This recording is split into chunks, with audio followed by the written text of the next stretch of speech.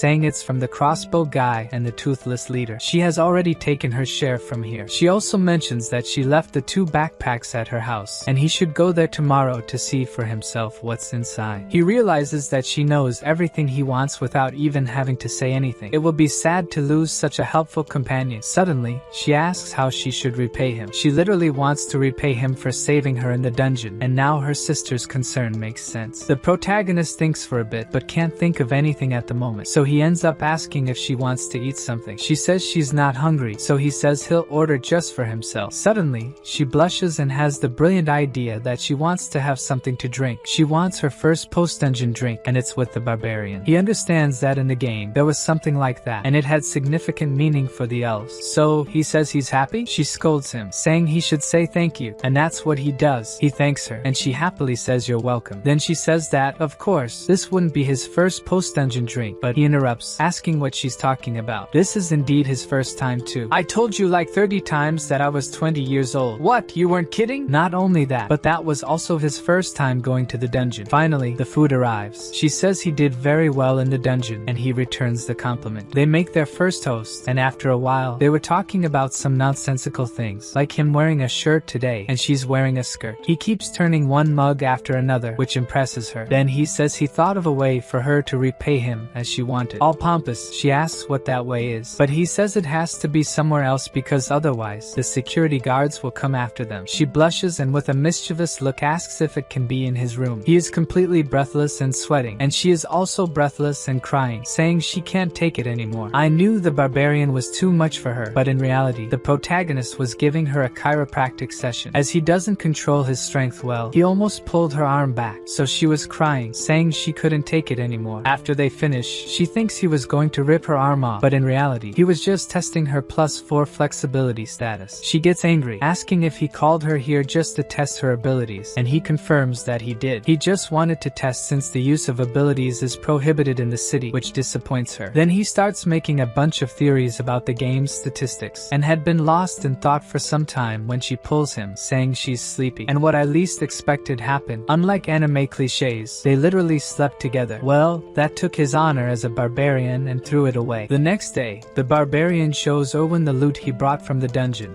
and she asks if he's going to sell all of it because she wants to keep the leather armor and the belt. He says she can have the pieces since it will be deducted from her share. They visit various shops in the city to sell the items, and Bjorn manages to get a total of 1,400,000 crystals, while Erwin is surprised by how little she earned, only 50,000 crystals. According to Bjorn, It's the first time he's made so much money right at the beginning of the game. He says it's time to part ways with Erwin, and she's upset, asking them to at least go to the central square together. Arriving at the square, there's a crowd gathered, and Erwin asks what's happening. Looking at a soldier, Bjorn replies that it's an execution. A man is gagged and about to be guillotined. Bjorn explains that these people didn't commit any serious crimes. They just didn't pay taxes. The barbarian continues, saying the city has been cursed by a witch, and the only way to get resources in its limited space is through the labyrinth. Those who don't pay taxes will be executed because it would reduce the mouths to feed. People start running toward the guillotine, holding bread, which they dip into the executed man's blood and start eating. Owen is disgusted by the scene, and the barbarian explains that, according to legend, drinking the blood of an executed person will bring money. The barbarian asks Owen how much the tax is for the first year, and it's almost the same as in the game, so he asks about the second year onwards. According to her, the tax increases in the second year, and there are also fees on trades. According to Bjorn, the fees increase with each year of work, which is why he has to get stronger during that time. He thinks that if he can't return to his world and doesn't get stronger, he might end up at the guillotine too. If he doesn't want to go through that, he needs to reach at least the 6th floor of the labyrinth. The barbarian goes to a library and thinks that, in the game, it was still being built. People stare as he passes, and looking at a table ahead is Einar,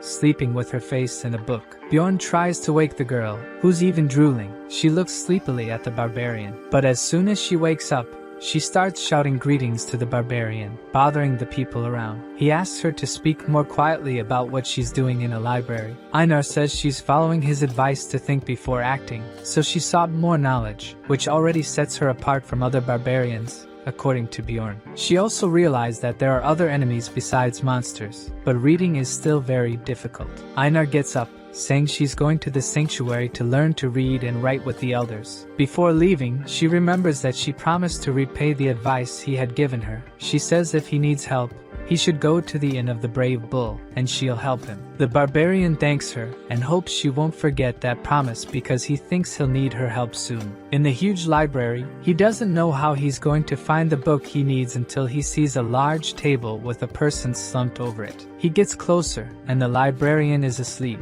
He pretends to cough, and the librarian wakes up and looks at him. The librarian asks what he wants, and Bjorn starts to say the book he wants, but he is interrupted. The librarian casts some kind of spell, and he is left wondering if she cast magic on him, since nothing changed. She tells the barbarian to take a walk, and she will find what he's looking for, and before he could say anything, she falls asleep again. Walking through the library, he understands how her magic works. The books related to what he was thinking shine on the shelves, and Bjorn picks one to start with. According to the book, due to the witch's curse, no one could live in those lands, and Rafdonia, the last fortress, prevented a disaster from happening. So, the royal family created a pathway to another dimension, preventing people from starving. And this pathway is the labyrinth. Bjorn thinks this story is very similar to the beginning of the game. The second book he picks talks about magical crystals that can be transformed into bread and water, among other things. The third book will talk about the wars between elves and barbarians, and the fourth one is what really matters. The topic of the book is demonic spirits that came from another dimension and possess the body of a person. It seems there's no reason for this to happen, but the royal family and time have been trying to prevent it. Bjorn thinks that as long as he doesn't say anything strange, he'll be fine, which would already classify him as one of those spirits. In the fifth book, which discusses the death of the mortal king, it is said that the king died 150 years ago, while in the game, the king had just died. The next book addresses the dimension's instability, and Bjorn thinks that the blonde he met earlier must have read this book. It still mentions a theory that entering the portal when it's almost closing may relate to stability. Thinking about these things makes the barbarian sad, and he decides to return to the inn. Lying down, he thinks about the time left until the labyrinth opens again, and decides he will look for a partner the next day. The barbarian wakes up to someone knocking on his door, and he thinks it must be Erwin. He opens the door, asking what she's doing there so early, and is hit by magic right in the face. Erwin celebrates that she got a contract after trying 10 times with spirit stones. She holds some kind of whirlwind that seems to be a wind spirit, and according to Erwin, it also works well with fire. Bjorn says she's lucky since a spirit stone only gives a 10% chance of getting a contract, besides being very expensive. He asks her to undo the magic, and she is upset because she wanted to show more. But according to the barbarian, she has already destroyed enough of his house, and it's only now that she notices the mess she caused and starts apologizing desperately. She leaves the room shining. Bjorn praises her for the contract, but says she doesn't need to spend time coming to him, and should use that time more wisely. Erwin agrees, but she's upset because she wanted to show him the spirit. Bjorn wonders if she thinks and has some kind of connection with him, and to stay just as a friend, he tells her that he intends to stay in the city, and if she has problems, she can come to him. The elf blushes at what he just said, and smiles at the barbarian. Surely she interpreted what he said differently. Bjorn goes to the inn that Einar indicated to him, and as soon as he arrives, he is recognized by another barbarian. Bjorn has barely arrived and is already annoyed by the shouting. One of the barbarians asks if he wants to stay at the inn too, since it costs only 300 crystals per night, probably because barbarians sleep piled on top of each other. Bjorn says he only came to talk to Einar before the conversation ends. She appears in the hallway where he is. Einar asks what he's doing there, and Bjorn asks for a favor, that she trains fighting with him. It seems like a favor, since he could just go to the field where there are several barbarians training and fighting together. But as he asked, Einar agreed to fight him at any time except in the morning, and he wants to fight immediately. They both prepare to start the fight, and Bjorn runs towards her because he doesn't plan on losing. Einar raises her sword to attack, and in just one blow, the barbarian is defeated. She asks if he's okay, and he asks to fight again, knowing she is really strong. They fight several more times, and Bjorn is already on his knees while holding the sword until Einar is tired too, and they decide to stop there. The barbarian asks if she will return to the labyrinth alone, and she says yes since she doesn't have money to form a group, so he invites her to be his companion. She looks a bit surprised as he explains that he will take 80% of the profits, but will pay all the fees. She says she doesn't need any more explanations, and the barbarian is worried that she will refuse the offer, but she takes his hand, agreeing. According to her, there's no point in explaining because she won't understand, so she will just trust him. The next day they go to the barbarian's sanctuary, and the elder asks Bjorn if he went there to learn to read and write too. Bjorn explains that he went there in search of the spiritual seal, more specifically the immortal seal, as he will need it if he wants to pass through the labyrinth. According to Bjorn, elves can make contracts with spirits and use their powers. Dwarves have the blessing of steel that enhances the power of items. Demi-humans can make contracts with ancestral beasts. And finally, barbarians have the spiritual seal. The elder starts asking how Bjorn knows about the seal because a young man like him wouldn't know about it. The young barbarian only learned about the seal because he read it in a book, and that's what he tells the elder, besides mentioning that the seal helped in the war against the elves. The elder laughs and slaps Bjorn on the back, saying there's no need to deny his spiritualism. When the barbarian was about to say something, the elder demanded 800,000 crystals for the seal. Bjorn was already expecting this, and says he will pay. During the game, he had already learned that the seal was expensive. He offers 500,000 crystals and 3 coins worth 100,000, and the elder becomes suspicious about how the barbarian got this amount. The question was already expected, and Bjorn says he found a wounded elf on the first floor, used her as a slave to get the crystals in exchange for an essence, and even took money from this elf's sister. Not that it's a lie. The elder starts laughing at the story, and several other barbarians celebrate Bjorn's achievement. The elder offers a gift to the barbarian, and he sees that they are 2 coins of 100,000. He gets so excited about earning easy money that he even starts shouting that he will continue mistreating the elves. According to the barbarian, the seal is a type of enhancement technique that allows the body to absorb the essence of magical ingredients and create a special power. Barbarians tattoo their babies because their souls are pure, and thus the path of the soul will remain visible even when they are adults. Before handing over the seal, the wizard warns the barbarian that he won't be able to revert it, and from what our barbarian says, the seal is the essence of a tank. The wizard appears with a needle and says he will begin. He gives several pricks to Bjorn's back, and by his expression, It's extremely painful. He manages to activate the first level of the seal, and his natural regeneration increases significantly, with an additional 13 physical points. The barbarian thanks him and leaves the hut with a sore back, and the wizard laughs because it's the first time a barbarian has thanked him. Bjorn tries to leave quickly, thinking he said something strange. It dawns, and the barbarian goes to the city to buy equipment. He has already noticed that he is much better using shields than swords. He goes to a shop, and the vendor shows weapons that barbarians prefer, but none of them is what the barbarian is looking for until he finds a mace that seems perfect for him. With the new weapon,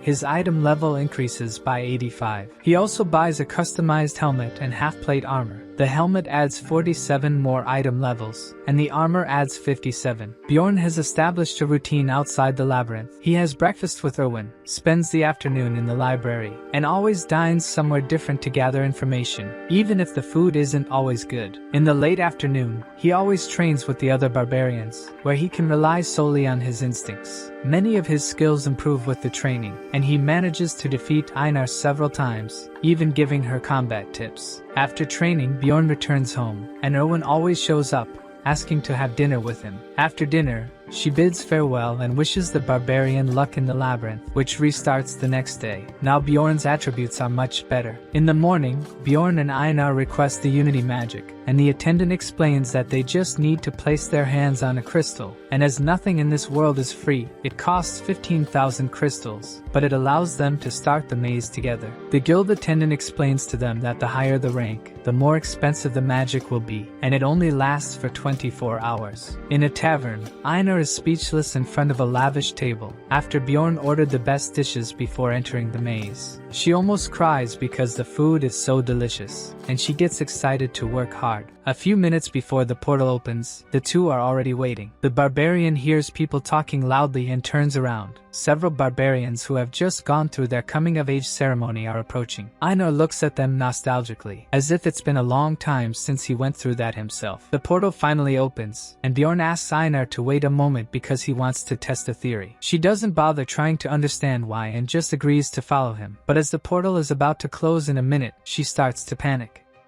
Bjorn keeps staring at the size of the portal until someone shouts that it's about to close, and the two of them rush toward it. They enter the dark region, just as Bjorn had planned, and he lights a torch. Einar points something out to him. It's a monument. As he had expected, the monument can take them directly to the second floor. When they touch the monument, a light begins to emanate from it, and the portal to the second floor opens before them. While Einar hasn't even grasped what's happening, the barbarian is already prepared to step through the portal. Bjorn gains 2 more XP for being the first to open the portal, levels up, and increases his essence capacity by 1. Einar is curious about how Bjorn took them to the second level, and according to him, he just read it in a book. From the looks of it, they probably went to the land of the dead. Bjorn asks if his partner is feeling something strange too. He feels like something is filling his body from the inside, and she explains that it must be his spirit status rising. The barbarian explains that there are levels like in the game. As the level increases, both the MP and the amount of essence that can be absorbed also increase. Einar finds it strange that his level has risen without killing any monsters. The barbarian explains to us that it is only possible to gain 1 experience point per type of slain monster, but whenever you open the portal first, you can gain, making it an easier way to obtain XP. And he doesn't intend to reveal this easier way to anyone. He even asks Einar not to tell anyone that they reached the second level so quickly. Experienced explorers will arrive soon, and if they see them, they will ask how they ended up there, so it's better to get away from the portal. Bjorn ties the torch to his helmet to make it more practical, and since the fire is magical, it not only does not go out but also does not heat up. In the land of the dead, monsters are stronger than in the goblins' land, but at least they don't have traps, which makes the place much better for the barbarians. Einar realizes that something is coming. It's a small group of ghouls, but that already gets her excited to finally have someone to fight. The warrior advances towards them and defeats them all in the blink of an eye. She already believes that this level will be easy until she hears a scream and gets scared. Bjorn explains that it must be a banshee, and it's better to leave it alone, as the creature won't attack them. Einar continues to be afraid, asking if it's not a dangerous monster, and according to Bjorn, if they attack first, they will be cursed. Besides, they will be followed by her to the end of the maze, which only makes Einar even more scared. Another scream echoes, and she grabs Bjorn by the neck. This time skeletons appear, and she realizes that she got scared for nothing. Bjorn tries to tell her the weak point of the skeletons, but she simply destroys them all, without even listening to her companion. They continue heading north for almost 8 hours. Along the way, they encounter ancient ghouls and mutant skeletons carrying weapons, but none of them are difficult to defeat. The fights improve Bjorn's skills, and he destroys the monsters with his mace. The new armor helped a lot in the warrior's defense, and the helmet can stop arrows and not just carry candles. Looking at Einar, she is also not behind in destructive power. The barbarian realizes that she screams Vihela, the name of the barbarian deity, all the time. Even without knowing why, he starts screaming too and has fun fighting with his companion. He also gains several XP points by defeating new monsters. Einar notices that Bjorn's arm is wounded, but he doesn't seem to care, as the wound starts to heal on its own. Einar gets excited about the healing power and asks if it's an effect of the seal. The barbarian reveals that the first level of the seal enhances regeneration and increases stamina. They then realize that the terrain has changed and the banshee's scream is getting louder. Now, rank 8 monsters will start appearing. A guttural scream echoes, and the death demon appears, a monster said to devour the labyrinth's light. Bjorn reminds Einar to aim for the monster's head, and they charge into battle. The creature, which is no weakling, blocks Einar's attacks, and its skin is as tough as stone. Bjorn manages to distract the monster, allowing Einar to strike from behind, but even with a direct hit, the blade barely penetrates the demon, which then turns and hurls the warrior aside. She gets up, leaning on her sword, shouting that the monster is too strong.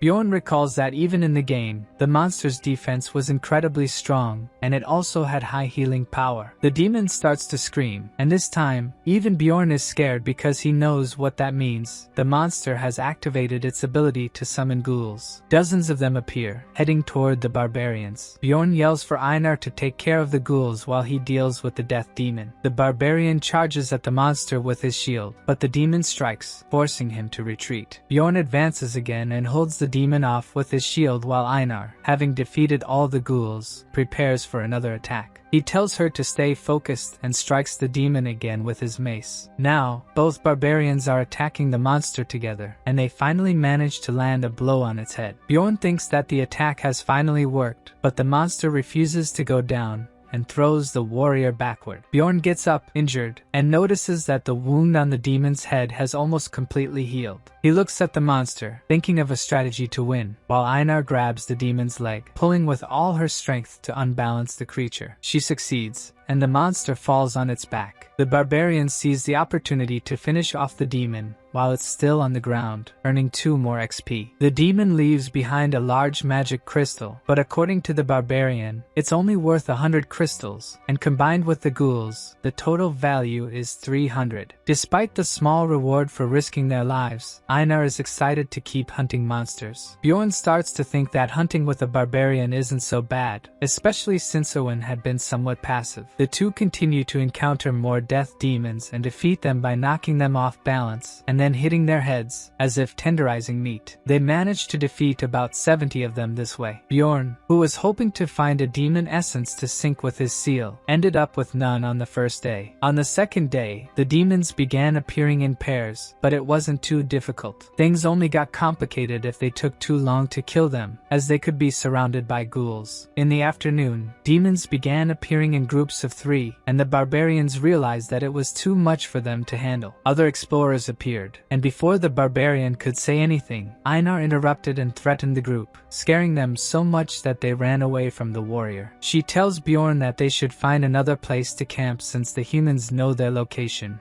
and cannot be trusted. They keep walking, and Bjorn thinks that she, too, must have had a bad experience with humans. They argue that they won't find a good place to camp until they hear a voice calling for help. Up ahead, they find several bodies of adventurers, and the pair freezes in place, showing signs of poison, and a plunderer who seems very powerful appears before them. The plunderers make money hunting explorers instead of killing monsters. This activity is punishable by death. But just like the barbarian put an end to the explorers who abused him, if no one speaks up about it, people from the outside won't know. The plunderer asks if it's the first time they've encountered someone like her. The barbarian is already cautious because she seems dangerous. He takes a good look at the enemy in front of him. From her characteristics, she must be excellent at what she does, since he's never heard of this plunderer. Einar is almost drawing her sword and tells Bjorn that she thinks she must be strong. Looking at the defeated explorers, they have no external injuries and seem to have been poisoned. So the barbarian asks if she wasn't a companion of the group, and she reveals, turning her back, that they were her companions. She starts gathering the group's items in a magic pouch and casually calls for the barbarians. They are apprehensive, and Einar asks if they should fight her, but after seeing how strong she seems, Bjorn decides it's better for them to flee from her. The plunderer glances back, and the two barbarians are running at full speed to escape. Bjorn begins to see the signs he left along the way to guide them back to the first floor. Midway, they abruptly stop upon encountering a group of 4 human explorers. Einar is already ready to fight, but her companion says they are fleeing and need help.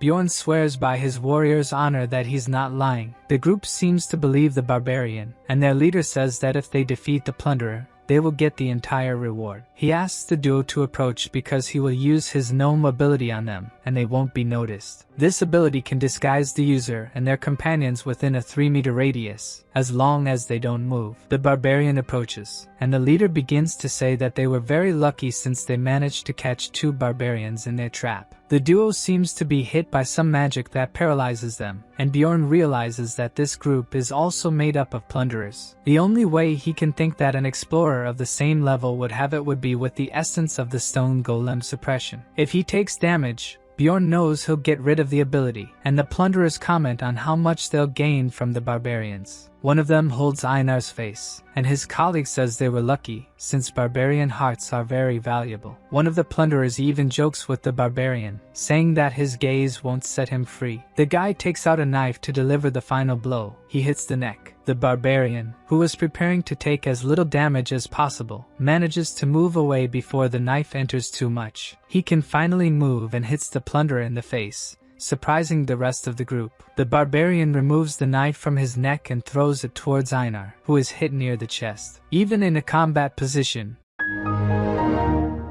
Bjorn is very injured and ends up falling to his knees. Einar grabs her sword and slices the plunderers, until only the leader is left, who runs away. Now she looks towards her companion, and he looks terrible. She starts screaming for him to stay alive, swearing revenge, while he is trying to ask for a potion. At least with the near-death experience, his mentality increased by 3. After taking the potion, and with the help of the seal, the warrior's neck heals quickly. Einar even congratulates him for being the only barbarian with a scar on his neck. Now recovered, the warrior wants to go after the leader of the plunderers, and they actually manage to capture the guy. But instead of killing him, Bjorn wants to use his ability to hide from that woman. Suddenly, someone shoots a dart and hits the plunderer directly in the neck. The two look at the guy's body while the plunderer approaches. She reveals that she watched their fight with the group, and Bjorn shouts to Einar that it's time for them to attack. The two run towards the woman, who seems very calm, even with 2 barbarians about to attack her at the same time. The plunderer dodges Einar's attack and still manages to block Bjorn's strike. The barbarian wonders how many essences she must possess to be so strong. He gives up on his weapon and tries to push his opponent while shouting for Einar to attack her. Suddenly, the warrior falls to his knees, drained of strength. He had been stabbed by the plunderer's dagger. Bjorn thinks that if she is an aura user, they don't stand a chance. Meanwhile, Einar attacks from behind, but the plunderer retaliates so quickly that he doesn't have time to defend himself.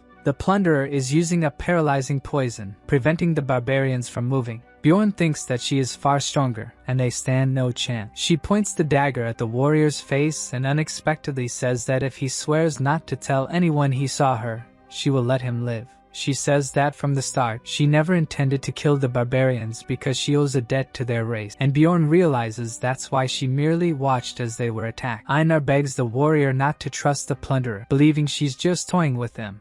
Bjorn asks what would happen if he refused the offer, and she replies that she would kill them, as that is her promise. Before Bjorn can ask anything else, she says it's none of his business. So the warrior swears on his honor. According to her, he is different from the other barbarians, and she throws some sort of potion on him. Now it's Einar's turn to respond, but she refuses, surprising her companion. The plunderer raises the dagger to end the barbarian's life, and Bjorn desperately yells at his companion to swear. Einar tries to say something about warrior's promises, but Bjorn shouts that she said to do what he commanded and that she should trust him. The barbarian still seems reluctant, but at least makes the oath. Before the plunderer leaves, Bjorn asks which floor she came from, and she answers the 8th. This means the barbarians only survived thanks to the promise they made. As she departs, the barbarian thinks that next time they meet, it won't end this way. The duo returns to the first floor. This time, it's Einar who falls flat on the ground after exiting the portal. Bjorn asks if she's okay, and from the ground, she responds she's no longer a warrior. Bjorn says survival is for the strongest, for they'll have a second chance, and she tries to understand that, knowing one day they'll seek revenge. They pause to rest, and even though exhausted, the barbarian can't sleep. He's not as bad as Einar, but still feels humiliated, just like when the blonde guy saved him and the priestess refused to heal him. So the swordsman gave him a potion, which he drank like a dog. In that situation, the barbarian chose to save himself. He focused on what needed to be done at that moment. He remembers seeing someone being decapitated and the various other madness that has occurred since he entered that world. All he could do was try to stay alive. Bjorn is determined that's not how he wants to live his life. He wakes Einar up, asking if she would accept a means to become stronger, even if dangerous. And of course, she would. She knows they'll die if they don't get stronger. Bjorn begins to explain his plan to his companion. They'll enter the rupture and search for chaos. On the first floor, they gain more XP by defeating different monsters, reaching a darker part where 4 types of monsters appear at once. They arrive at a stone, and Bjorn explains it's a memorial for those who discovered the labyrinth, with a quote written on it, the same as in the game, meaning the hidden condition must also be the same. Bjorn will open the rupture, and from then on, it's a secret, and Einar vows not to tell anything. But she asks what this rupture is, and according to the barbarian, it's the labyrinth within the labyrinth. The rupture on the first floor requires magic crystals from 4 types of monsters on the memorial stone, and a magical crystal of 8th rank from the second floor. The rupture opens an instance dungeon with a capacity for 5 people, and the difficulty depends on the number of members. In the game, a rupture would only open after 3 months in the city's time, and people found ways to force their opening. Out of the 4 ruptures on the first floor, they entered one with a red sky and crows flying towards the black castle. Even though Bjorn knows which rupture they are entering, he feels suffocated, but at least knows he can complete it. The rupture opens again behind them, and the barbarians look at who's coming. In another part of the labyrinth, Rowan is exploring and being criticized by her sister for using the bow and a spirit to defend herself. Rowan says that according to Bjorn, she should specialize in what she's good at, trust her team, and do her role the best way possible. But for her sister, a teammate is just a teammate and shouldn't be valued much. And Owen ends up agreeing and asks if they can't go to the next floor. According to her sister, they can't just hunt a bit on the second floor, and instead, they'll enter a rupture. As the rupture cycle is up to 8 months, one should be about to open. The sister thinks Bjorn must not have told Owen anything because he doesn't know about the ruptures and asks Owen to trust her,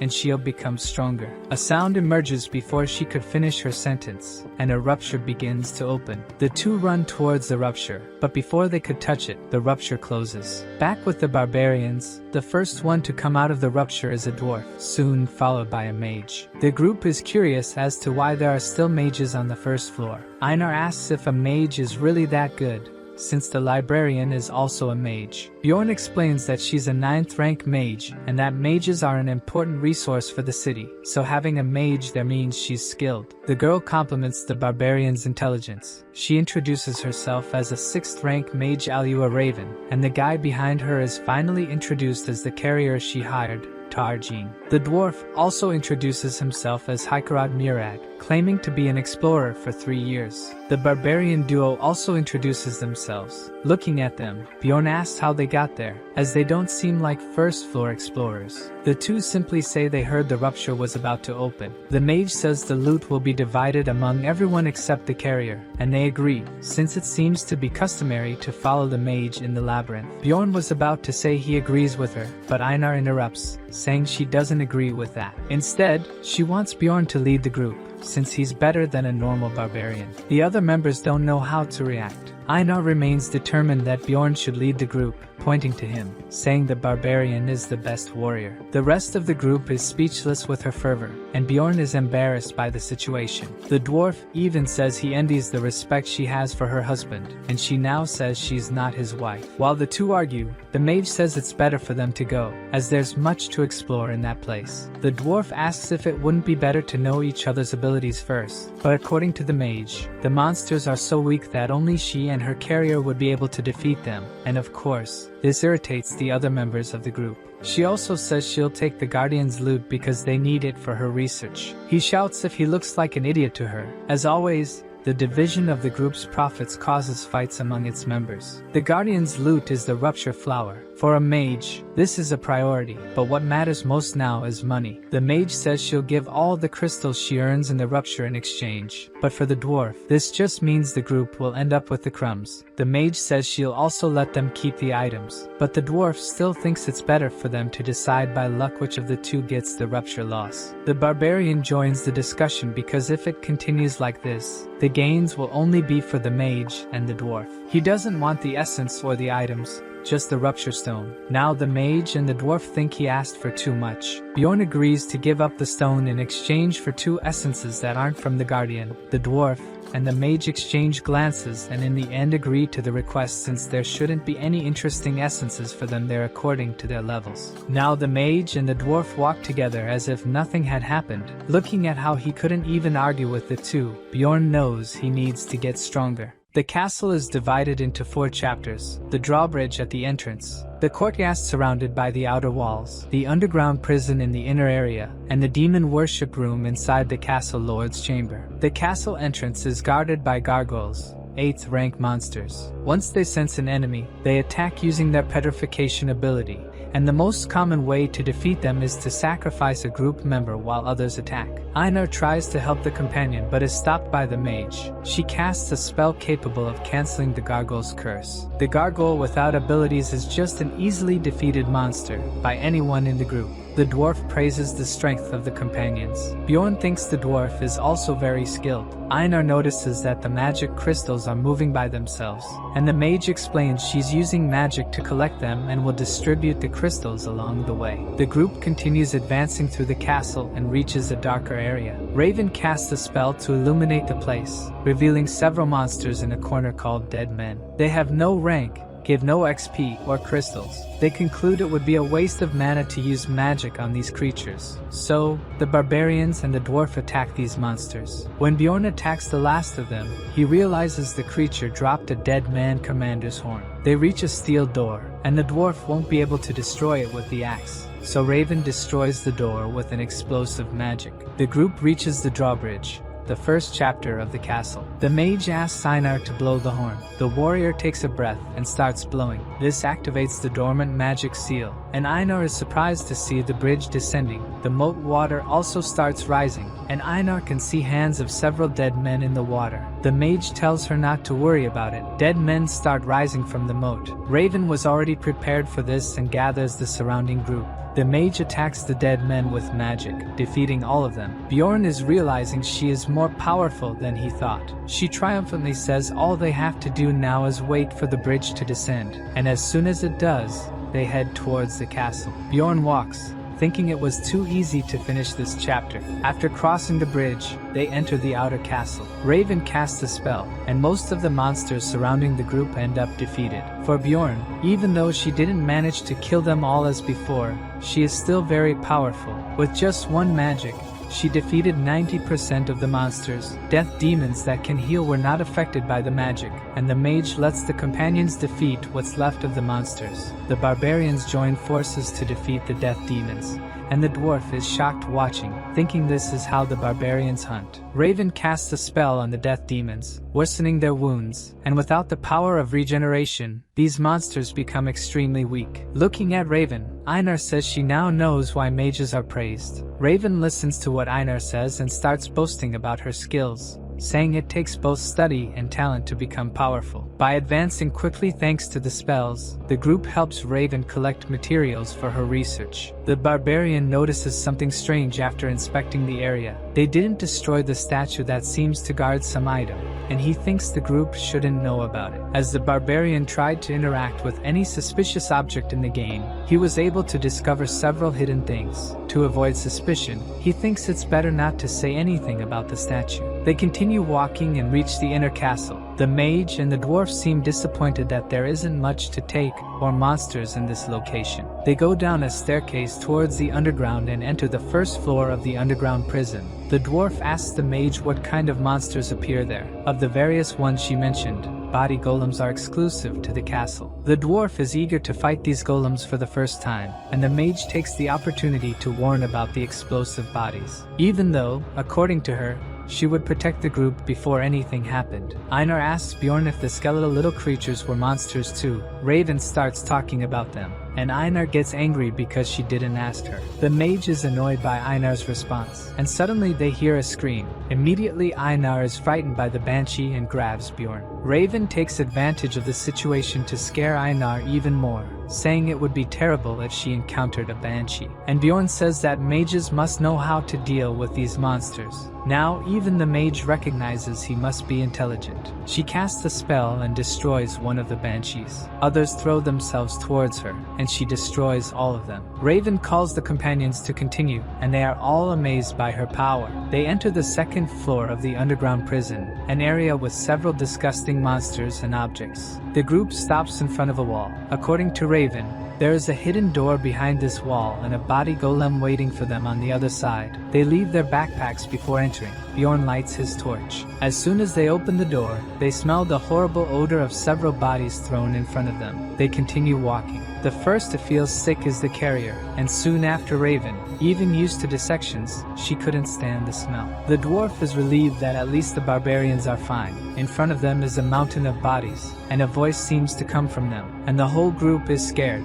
Looking closely at the mountain, it was actually a body golem. Bjorn shouts for the group to prepare for combat, but the dwarf is petrified. The voices of the various bodies that form the golem continue asking for help. Either the dwarf nor the mage will be able to fight in this state. This time the fight will depend on the barbarian duo. One of the things that caught attention in the game were the great illustrations it had. Even people who didn't play ended up knowing the images, yet the barbarian realized they didn't compare to the reality he was experiencing. All the tough guys in the group, who treated the barbarians as if they were nothing, are in no condition to fight. Now they are the ones who need to defeat the monster. Einar shouts for the rest of the group to do something. At that moment a monster is coming towards them. Einar has to block the attack because the dwarf can't even move, yet some acid fluid falls into his eyes, and he screams in pain. Now he really won't be able to do anything. In a corner, the mage continues to be out of combat vomiting. Bjorn asks Einar to protect the mage and the dwarf while drawing the monster's attention. According to the barbarian, the golem of bodies throws explosive corpses at the distant enemies and tries to grab those nearby to eat. If the barbarian gets too close, the golem will focus on the mage, and that would be terrible for the group since she still can't fight. Bjorn needs to keep a certain distance and buy time until she recovers. At least she seems to have stopped vomiting. Raven looks towards the creature and sets the monster on fire with magic.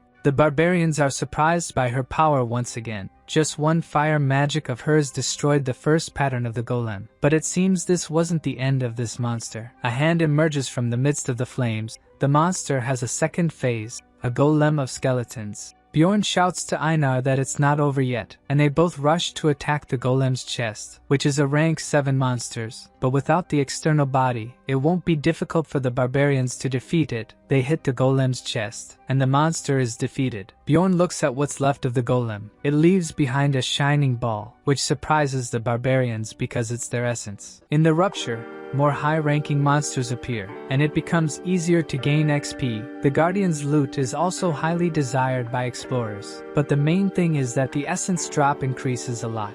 Therefore, It's strange that they took so long to get one. Bjorn says it's their right to keep the essence since they defeated the monster, while the rest of the group was mostly unwell. Bjorn wanted the essences of the death demon with regeneration power, and the chimera wolf with strength power. He didn't expect to get the essence of the golem of bodies, which only appears once in the castle. Besides, the golem's attributes are perfect for a tanker. Even though it gets slower, other attributes would compensate for it, such as pain tolerance, strength, and poison resistance. The problem is the ability that comes with it. Even though it's very powerful, it consumes the user's life. The passive is also complicated because the acidic blood will ruin the equipment if it hits him. Bjorn thinks it's better to wait a bit, since the essence won't disappear for at least 30 minutes while he thinks about whether it's worth it. After taking a potion, the dwarf feels ashamed of his behavior in battle, and Bjorn says that if it weren't for Einar, he wouldn't have survived. The barbarian thinks that even though his group is strong, they don't have enough mental strength. Even the mage apologizes for her behavior,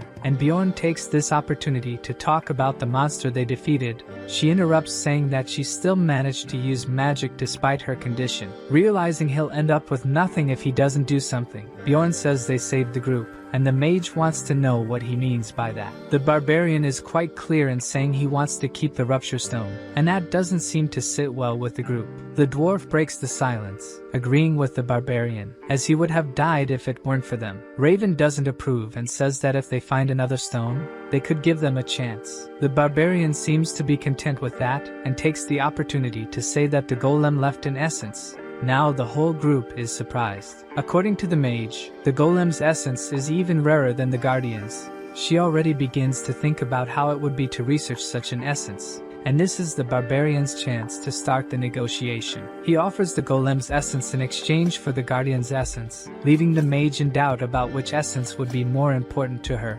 Raven asks the barbarian if he really wants to trade the golem essence for the guardians, even though it's not certain that the guardian will leave one, and the barbarian takes the risk. She agrees to the exchange, since she's much more interested in the golem essence. Bjorn got what he wanted, and the dwarf asks if the mage will give the essence to the carrier, since she can't absorb it. She says no, holding a test tube, an item that, according to the barbarian, is only worthwhile for a high-rank essence. As the dwarf himself notes, it's extremely expensive. She probably used her only tube because body golems are very rare. After taking the essence, they continue advancing excitedly. They enter a dark room. The dwarf asks what those creatures are, and according to the mage, they must be just statues. They must be near the lord of the castle's quarters. She touches the statue's face, and a book falls from a fissure in the ceiling, and she picks it up as if expecting it to happen. The dwarf even asks if she knew about it. According to Bjorn, that's a book about dark magic that's worth a lot on the black market. Since the barbarian missed his chance to grab the book, Raven says she'll keep it. Surely she knows how valuable it is. Seeing that she knew about the book, the barbarian wonders how she didn't know about the statue at the fountain. Passing through the demon worshipper's room, they fight gargoyles, wolves, chimeras, and the skeleton knight, the second mini-boss. Raven celebrates that they found the golem essence, and now a desire-type skeleton knight. The barbarian agrees and explains that this monster can have 3 types of attributes: sadness that uses a mist-inducing psychosis, hatred that can lower the opponent's level, and desire type, which can regenerate. Raven offers to neutralize the monster's ability with a magic injury intensification, and the barbarian duo attacks the knight. The skeleton knight leaves an essence. It seems the adventurers are luckier now. The dwarf congratulates the barbarians for getting another essence, and Bjorn tells Einar to keep it since the essence suits a swordsman. Since they entered the labyrinth, he felt that Einar was trustworthy. The warrior is thrilled to receive the essence and begins to absorb it. Bjorn just forgot to tell her one detail about the essence. Her body would change drastically. Looking at the group, she asks why Bjorn seems bigger, and the rest of the group also seems to have grown. Bjorn explains that it wasn't them who grew but she who shrunk. As the mage confirms, the essence's effect provides denser bones in exchange for smaller bones. She tries to continue explaining, but Einar lets out a deafening scream. She panics because now she won't be recognized as a warrior, as if being a woman wasn't enough. Raven says she looks much prettier now, and could even be sold to nobles for her beauty. Bjorn tries to console his devastated companion for no longer looking like a warrior. The mage asks if she could examine her when they return to the city. Bjorn tells her not to be sad, at least to try the essence, as a death demon has just appeared. This is a great opportunity. She agrees to face the monster dejectedly. The demon prepares to attack, and with just one blow, she splits it in half. Even Raven is speechless at her companion's increased power. Bjorn tries to cheer her up again, saying how she has become stronger, and with tears in her eyes, she says she's still a warrior, not just a warrior, a powerful warrior. They reach the door leading to the Guardian's room and chat casually because the rift is ending. The barbarian thinks they were lucky since they got most of the loot. He wonders if he's ever been this lucky in his life, and what could be worse if the worst happened. The dwarf is about to open the door when Bjorn notices that the doorknob's color is odd and shouts for him not to open it. It's too late, and he's already started opening it. The door swings open completely, and the castle's master is now awake. Even the mage says something's wrong because a death knight should have appeared. The creature says it's been a long time since it saw anyone, and the mage realizes it's a vampire, a monster that appears above the 6th floor and is rarely a mutation. The vampire duke asks in a frightening manner where they came from.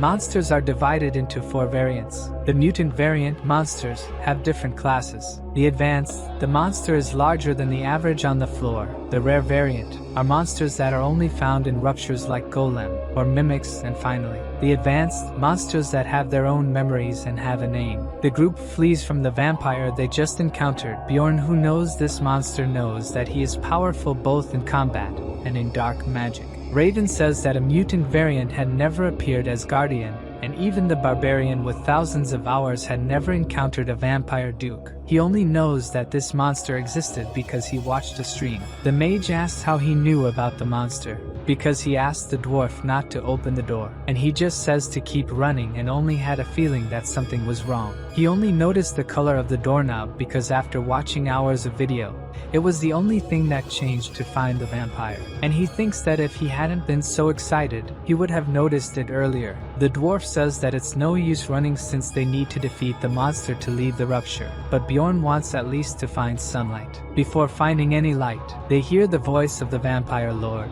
who appears floating in front of them. Raven asks his companions to close their eyes and casts a light spell. When the warrior opens his eyes, the vampire is disappearing, but he was not defeated. He used magic to escape, and with that the group gained at least a few minutes. The dwarf shouts to the barbarian that the mage has fainted. She is injured inside, and according to Bjorn, the essence of the vampire doesn't have this effect unless it's from another monster. Even in the video he watched, the player just died without doing anything. Bjorn shouts for the group to get out of there immediately, and the dwarf says that only the mage knows the way. But according to the barbarian, he also knows because he managed to memorize it. They run trying to stay as far away as possible from that monster. Finally, they manage to see the exit. When Bjorn looks back, the vampire is coming after them. They run to climb the stairs and leave the underground. Fortunately, they all manage to get out. Looking back, they only see the shadow of the vampire that cannot climb due to sunlight. The group is out of breath. The dwarf says that the barbarian really managed to memorize the way and asks if he really left the coming-of-age ceremony just a month ago. Einar says that his companion is a great warrior, and according to the dwarf,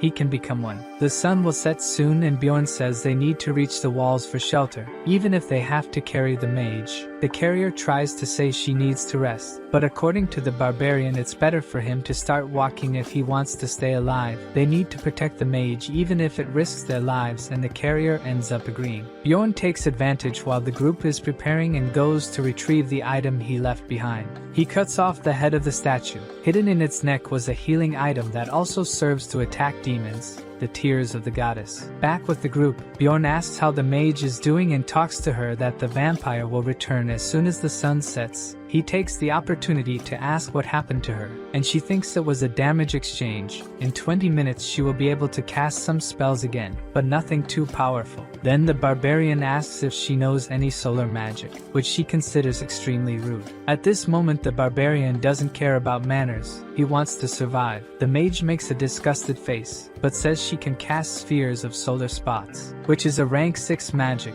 with solar attribute. Bjorn wants to know if she can use attribute reinforcement with the magic. but she will only be able to do so after more time. According to the barbarian, he will hold the monster until she has enough mana. She begins to agree with the barbarian, but suddenly asks why he's acting as the leader, not realizing that at this moment, he's the most capable for it. Remembering how the barbarian has behaved so far, the dwarf says he's good at judging character and trusts him. Bjorn thanks him. Night falls, and the vampire monster returns, literally thirsty for blood, and the group needs to hold it off until the magic is ready. The vampire prepares to attack the group. Bjorn asks the carrier to take the mage away and thinks that just like in the game, even with intellect, the most players can do is exchange a few words with the enemy. The vampire shows its claws and heads towards the group. The dwarf manages to block the attack and says the enemy is powerful. Even a powerful creature like that can't move the dwarf. This is thanks to the essence of a rank 7 monster that the dwarf possesses, balance of weight. It enables impact absorption and resistance to pushes while the feet are on the ground. While the dwarf holds the vampire, Bjorn and Einar run to attack. They split up and Einar tries to attack from behind, but the vampire dodges and retreats. That's what they were expecting, as Bjorn is right behind him. The warrior attacks and manages to hit the vampire, who immediately retreats. At this moment Bjorn feels intense pain in his hand. It must be the vampire's pain exchange ability. He didn't seem to suffer practically any damage from the attack. His body starts to transform into crows that fly towards the group, and the dwarf says he will hold the attack and activates the second essence, Emergency Restoration, which can block most of the crows. Even with the defeated crows, it doesn't seem good if their fluids touch anyone. Strange marks appear on the foreheads of Einar and the dwarf,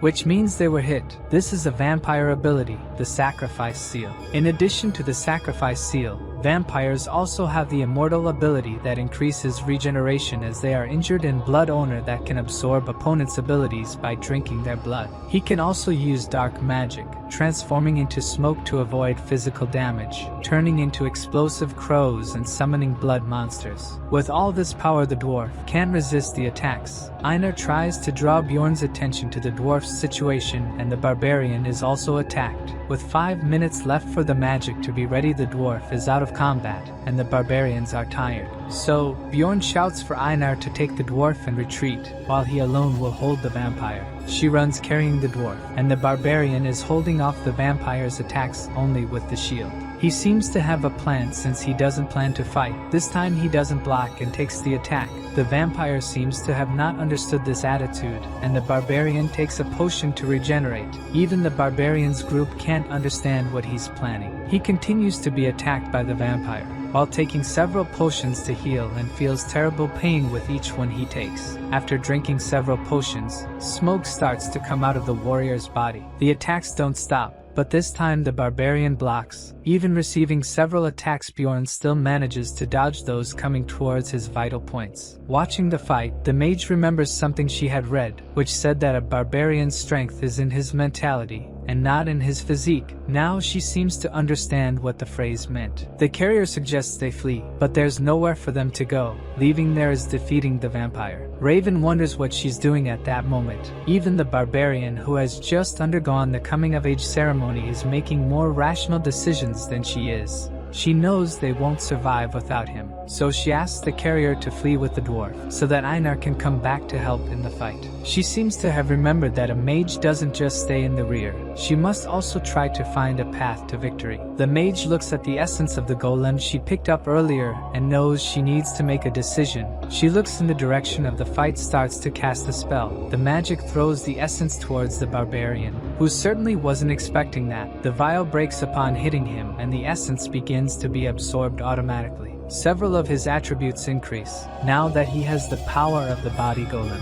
The barbarian's vision was getting blurry. He kept getting attacked by the vampire, losing his strength, focusing solely on protecting his vital points, until time seemed to stand still, and he absorbed the essence of the golem. Now the vampire's claws couldn't penetrate the barbarian's bones anymore, but thinking that the mage threw the essence at him, he'll have to change his plan of progress. Bjorn is managing to move better, but still can't dodge the attacks properly, and knows he can't continue like this. Another potion is thrown at him, and this time it's a healing one. The mage seems to be getting better. If I keep it up, a barbarian will have a chance of winning. Bjorn runs towards the vampire and grabs the monster, who obviously starts tearing him apart. And this time it's not bad, since the power of acidic blood will cause pain to the creature. Another potion is thrown at the barbarian, who besides causing damage to the vampire is also being healed by the essence and the potion. The vampire finds a way to get away from the barbarian, and Einar is coming to help in the battle. She strikes the vampire duke with the sword,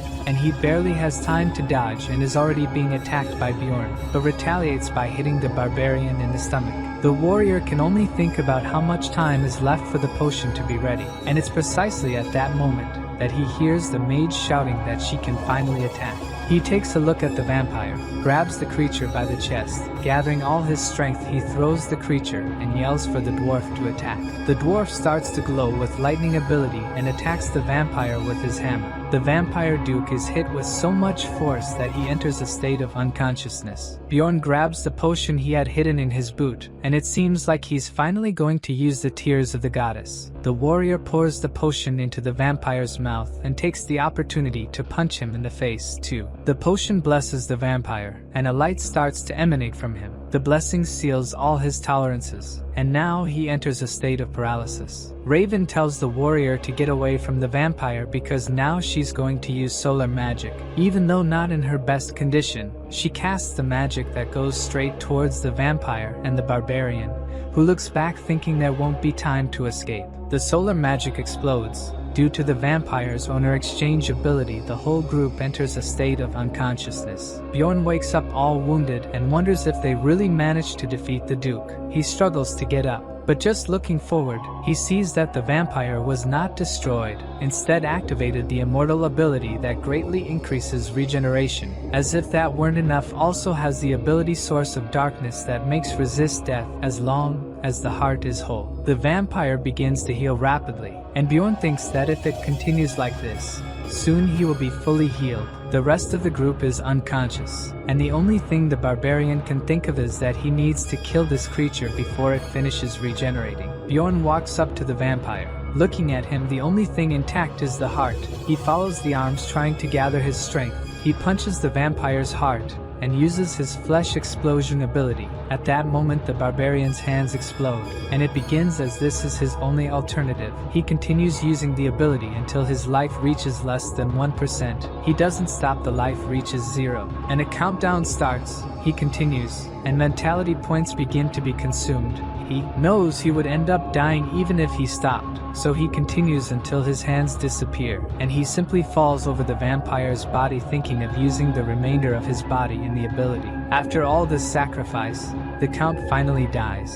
After giving everything he had, Bjorn levels up, but that doesn't mean his life will return. Unexpectedly, as the odds are low, the vampire leaves in essence, and as it is on top of him, Bjorn begins to absorb it, and now his passive ability is not to die until the heart is destroyed. After going through all this, a system window appears saying that the progress is normal, and the administrator is observing this character. Bjorn awakens with a painful expression, and the first person he sees after waking up is Einar. He asks where the rest of the group is, and according to her, they left 3 days ago. In other words, the barbarian was unconscious all this time. Bjorn thinks the maze is already on the 7th day. He moves his hands and realizes that his body is no longer injured. He also notices something else: he is without clothes. Einar says they were worn out, so she threw them away. She reassures him that he doesn't need to worry. She's seen his great warrior. Jokes aside, Bjorn asks what happened while he was unconscious, and Einar says the dwarf took some items,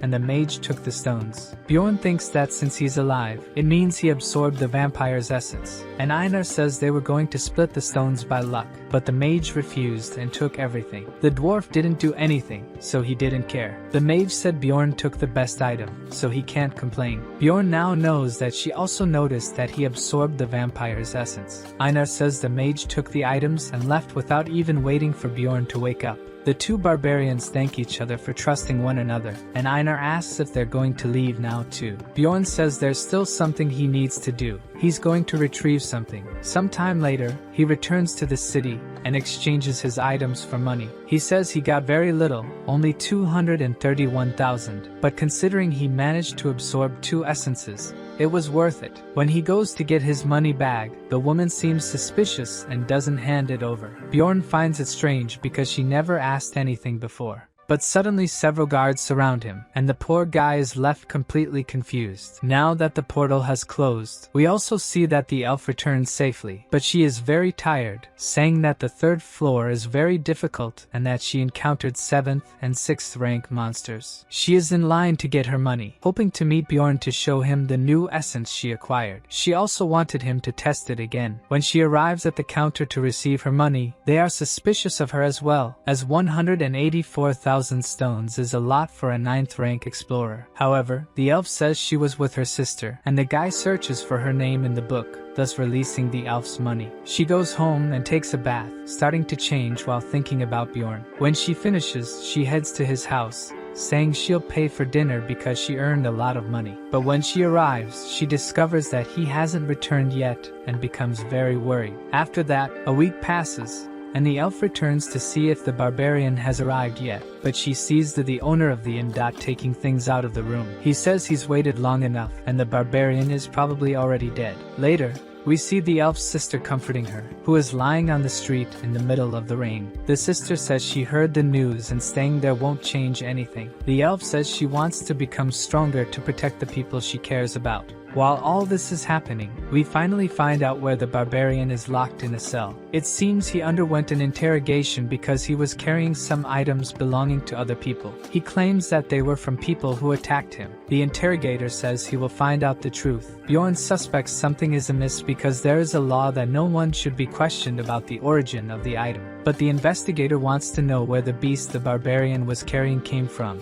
and he said he got it from some guys who attacked him. But he didn't mention the redhead because he's not a fool, right? The interrogator questions where the barbarian's scar is after he claims to have been attacked, but only then does he realize that the scar disappeared after he absorbed the essence of the vampire. The interrogator doesn't believe Bjorn entered into a rupture, especially since a vampire supposedly appeared in it. Bjorn becomes angry and orders for a mage to be called to confirm his story, but for the interrogator, it's not worth calling a mage for a rank 9 explorer. Even though Bjorn offers to pay the mage, the interrogator doesn't pay much attention and leaves the room. They end up calling a mage, but Bjorn's mental power is too strong, and the spells don't work on him. The interrogator refuses to call a more powerful mage and orders the barbarian to confess what he did. On the 7th day, the man tells Bjorn that there is concrete evidence against him. The interrogator has the message stone that the barbarian took from the looters. He received a testimony from the guild the looters were a part of regarding what the barbarian did, and because of this, Bjorn will be executed in 3 hours. In the cell, Bjorn accepts that the situation won't be resolved through conversation. He needs to prove his innocence somehow. The barbarian grabs the bars and activates the flesh explosion. He walks out of the destroyed cell, and the guard is wetting his pants in fear. He doesn't have time to scream and takes a kick to the face. Now the barbarian is going to get out of there. Bjorn takes the keys from the unconscious guard, and the other prisoners ask to be freed. The barbarian knows that many of them are criminals, but that doesn't matter, and he begins to release them. Someone knocks on the Guild of Explorers' door, and it explodes with hundreds of prisoners escaping. The guild employees offer a reward for whoever captures the fugitives, and the battle begins. Bjorn takes advantage of the confusion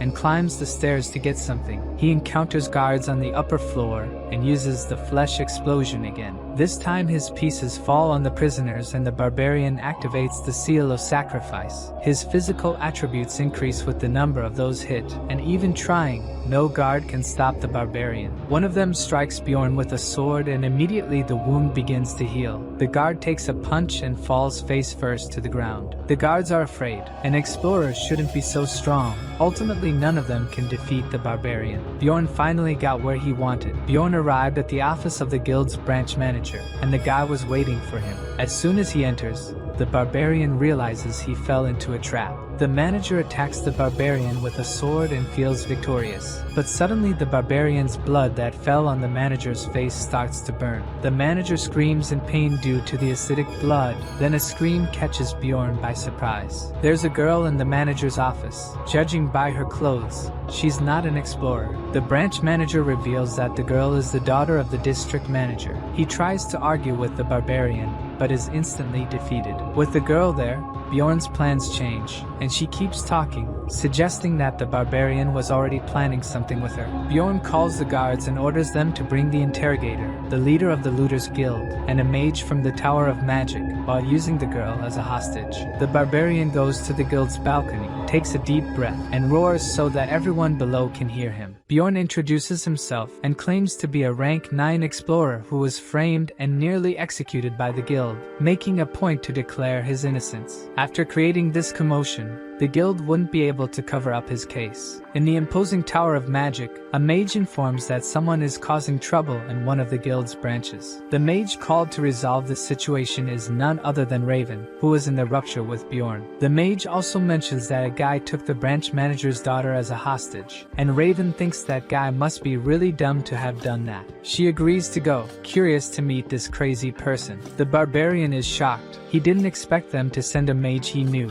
and she also didn't expect to see him in that situation. He asks the mage to check his memories to prove his innocence, saying there isn't much time. In return, she says he will owe her a favor. She approaches to use the magic, but the spell seems to have no effect, and the mage asks if he's wearing any magic resistance equipment. At that moment, the interrogator arrives to see how the guild manager is doing, and he is surprised to see that it was the barbarian who caused that turmoil. The interrogator says that all of this is Bjorn's fault, and the guild manager wants to know why the interrogator didn't call a mage to make sure if Bjorn was guilty or not. The manager wants to know if there is any evidence that the barbarian is a looter, and according to the guy, the large amount of magic crystals and the equipment Bjorn had were very strange for a low-rank explorer. Using the communication stone that was with Bjorn, the interrogator contacted a guy who said the barbarian was a looter. The barbarian says that this guy's testimony wasn't even verified with magic, and even the manager wants to know why the interrogator didn't confirm if the information was real. The interrogator loses patience and shouts that Bjorn is lying, that it would be impossible for him to have absorbed the essence of a vampire he found in the first floor rupture. The barbarian might have lied because he knew magic didn't work against him, and the interrogator wasn't going to bring a mage from the tower for someone of low rank.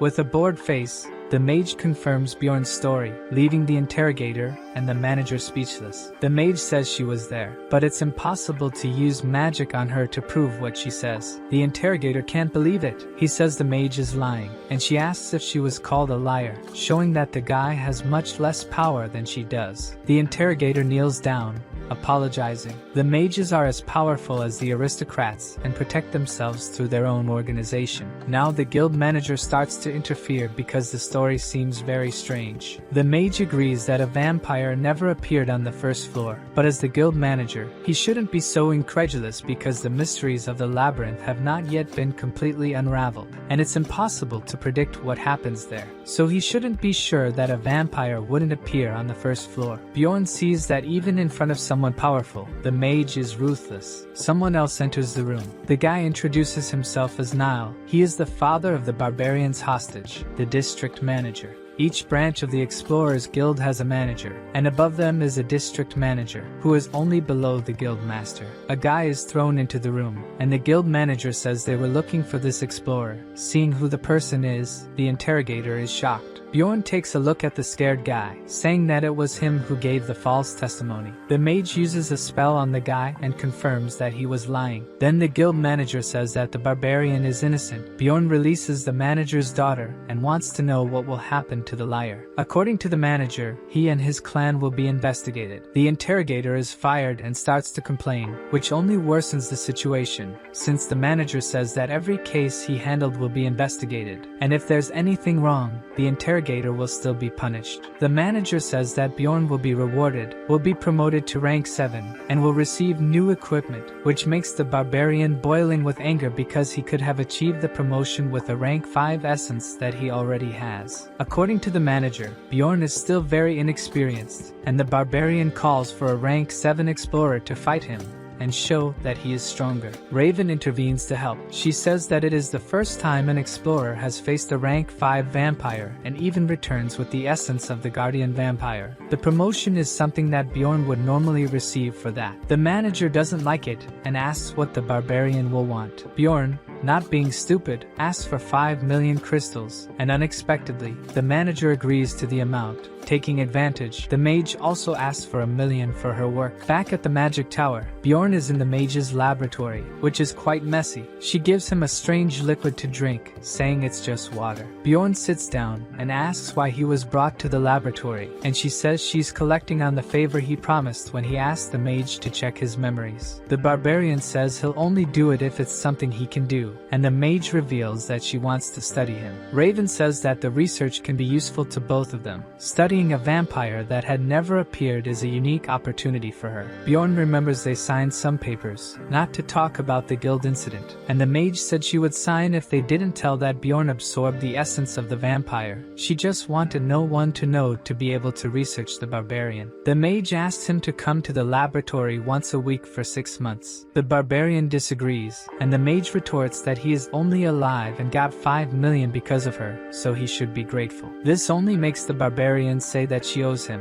which leaves Raven confused. Bjorn stares at the mage and says he absorbed the essence of the body golem against his will because of her. To Raven, he should be grateful for getting the essence, but the barbarian says he was forced to consume the essence so that the mage would survive. Even though she did it to save Bjorn, he says he didn't want the essence, and the mage owes him. The mage thinks the barbarian has gone mad. Bjorn continues to insist that he was harmed by the essence, even with the mage explaining that the essence was very rare and explorers would pay dearly for it. Bjorn tells her to consult other explorers because they would agree with him. The mage thinks Bjorn said that because he thought she didn't know other explorers. She touches a crystal ball and contacts another explorer, after explaining the whole situation. The mage looks apprehensive, waiting for the response, and her contact says he would be very angry if it were him, satisfying the barbarian with the answer. Raven is surprised and tries to say that if the essence were very rare and could only be obtained in a rupture, it would be worth it. Her contact says he would be angry, demoralizing the mage. According to him, mages wouldn't understand the situation, and Bjorn is triumphant with the answer. Defeated, the mage asks how she could compensate someone if something like that happened. The guy replies that he would ask for 15 million if it were him, much more than the mage could expect. It seems erasing an essence is very expensive, and every time the explorer does it, it gets more expensive. Raven probably doesn't have all that money, and she asks what could serve as an alternative. But in this case, her contact says he would split the person's head. Raven doesn't know how to deal with this situation. This contact of hers must surely be powerful, since he is close to a tower mage, and must know how important the balance between essences is. If the mage had asked a low-ranked explorer, they would say any essence is good for them. Now, Bjorn wants to know if she will admit she was wrong. The elder mage appears, saying the barbarian must indeed be special to have won over a mage without using brute force. He introduces himself as Dian and says he is Raven's mentor, and Bjorn is shocked, as this means this old man is very powerful. He is the master of the magic school. The elder enjoyed the conversation between the two. Even though Raven used the soundproof spell, it seems he was curious as to why she brought a barbarian alive. This part about being alive makes Bjorn curious, and the mage explains, with a scary face, that usually only the bodies or the hearts of the barbarians reach the tower. Bjorn surely didn't like to hear that. Then the mage starts laughing and says it was just a joke. If this is the mage's humor, Bjorn will show him what barbarian jokes are like. The barbarian says he should crack the mage's skull, catching him off guard with the joke. Bjorn tells the old man to accept that he fell for the barbarian's joke, but it seems calling the guy an old man was a mistake. The barbarian starts messing with the mage's head, saying it was another joke to call him an old man, and since the mage doesn't respond, Bjorn thinks he went too far with the joke. The mage starts laughing, saying Bjorn is a true barbarian, while saying he doesn't mind being teased. His expression says otherwise. He seems to be boiling with anger. To fix the situation,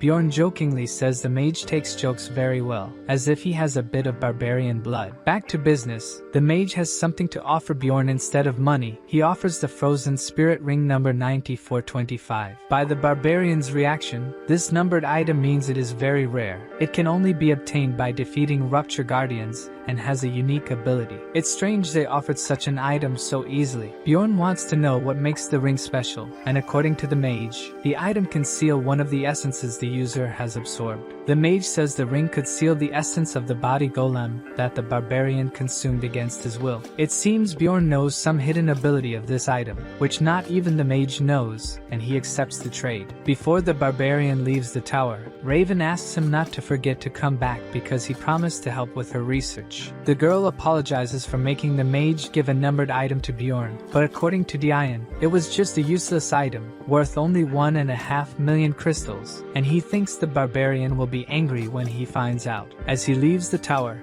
Bjorn thinks that, in that world, mages are the smartest people. Still, Raven didn't know about the hidden item in the rupture, and from that, he was sure he is much superior, even to the mages who have no idea of the real value of the item they gave him. After a long time, Bjorn returns to the inn and the owner is surprised because he thought the barbarian was no longer in this world. The guy explains that he threw Bjorn's things away because he thought the barbarian wouldn't come back. Bjorn is furious because he had paid for an extra week's stay and the guy says he will compensate Bjorn. The barbarian holds himself back from doing anything to the guy. The next day, he goes to a trading district with Einar. There he sells the items he got in the labyrinth and pays Einar's 300,000 stones, which she is grateful for the payment. She tells Bjorn that there are people eating clouds on a stick and, looking at them, she feels like trying it too. Einar finds humans amazing for creating something like that while enjoying a meal with the barbarian. A little shy, she thanks Bjorn for still treating her the same way, even though her body has changed. Impossible for Bjorn not to find her cute now. Einar says that the other barbarians started avoiding her because she no longer looked like a warrior. Besides, humans started flirting with her everywhere. Einar is desperate with this change of appearance and asks the barbarian if she really became so ugly. Bjorn is completely speechless. The girl looks wonderful. She tells Bjorn that she made a decision. She can't enter the labyrinth with the barbarian anymore. Bjorn was left alone. Now Einar is no longer part of his group, and not because of her change in appearance, but because her talents were noticed by an elder, a fencing specialist, and she decided to learn fencing with this mentor.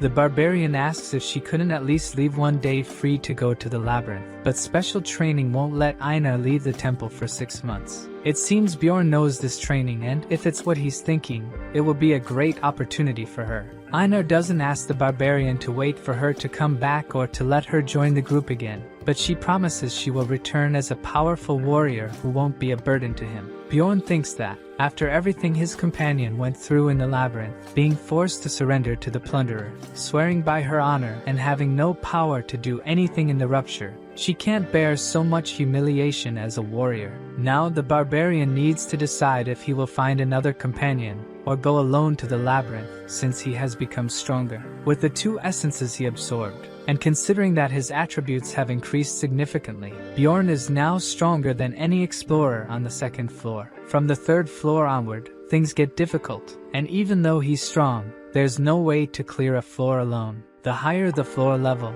the more necessary it becomes to have a group, preferably with members of similar levels. While thinking about this, the barbarian goes to Raven. A mage like her would be a great addition to his group. When the barbarian is about to invite her to the group, she shows him a scary chair for her research in Bjorn. It doesn't seem like anyone has survived it. The mage declines Bjorn's offer without thinking twice. She would only consider accepting if the barbarian recruited other rank 6 members, including a priest. She knows it would be very complicated for the barbarian to recruit these members now. Changing the subject, the mage hands him the result of the vampire essence analysis. Her results are not very detailed, but that doesn't matter to the barbarian who knows exactly what the essence does. And being a guardian essence, it comes with a passive ability that, in this case, makes him resistant to death. Adding the immortal seal and the essence, Bjorn can heal from any wound. Before Bjorn leaves, the mage asks him one thing. She wants to know what Bjorn put in the vampire's mouth while they were fighting. Bjorn knows she's talking about the tear of the goddess, but he decides to play dumb and not say anything about it. To avoid more questions from the mage, he says he's hungry and leaves. Raven is sure he knows something and won't stop until she finds out what it is. In the tower's library, she picks up a book about ruptures, which contains information about the blood-dyed castle. The book talks about the tear of the goddess and the golden mask, but it's hard to know much because the pages are stained. The mage looks up information about the tear in another book and finds out that it's a consumable relic that spreads a very strong blessing when the vial is broken. It's been over a century since the relic was last used to save the Pope. Discovering this, Raven wonders if it was a coincidence that what happened in the battle resembled the power of this relic. If it wasn't a coincidence, it would be very strange for the barbarian to know about the tear's location and how to use it. By defeating the ruptured boss, Bjorn obtained the golden mask. It can be used 5 times, and it makes the user change their face for a month. In the game, the barbarian didn't pay much attention to the item and sold it, but after being unjustly imprisoned, this item could be very useful to Bjorn in the future. In a tavern, people are talking about the guild the plunderers were part of being dissolved, and Owen's sister, who was eating, listens attentively to this gossip. The guild was called Crystal Union and had grown a lot in the last decade. Its members used a communication system with many message stones. One of the guys talking says they weren't even explorers. It seems that at first this guild was made up of common people who needed to pay their taxes. But as they grew, they began to discriminate against outsiders and committed crimes against beginners. After hearing the conversation, Rowan's sister leaves. She remembers everything Rowan went through because of those plunderers. Before leaving, she also hears that it was the Freedom Barbarian who dissolved the guild. People are talking about a barbarian who escaped from prison to prove his innocence. And the most incredible thing about it is that this barbarian was only a rank 9 explorer. By the information, it would be too much of a coincidence for this barbarian to be Bjorn, but it would explain why Bjorn disappeared for a week. The elf goes to Owen's room and calls for her sister. The girl doesn't seem well surrounded by her spirits, and her sister isn't sure if she should tell Owen about what she heard earlier. In the Explorers Guild, Bjorn is looking for members for a group. The barbarian wants at least 4 people who work from the 3rd floor up, and the attendant asks for the barbarian's information. As soon as he starts reading, the guy gets scared and says something about 5 stars. But when Bjorn asks, he plays dumb and hands over a list of teams for the barbarian. Bjorn realizes the guy changed the subject, but he didn't pay much attention. Analyzing the list, he finds an interesting name. It was Murad's name, the dwarf who entered the rupture with Bjorn. The dwarf says he invited one more person to join them, and the barbarian is surprised when he hears that a mage would join them. The dwarf starts waving. The new member of the group is arriving. The mage seems young and excited. He introduces himself as Ryal and says he wants to join the barbarian's group. Murad introduces himself as a 6th rank explorer, and the mage is an 8th rank from the royal family. This surprises the dwarf, and Bjorn explains that this means the mage doesn't work for the guild. Ryal thinks Bjorn seems clever for his kind and asks the barbarian's name. Bjorn is getting annoyed with the mage but introduces himself and asks Ryal to sit with them. Bjorn asks why the mage wants to explore the labyrinth. It seems rare for an 8th rank mage to go on explorations. Due to the mage's rank, he must not be very strong and would only be able to explore the lower floors, so it would be much more profitable to work in the city. The mage says he wants to become a renowned explorer to bring glory to Baron Martoin's family. The dwarf is surprised that the mage is a noble, but apparently, he is just a distant relative. Ryal also says he won't mistreat anyone for having an inferior position, but he's not a real noble either. Despite being cute, this mage only knows a few curse and ice spells that could be useful to the group, meaning he's quite weak, but Bjorn accepts him into the group. Just the fact of having a mage will attract more powerful explorers. As the barbarian expected, after the mage joined, they received proposals from several strong explorers, and Bjorn and the dwarf started analyzing them. From the dwarf's expression, they found another member, and now their team is complete. Bjorn upgrades his equipment before entering the labyrinth and shows the new armor to the librarian, who shows no reaction. She just asks what it is, and Bjorn excitedly says he bought lithium armor and shield and an expanding backpack that allows him to carry much more stuff. The librarian only says they received complaints, and it's better for the barbarian to take off the armor. She really doesn't like Bjorn's antics. Walking down the street, Bjorn spots a barbarian huddled in a corner. The guy is without any weapon, which is very strange because no matter how poor or hungry a barbarian is, they always have a weapon as if it were part of their body. Bjorn tries to talk to the guy, and the other barbarian seems very scared. Bjorn tells him not to be afraid and asks where his weapon is. The guy says, still frightened, that he was broke and so sold his weapon. Bjorn gives a big smile to the guy, thinking about how strange it was for a barbarian to sell their own weapon. Bjorn introduces himself, and the guy says his name is Terrakin. Bjorn takes Terrakin to eat. Bjorn is sure that this barbarian is what they call an evil spirit in this world, someone who didn't come from this world. Terrakin is very grateful to Bjorn. He says he went through the coming-of-age ceremony a month before Bjorn did. Terrakin tells that he got lost and couldn't enter the labyrinth, but Bjorn thinks he got scared of the monsters and ran away. It wouldn't be difficult for the guy to have escaped from the barbarians. His problem would start afterward because no one in the city would want to employ a barbarian. Bjorn wonders if this guy wasn't playing and had also reached the boss's room in the game. But if that were the case, he would know how barbarians are treated in this world. So he asks what Terrakin did after the labyrinth opened the other month, and the guy says he didn't go back in. Bjorn gets annoyed. How could the guy miss the chance again? But Terrakin tries to explain that this time he didn't even have a weapon because he had sold his. The guy didn't think about the future, and Bjorn is confused if the guy really played the game. After that, the guy went hungry, cold, and was rejected by the barbarians when he tried to get close. Bjorn wonders how he survived for so long. If he had fled when he came to this world, just like Terrakin did, he could have ended up the same way. Terrakin asks if Bjorn doesn't feel bad and wants to help him. He excitedly says he knows the labyrinth and could help, but Bjorn interrupts him, saying he won't go to the labyrinth with him. This takes all the excitement out of Terrakin, but Bjorn says he will help the guy in another way. Bjorn offers 150,000 stones and tells Terrakin to buy a weapon and enter the labyrinth. The guy takes the coins trembling, and Bjorn tells him to leave because he's tired. Terrakin tries to say he'll repay, but Bjorn interrupts, saying he should leave. No matter what happens from now on, Bjorn doesn't want to see the guy ever again and asks if the guy understood what he said. The barbarian seems like a different person, scary. At home, the barbarian thinks he acted horribly with the guy, but thinking about what he lived in the labyrinth, he thinks he acted the best way he could with Terrakin and hopes the guy survives exploring that place. The day to enter the labyrinth arrives, and the mage is excited. It's his first time entering,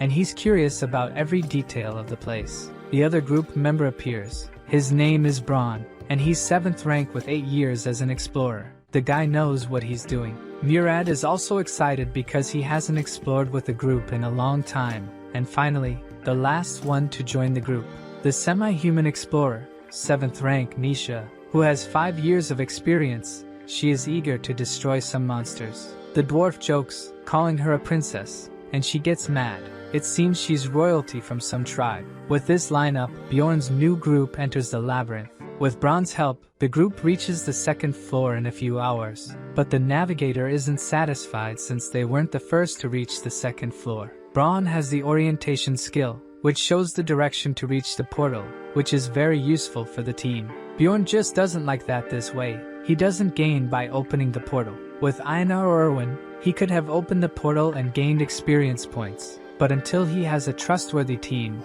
it's better not to show everything he knows. On the 2nd floor, they enter the beast den. The dwarf asks how the wizard is feeling, and due to the bad smell of the place, Ryal is almost vomiting. Bjorn remembers that Braun has a scent-type essence and asks how he's feeling, but unlike the wizard, the explorer is not affected by the smell. Braun warns the group to be careful not to step on the waste puddles, and they continue through the valley. The beast den doesn't have traps, but due to its layout, it's very easy to get lost. The monsters they encounter are easily defeated by the team, and with the wizard's magical alarm, they can take 4 guard shifts, allowing each to sleep for 6 hours. It seems that this time, exploring the labyrinth will be much smoother. Ryal doesn't understand why one of them has to stay on guard if they have the magical alert. The problem is that this magic only detects monsters, and explorers are much harder to detect. Knowing this makes the wizard scared, and the dwarf suggests Ryal should rest. The barbarian wakes up to the conversation and thinks this might be the wizard's first and last time with the team. On the 2nd day,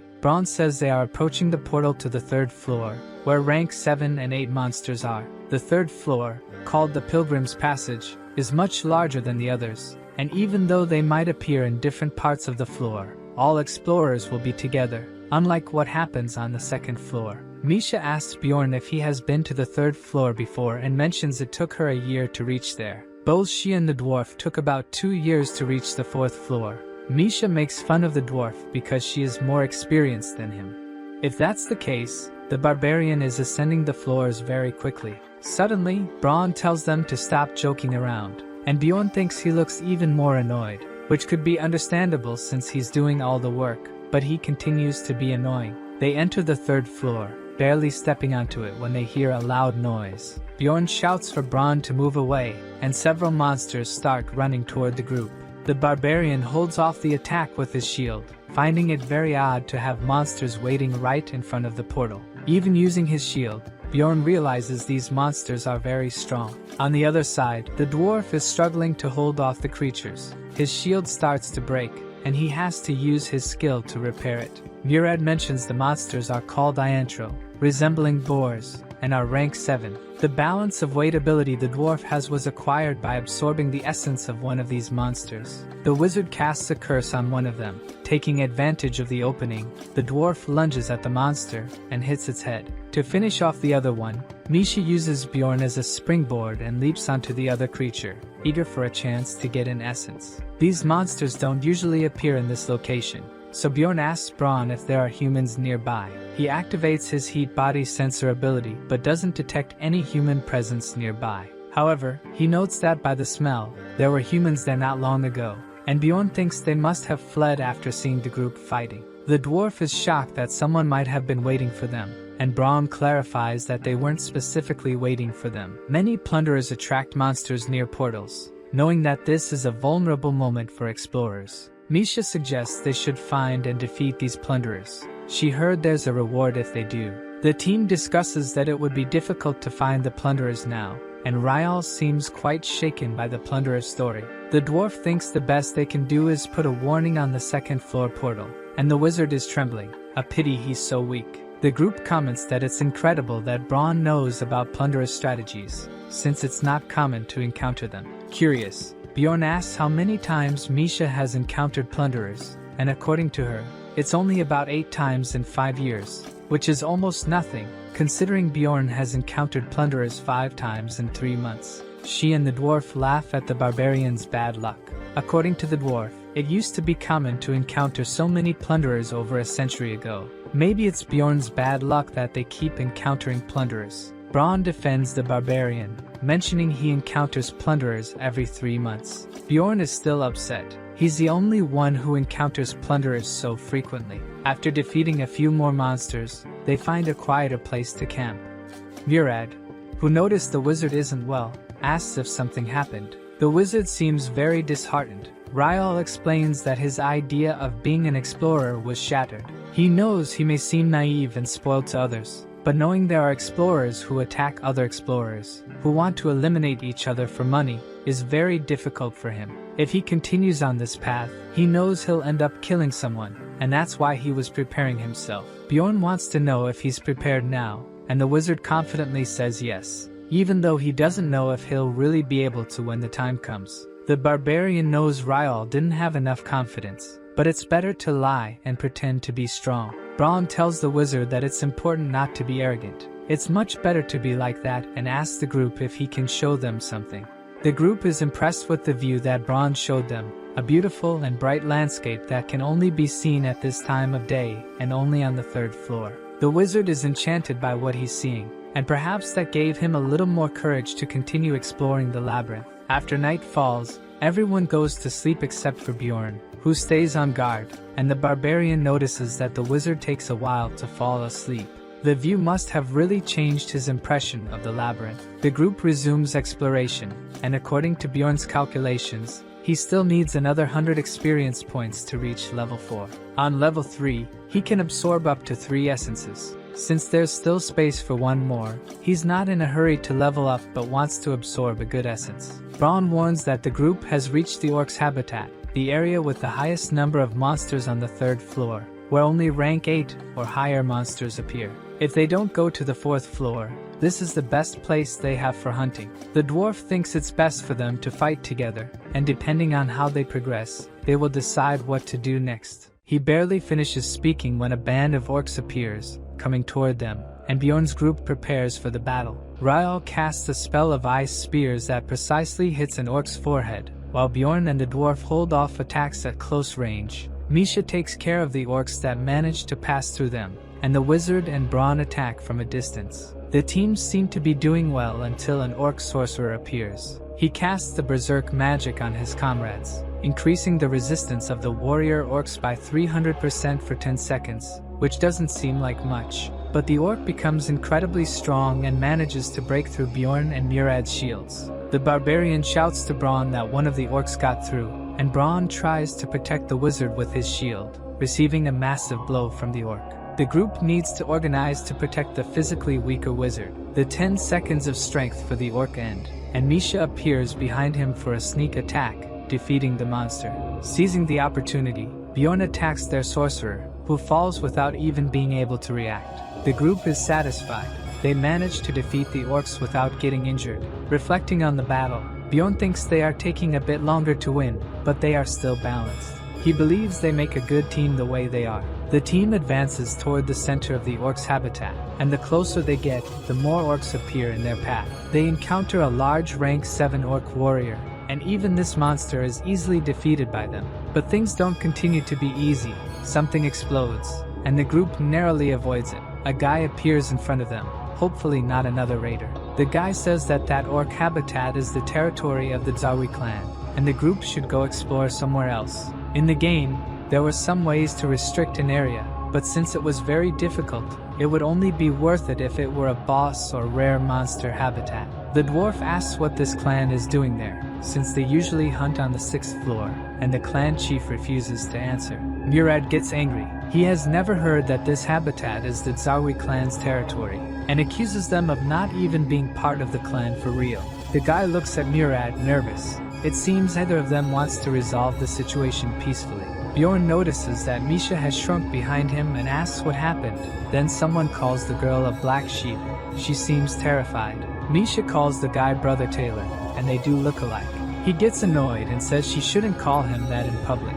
It's embarrassing, and the elder asks if they are really siblings. It's impossible not to be with such resemblance. It seems the elder owes something to this clan, but Taylor doesn't care if he has to fight her or not.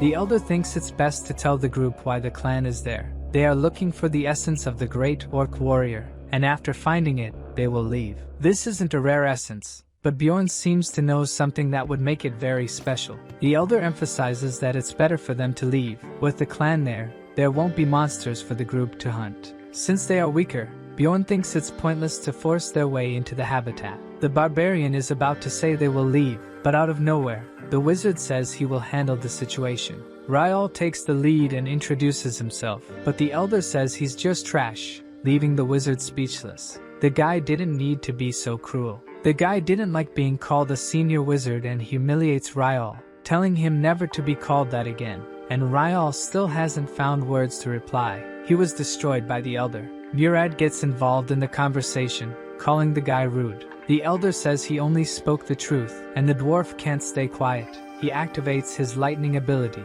ready to fight with a 6th floor clan. Everything the barbarian tried to avoid happened. Now the group will have to fight against the 6th floor clan, thanks to Murad, who couldn't let the mage be humiliated. The elder glares angrily at the dwarf, and Bjorn shouts Murad's name while punching the dwarf's head to the ground. The whole group is taken aback by the barbarian's actions, who continues holding the dwarf, telling him to calm down. Bjorn looks at the clan, hoping to have avoided worse, and the elder says the dwarf should be grateful for having a companion like the barbarian. It seems Bjorn managed to prevent the group from being destroyed. Near the exit of the orc habitat, the dwarf apologizes for his actions, saying he acted without thinking. Braun says the dwarf's actions could have ended them, but since nothing happened, it's best to forget it. As bad as Murad acted, he was defending his companion. The barbarian thinks Braun should have been tougher on him, and is too kind to be a leader. In Braun's place, Bjorn would still be cursing the dwarf. Misha thinks it was her fault that things didn't go well, but for the mage, she was the reason nothing worse happened, as she is the sister of one of the clan members. This cheers the girl up, and Bjorn is puzzled by how quickly the group's atmosphere improved. Misha reveals she doesn't talk much about her family because she's ashamed of being the only one who couldn't form a bond with a spirit beast. Demi-humans like her can make contracts with ancient beasts, the spirit beasts. There are several types of contracts that allow summoning beasts, being possessed by them, or using their abilities, and not all demi-humans can make these contracts. In Misha's case, because she descends from the Karlstein family, it's shameful that she doesn't have a contract. When she was a child, she got along well with her siblings, but as she grew up and wasn't chosen by any beast, she was rejected by them and called a half-breed. To her siblings, she is the result of an affair, and since her mother died early, she couldn't confirm, so she left the clan and learned to fight, thus becoming an explorer. The dwarf is moved by her story and how difficult her life must have been. The barbarian doesn't understand how the dwarf could be so moved, and now the dwarf also wants to tell his story. Murad's dream was to be a blacksmith. Every dwarf must want that, but even trying for 10 years, he couldn't graduate because he had no talent. So, at 30 years old and needing to survive, he became an explorer. Now it's the mage's turn to say he's the least talented. He only had contact with magic due to his social position, but wasn't good enough to enter the magic tower. Ryal thinks that if he were a true mage, he would have been a little more respected by the elder. The dwarf is moved again, saying Ryal is a great mage. The elder was wrong about him. Beside the barbarian, Braun says it's the first time he's seen something like this, and Bjorn thinks he agrees that all that emotion is unnecessary, but instead Braun says he also needs to apologize. Braun says he got angry when Murad and Misha were talking about their experiences because he envied them. He thought that since they weren't human, they were lucky and didn't suffer. To cheer Braun up, the dwarf and Misha say that only humans can become mages or even saints, only not mentioning that only a small part of humans can have these talents. The dwarf laughs, saying the team is formed only by black sheep, and everyone feels better after talking about their problems and being comforted, except for one. Everyone looks at the barbarian, waiting for him to also tell his story. Bjorn is in panic. He doesn't know what to say in this situation, so the barbarian takes a deep breath and shouts with all his might that he has no mother. The dwarf and the mage stare at him, still surprised by the outburst, and Bjorn continues shouting that his mother didn't survive after childbirth, and his father never returned from the labyrinth, so he can't meet them even if he wants to. The group falls silent after the confession. Since Einar told this story to Bjorn, he didn't lie about his parents. Braun and Misha are deeply moved. The mage starts crying, and the dwarf even says he can be a father figure to Bjorn, but he doesn't want any emotions and says he's fine. Still, now the group is in tears over the barbarian's story. Misha is worried and asks if Bjorn is okay. He started thinking about how many times he almost died since he ended up in this world, and that really upset him. While the barbarian is downcast, Murad tells Braun that they should go to the witch's forest. This catches Bjorn's attention. They discuss where they should go, and for Murad, it's better to continue on the 3rd floor and improve their teamwork a little more before going up. Since the witch's forest is a very difficult place, Bjorn thinks the dwarf wants to go there to test how they work as a team in a much more dangerous place. On the 4th floor, monsters of rank 7 and 8 appear, like on the 3rd, but also rank 6 monsters rarely, which means that, being on that floor, monsters of this rank can appear at any time. Bjorn has lost the game several times on this floor and understands why the dwarf is cautious, but still thinks it's better for the group to move to the 4th floor. Bjorn argues that he and Murad are strong enough squires to handle rank 6 monsters. Even though the team lacks much damage, their composition should be enough to survive on the 4th floor. Misha and Ryal whisper if they should really trust the barbarian's idea, which angers him as he overhears their conversation. Murad remains unconvinced and suggests a vote, so the team decides to proceed to the 4th floor. The group has been in the maze for 3 days, and at dusk, Braun suggests it's best to stop and camp. Looking at the clock, Bjorn realizes the group has set up camp at the same time every day. Braun must have planned the camping spots in advance, considering the team's distance and speed, which is impressive. The barbarian asks the guide about the plans for the next day, and Braun says they will be in the witch's forest before noon, showing his reliability as an experienced adventurer who knows exactly how to lead the group. The adventurers sleep until their shift changes, but suddenly, Bjorn is awakened by Braun shouting his name. The barbarian thinks it's his turn to shift, but it seems that's not the case, so he asks if a monster is coming, and according to Braun, it's not just monsters. Bjorn hears screams as if someone is being chased by a monster, and Braun asks if he remembers when they encountered the Iantro near the portal. Bjorn remembers the guide saying someone had set a trap for them, but they escaped. The guide says he smells the same people where they are, and Murad asks if they are the looters from before. Brown confirms they are the same ones and thinks they are trying to infiltrate, pretending they need help. Misha wants to know what they are going to do since the looters are approaching. Bjorn puts on his helmet and decides to use this opportunity to their advantage, saying if the group isn't confident, it's best not to do anything. Meanwhile, the infiltrators appear. The barbarian shouts for them not to come closer, threatening to crush their skulls if they do. The group asks for help, saying the rest of their members have already been caught by the monsters and offer a reward for assistance. Bjorn orders them to drop their weapons, but they refuse, saying the monsters are getting closer. The barbarian observes closely and realizes the monsters are just watching the group, perhaps being cautious because they've encountered more people. He gives the group a choice. Either they drop their weapons, or it's better for them to leave. The group members seem very scared, and the guy who seems to be the leader finally accepts Bjorn's condition, and they all drop their weapons. Bjorn asks Brown to collect the weapons from the group and notices the monsters are retreating after seeing that the group has gotten help. They are indeed clever. The girl from the group thanks the barbarian for the help and introduces herself as Elisa. After surviving the attack, she is in tatters. Enchanted by Elisa, the dwarf introduces himself, saying she must have been through tough times. The other members also introduce themselves as Talon and Hans. Bjorn remembers the Hans he met before and doesn't like the coincidence. This Hans asks if the barbarian knows another Hans and says his name is very common. Elisa continues to thank and says the goddess Leetlas must have protected them. Brown is surprised to hear the goddess's name and asks if the girl is a priestess, which she is. Elisa serves the goddess of light who oversees exploration and relationships. Still, Bjorn doesn't believe it. He's sure they're all looters, and she's not even a priestess. Suddenly, the barbarian is surprised. The girl is using her ability to heal the wounded companion, so she can't be a fake. Now the group is confused, and Misha asks if Brown might have been mistaken about these people. The guide is incredulous. He was sure he had smelled them before. Elisa thinks her group has already proven they are not dangerous and asks for their weapons back. But to her surprise, she hears a no. Bjorn doesn't care what she is. For barbarians, unlike humans, that means nothing, and he demands payment for the reward they owe his group.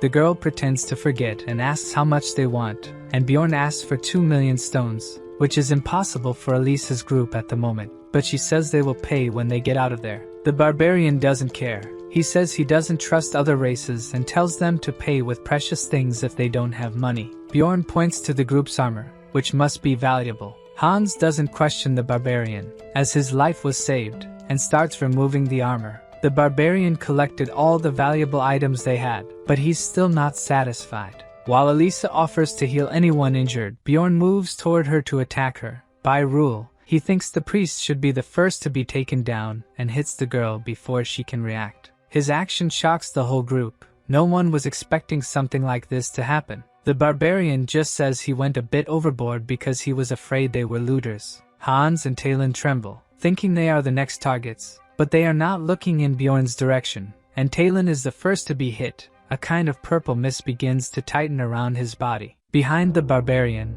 Elisa starts moving again, and even Bjorn turns to see the girl, incredulous. Elisa, all twisted, asks how he knew she was the monster. She says it's too late for them, and the barbarian thinks nothing goes right for him. His companions are petrified with fear, and Bjorn shouts for them to calm down as he'll take care of her. The barbarian hits the priestess's head again, and the dwarf yells that he's only attacking a body. Bjorn says he attacked her because he was afraid, but if she moves again, she's definitely a carry priest, a hidden class that can only be chosen by priests after reaching the 5th floor. It allows the user to use both divine and dark magic, but comes with penalties. Carry is an evil god, and when the class is revealed, the person is punished with beheading. To maintain the class, the user needs to make sacrifices regularly, and the easiest way to do that is by being a looter. This time, she attacks her other companion, Hans. Elisa is regenerating and remorselessly says she lost her 2 companions because of the barbarian.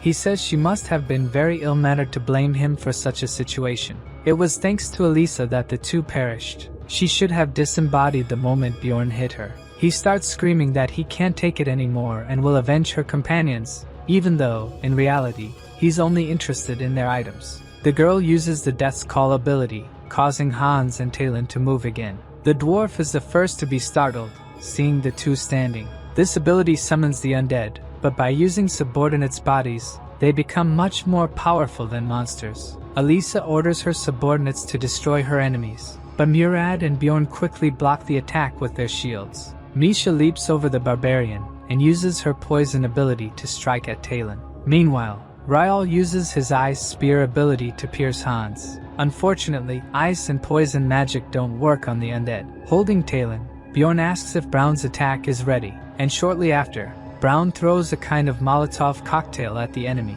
setting it on fire as soon as it's hit by the bottle. The barbarian thinks fire is a great weapon against the undead, but Elisa shows that it's useless and uses the fire of the dead. The ability absorbs all nearby fire. This time, it seems like Bjorn's group is out of effective attack options, so he shouts for the rest of the group to attack the priestess while he and the dwarf hold her subordinates. Since the barbarian had taken their equipment before, he'll be able to hold them longer while his group goes to attack the priestess. Misha goes straight for her, but Elisa summons a guardian shadow that emerges from the ground. She orders the shadow to destroy the group, but they continue the attack. The priestess starts laughing, unfazed by the attacks, so Misha realizes the shadow is enveloping her, seeming like a curse. She cuts the shadow, which doesn't seem to have much effect. Suddenly, Murad appears, attacking the shadow too, saying Bjorn sent him to help, meaning the barbarian was left alone to hold the two undead.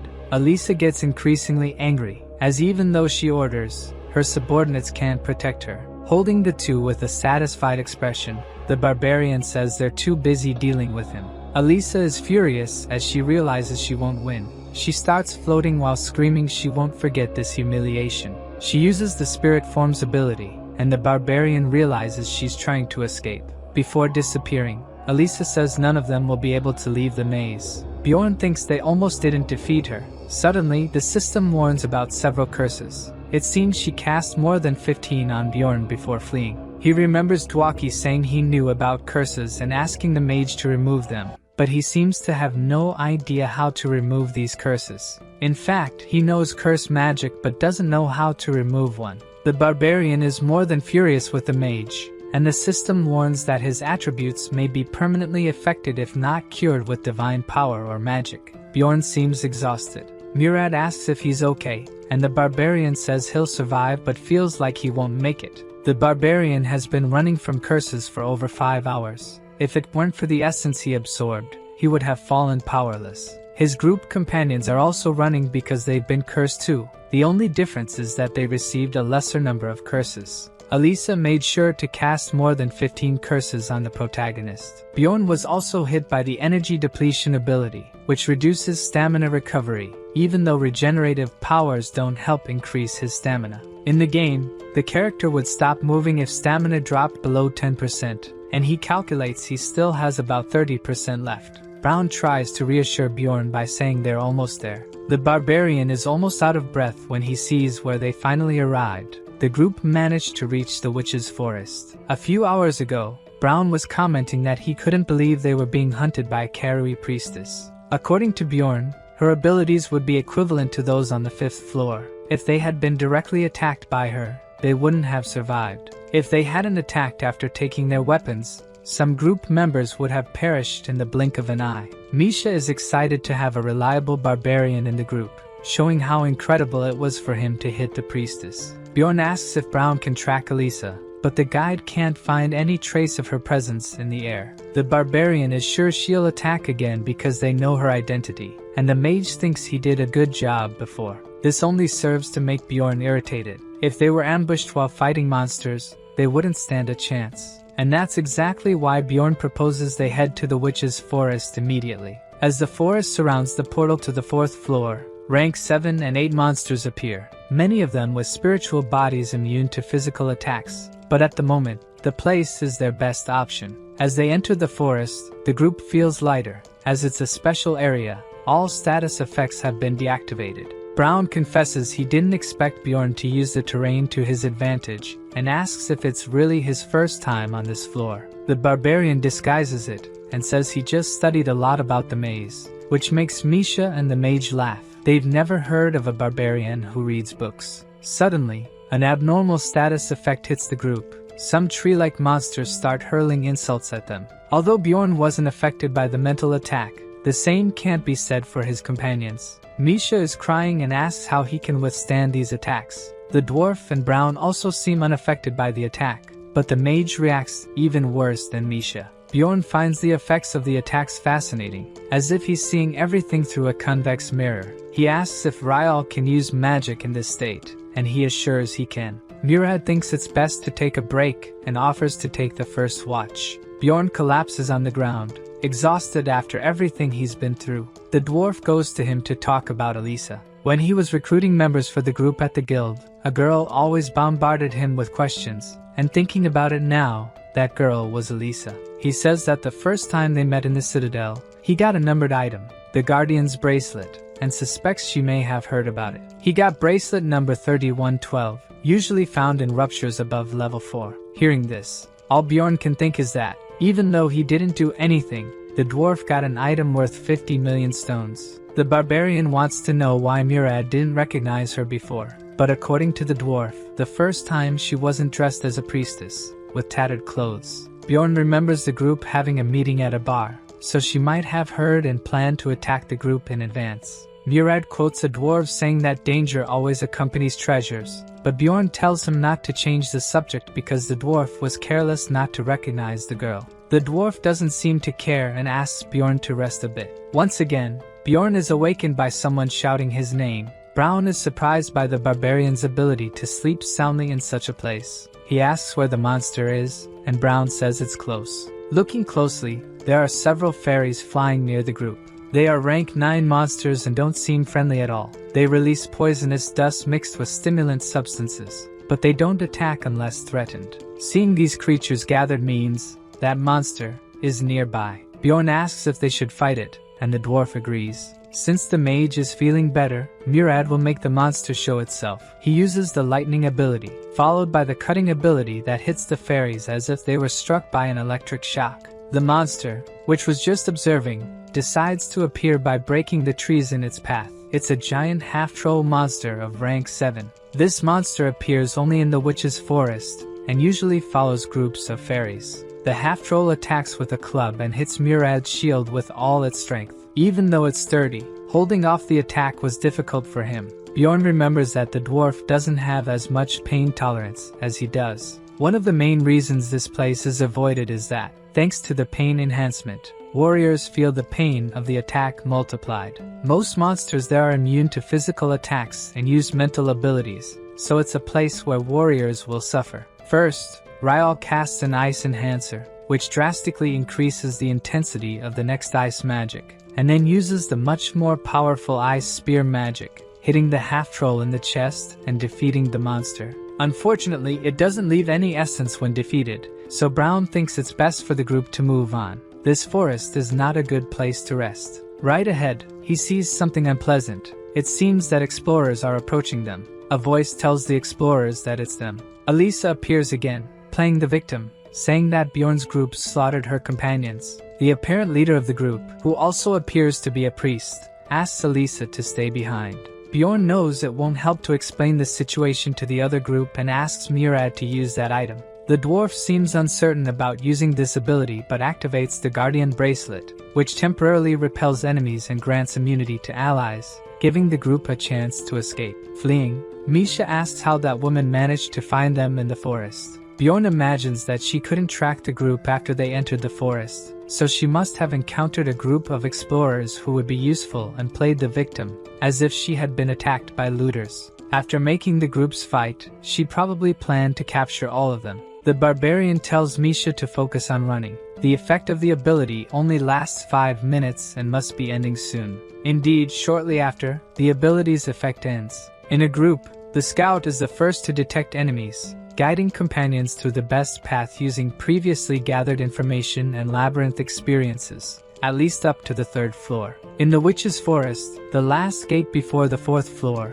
the true abilities of a scout are revealed. Brown's main ability is smell. In a place where even the trees move, this ability is incredible for finding the way to the 4th floor. At a certain level, it's possible to sense the scent of mana and use it to find the way. Unfortunately, the scout from the other group is also good. They are approaching, and Brown increases the speed. Now the question is who reaches the 4th floor first, and Bjorn's group is very tired. Misha keeps running, but is almost out of breath. Accidentally, she stumbles over a stone and falls to the ground. Bjorn asks if she's okay. The girl says she twisted her ankle but will keep running. The barbarian knows it's not just a twist, she broke her ankle, so he picks her up and carries her on his back.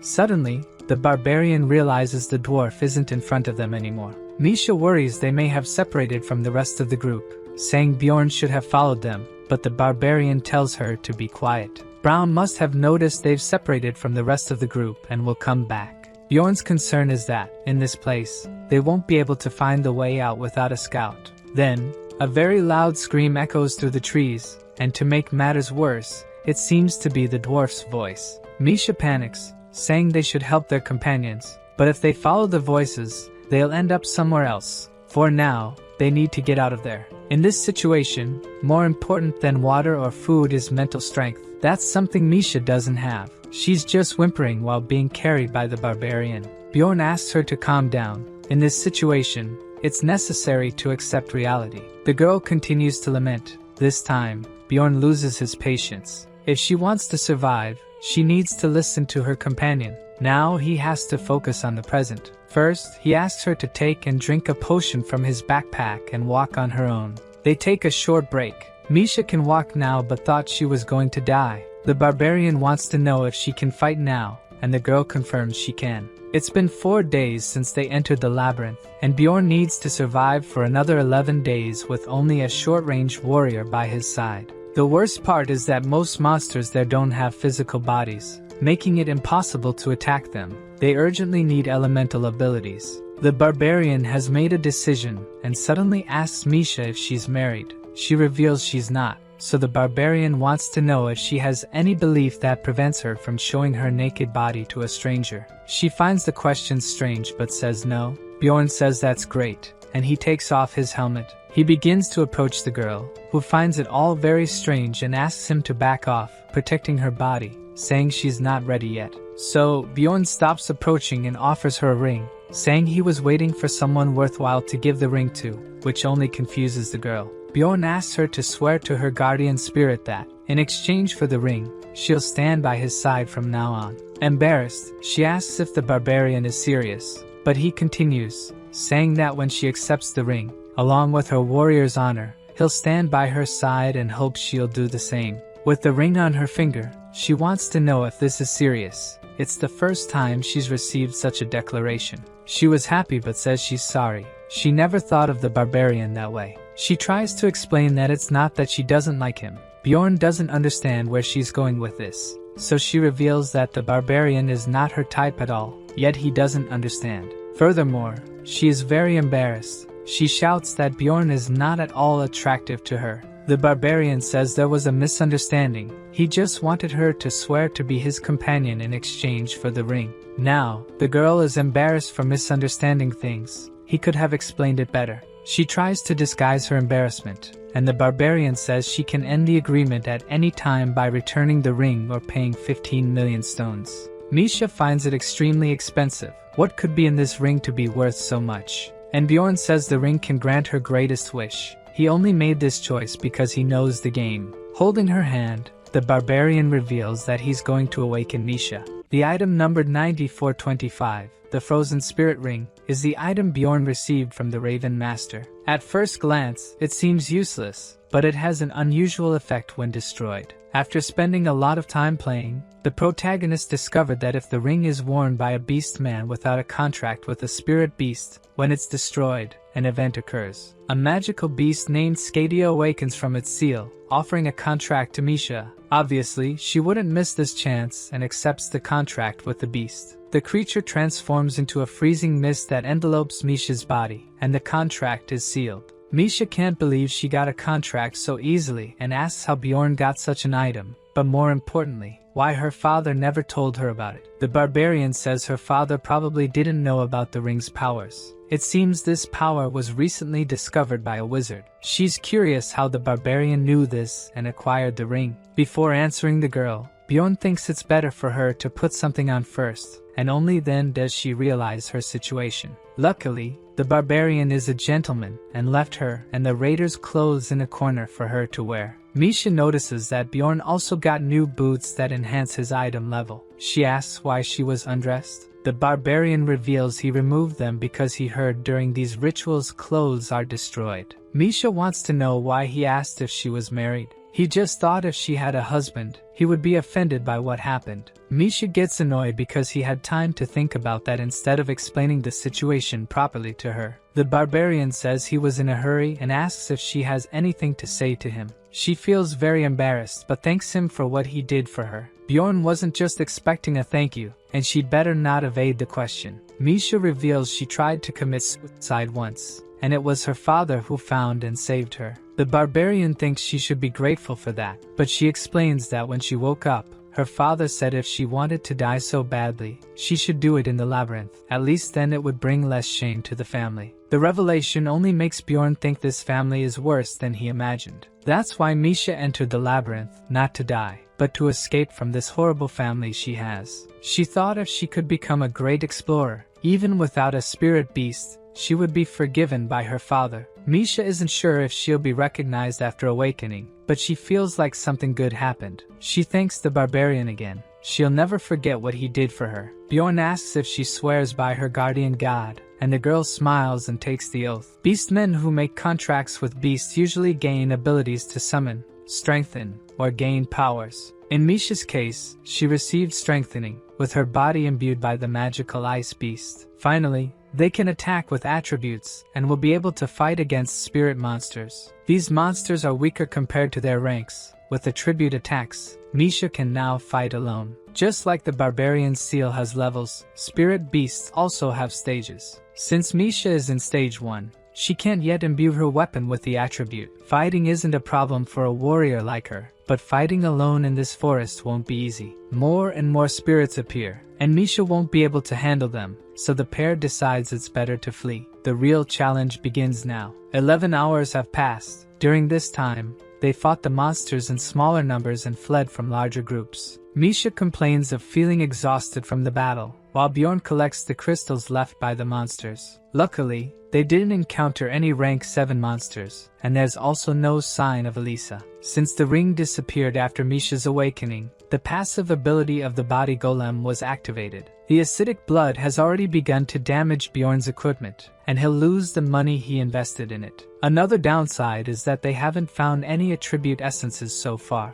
Additionally, Misha is reaching her limit. At this rate, the barbarian's chances of survival are only 30%. After 12 hours in the witch's forest, its field effects are strengthening. Bjorn asks Misha to tie a rope around their bodies so that even if they fall, they won't separate. Now they can't afford to stop for even a second. The real reason the witch's forest is considered a place not to stay in is the witch's eye. Its effect is simple. If you stay still for some time, the rank 7 monster Kanabaro will appear. This time decreases as the level increases, and after over 60 hours in the forest, Bjorn and Misha are still lost. Once the witch's eye activates, they haven't stopped walking. Kanabaro would appear after 10 minutes if they stopped. It would take about 15 minutes to kill one, and as soon as they stop, they'd be attacked. Misha asks Bjorn to walk slower. She's exhausted, and Bjorn notices she's much more tired. Even when slowing down, Misha is still being pulled by the barbarian. Seeing she can't keep up, Bjorn tells her to climb on his back so she can rest a bit. She tries to say that the barbarian is also tired, but he grabs her waist and throws her onto his back. Knowing she won't resist for long, Bjorn knows she's exhausted, and she thanks the barbarian. Except in battles, Bjorn has been carrying Misha for hours. It's been over 87 hours since they entered the forest. The barbarian is also reaching his limit, and thinks they need to find that thing before it's too late. Suddenly, a voice asks why Bjorn doesn't leave Misha behind, and he is petrified as if he knows that voice. It continues, saying that way, Bjorn would solve his companion's biggest problem, and even asks if he won't seduce the girl. The voice belongs to the barbarian's ex-girlfriend and doesn't seem like an illusion. She asks if Bjorn is afraid of being abandoned again, and tries to approach the barbarian. Bjorn realizes that since it's based on his memories, she acts exactly as in real life. Meanwhile, She keeps speaking sweetly that Bjorn is a know-it-all who doesn't talk about himself. Bjorn says she acted the same way, and the girl gets annoyed but continues her advances on the barbarian. Bjorn seems hypnotized by her words, feeling like an idiot for being led by an illusion. The illusion asks Bjorn to stay with her and leave Misha behind. His ex's illusion hugs him, saying the other girls don't understand him. He is completely caught up in the illusion until a voice shouts for him to wake up. Misha threw the illusion away with her strike. Now the barbarian realizes he was ensnared by the illusion. Misha keeps striking the illusion and asks if the barbarian is okay, but he doesn't seem to have recovered yet. Misha is proud to have rid them of the dryad that was attacking her companion. Bjorn is shocked when he realizes what kind of monster had attacked him. Dryads are rank 8 monsters that use their captivation ability and rarely appear in the witch's forest. That's why the illusion was so realistic. It wasn't a field effect but an ability. The barbarian thanks Misha for saving him, and she feels proud. Suddenly, her expression changes. A group of explorers has just appeared. The explorers think the duo must have gotten lost. It's been 8 days since Bjorn reached the 3rd floor, and most groups should have moved on by now. The explorers ask if they lost their group, and the barbarian confirms, thinking these people aren't trustworthy. Misha gets excited thinking they're saved, but the barbarian remains cautious. A woman from the group says not to be afraid. They have children their age in the city. Bjorn finds this even more dangerous and refuses to go with them. If this group really has children to feed, it means they have even more motivation to earn money. Misha doesn't understand why Bjorn is being cautious. Whenever the barbarian thought about what he would do if he met other explorers, the answer was to ask for help. Offering a reward in exchange for the group guiding them to the exit would be beneficial for both parties. Before proposing an agreement, Bjorn wants to know more about them, so he introduces himself. The scout of the group introduces himself as Hans, another Hans. Based on his experience with people with that name, the barbarian becomes more apprehensive. It's one more reason not to trust them. The group also has 2 warriors and 2 archers. If they don't have good intentions, they are a dangerous group. The barbarian whispers to Misha, asking if she trusts his judgment, and she confirms. He thinks he might be paranoid, but this group is suspicious. Bjorn thinks it's best they leave, and Hans asks if the pair wouldn't want help. The barbarian really wanted to, but his instincts are warning that they're dangerous. Bjorn says that he and Misha can manage on their own, and they depart. Suddenly, an arrow is shot, but Bjorn blocks it with his shield. Just as expected, they weren't ordinary explorers. The other archer questions why his companion did that. She wants Bjorn's valuable Latinium-made equipment. The archer doesn't understand the situation, and Hans tells him to leave if he can't comply. Hans also wants the expandable backpack. The other warrior also wants money and decides to attack the duo. Seeing all this, Misha asks if they're not going to run. They're at a disadvantage, and the other team has a tracker who can easily find them. Bjorn whispers to Misha that they need to buy time. He says he'll give the backpack and shield to the explorers if they spare them. But someone shouts to grab them, and Misha panics, saying that she is the Therianthrope's princess, and they will be rewarded if she lives. The group leader is confused, but Veit is determined to finish them off so they won't suffer consequences. The group even thinks it's better for Misha to be a princess since she would have valuable items. Bjorn won't be able to buy more time, but it should be enough. Kanabaro, the rank 7 monsters, has just appeared. The group is taken by surprise. The monster appeared because Bjorn and Misha have been lost for days. Bjorn asks Misha to cling to him. He knows Kanabaros pursue their prey, and there's no way to escape. So the barbarian runs towards the explorers. The idea is to use them as bait to escape. Bjorn jumps on Hans, who doesn't understand. Then the monster uses the mana mines ability. The group is surrounded by Kanabaros mines. Hans shifts the group's focus to defeating the monster and then capturing the duo. Bjorn knows he won't be able to avoid the mines either, so he decides to step on them while running. On the other side, Kanabaros summons dogs. The animals run hungry towards the group, who can't dodge, or they'll step on the scattered mines. Additionally, the monster also attacks them with its weapon. Bjorn is bitten by the dogs and uses his flesh explosion ability to get rid of them. Suddenly, the barbarian doesn't feel his ankle anymore. This time, he has a serious injury and needs immediate treatment. Now Misha has to attack, and Bjorn throws her towards the monster. The girl attacks Kanabaro with her dagger and manages to destroy the monster in a single strike. Looking at the explorers who are attacking, Now they're on the ground begging for her help, but Misha knows they don't deserve it. Who needs help is Bjorn, who has a leg injury, but thanks to his immortal ability, he's healed instantly. Misha is surprised by her companion's quick recovery, not knowing that even with a weak potion, Bjorn's regenerative abilities are incredible. Curiously, she asks what Bjorn is since he didn't seem to feel pain, but he says it's the mental power of barbarians. After the fight, it's better they leave before more Canabaros appear. Misha asks how he knew the explorers were dangerous. Bjorn says one of them was named Hans, and he doesn't like that name. This only confuses Misha more about him. She never imagined that a kind lady like Veit could transform like that. According to Bjorn, if they didn't seem weak, have expensive gear, and weren't in the labyrinth, she could have just been a kind lady, even though she was the first to attack. Misha doesn't understand, and Bjorn asks why she entered the labyrinth. It was for money, just like that lady. Veit shouldn't need money just for herself, and that's why she might have acted that way. In this exploration,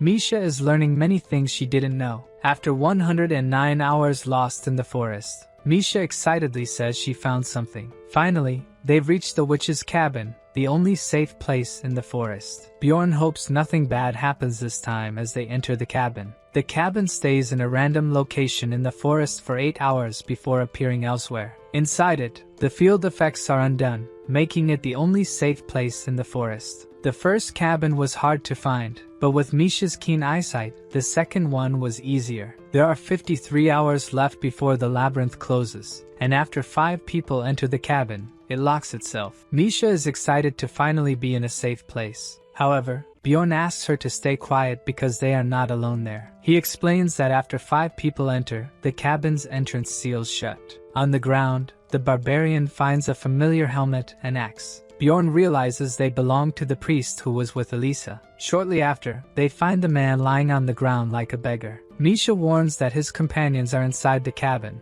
and before going in, Bjorn knocks the man out. They tie up the group inside. Misha thinks the priest won't last long in his condition. Bjorn then pours a healing potion over the man's head. He screams in pain because the potions heal but are painful. He asks if Bjorn is the barbarian he encountered before. The priest yells that it was all a misunderstanding. They were being manipulated by Elisa. They stumbled upon Bjorn's group after they separated. They injured Brown in the shoulder to leave them without a guide and unable to escape the forest. But suddenly, a light appeared and threw them backward. When they woke up, they were without their guide, thanks to Ryal's spears. From their story, the scream Bjorn heard earlier was from Brown when he was injured. Without their guide, the priest's group wandered aimlessly through the forest. On the second day, problems started. Elisa began draining Hans's life force. Only then did they realize she was an evil Karui priestess. The priest swears they attacked Bjorn's group because they were deceived by Elisa. He asks for forgiveness, saying they will compensate for the damages and begs Bjorn to show mercy. Misha lets Bjorn decide what will happen to them. Bjorn recalls everything he's had to do since entering the labyrinth. Despite being attacked by these guys, no one was seriously injured. In his mind, there's a debate about whether to let them go or not. His barbaric side thinks they will cause trouble again, so it's better to get rid of them. However, his human side believes they made a mistake but deserve another chance. They might have deserved it in the world he lived in before. Bjorn asks Misha for her opinion, and she doesn't trust them. Whether it was a mistake or not, they attack to kill, and she's learned that shouldn't be forgiven. This makes the barbarian think more clearly, and he decides to get rid of them once and for all. With this decision, Bjorn gains another point of mentality. He knows that after coming to this world, he has to live with the weight of being a barbarian. Bjorn asks Misha to take their equipment. He then offers a sacrifice to the cabin, so it remains open for another 8 hours. With their supplies, they can rest there for up to 24 hours. The barbarian decides to rest first and flops onto the bed, which is much softer than he's used to. He thinks that the more he lives as a barbarian, the better he behaves as a human. After dreaming about his ex-girlfriend, he wakes up startled, finding Misha sleeping soundly beside him. He reflects on everything he's experiencing and realizes he slept for 7 hours straight. He also notices Misha is still asleep and gets annoyed that she doesn't want to get up. There's 1 day left before the labyrinth closes and 1 hour before the cabin shuts. If they hold out a little longer, they can return to civilization. When they return to the forest, things are very different. Misha asks Bjorn if he knows what's happening. He remembers that in the game, After making 7 sacrifices in the cabin, a special condition is fulfilled. It releases the Chaos Lord Ryakis, who starts roaming the floor. In the game, they were called floor masters, and each floor had its own. Misha is in a panic. She didn't know there was a lord on the 3rd floor. The method to summon him was kept secret because it wouldn't be enough with just a few explorers. Even the floor monsters hide from Ryakis, who kills anything in his path. The portal to other floors closes when he is summoned, so it's better for whoever is on the floor to prepare. Misha starts asking why he appeared, and it was probably because of them. Bjorn explains that when they burned the sacrifices, they fulfilled one of the conditions to summon him. He didn't imagine that others were doing the same. Misha becomes desperate and blames Bjorn, thinking everyone will die. To make matters worse, Bjorn says it's better if no one knows it was them, or it may not end well. At least the status effects were undone, and they can leave the forest now. Bjorn decides the best course of action is to head toward the orc habitat. According to the dwarf, the Jarwi clan operates above the 6th floor and has hundreds of members. If the duo stays close to the Jarwi clan, they might have a chance of survival. The barbarian imagines that at least 10 teams like theirs are on the 3rd floor. When they arrive at the clan, one of its members is trying to organize the explorers. There are dozens of them desperate, not knowing what to do. Bjorn realizes the place is in complete chaos. The clan's priestess casts a spell of evil destruction. The man who seems to be the leader asks everyone to calm down. They are in a safe place. In a day, the 3rd floor labyrinth will close, and according to their contract with the royal family, they will ensure that most explorers return. But if anyone breaks their rules or causes conflicts, they will be expelled. Bjorn sees that the speech calms the explorers, and thanks to the priestess's magic, they will be able to rest a little. The proclamation, destruction of evil, allows only humans to enter and exit a location. Even so, Bjorn doesn't think they can let their guard down. He knows they will have a problem soon. Bjorn asks Misha if she trusts her ears, and she says she doesn't know but has received compliments. He doesn't understand what she meant and asks if her hearing is good. Misha confirms, and he asks her to listen to the conversations around them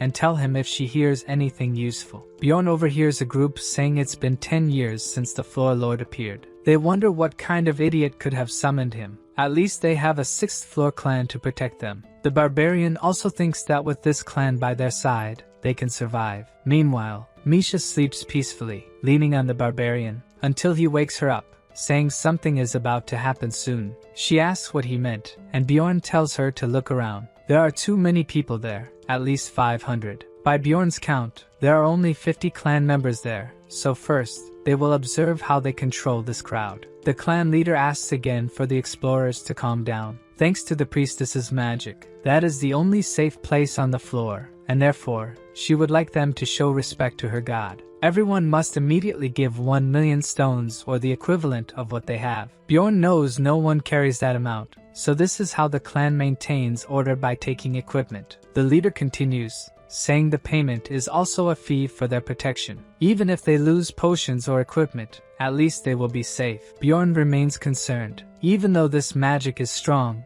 it doesn't compare to the power of the floor master. He knows that not even this clan will be able to defeat the master, but it's better to do what they ask. At least they won't have to give up their equipment, since they collect various items. Bjorn notices a group indignant about having to pay so much for just 1 day of protection. Several people leave the protected area because they refuse to pay for protection. Misha returns after paying the fee for both of them. Bjorn calculates that the clan must have earned at least 300 million stones by charging for protection. The barbarian is convinced that if the Lord comes there, it will be their end. Both those who stayed and those who left are trying to be positive that they won't encounter the Lord. Still, Bjorn prefers to prepare for the worst. With 5 hours left before the labyrinth closes, they are found by the floor lord. His passive, Desperation Rain, causes area damage. Where the drops fall, field effects disappear. The floor lord, Ryakis, finally appears, and people panic, shouting for the clan to protect them. Even the clan leader knows the damage to the expedition will be heavy. He orders the clan to use everything they have to face him. The leader uses a numbered item, the Sun Lord's flag, to confront the monster. Bjorn realizes that in just a few minutes, the clan used items that cost millions of stones to face Ryakis. The leader says they have enough items, so they can use them without moderation. In other words, they will try to defeat Ryakis. The barbarian wasn't the only one who prepared for the worst, and knowing this, he is satisfied. All these people risked themselves to get where they are. It wasn't just luck. The leader orders them to take positions. They are going to stop the Chaos Lord. The close-range damage dealers and tanks of the clan focused on blocking light attacks. The warriors head straight into battle as soon as they are healed, even when they are in tatters. The leader keeps urging the clan not to get distracted and to focus on the battle. The explorers comment that the clan has already suffered 4 casualties in a few minutes and think the situation isn't good. But they are managing to hold back Ryakis' advance. The clan is doing its best for that. The Chaos Lord releases his inherent powers, and the leader orders to stop the attacks. Ryakis cannot feel threatened. They need to destroy the orb first. The clan is aware of the Dark Sphere and is controlling the attacks to prevent the Lord's second phase. If they keep this up, Bjorn thinks they can survive until the maze closes. There is only 1 hour left for the maze to close. The clan has lost about 20% of its forces, which doesn't seem like a big problem. The problem is the explorers. They are getting desperate. Every time Ryakis appears, the explorers who pay for protection die. For Bjorn, this is their fault for watching the battle distractedly. Misha asks if they shouldn't do something since the situation doesn't seem good, and the barbarian is pondering about it. The explorers around conclude that they should fight too, so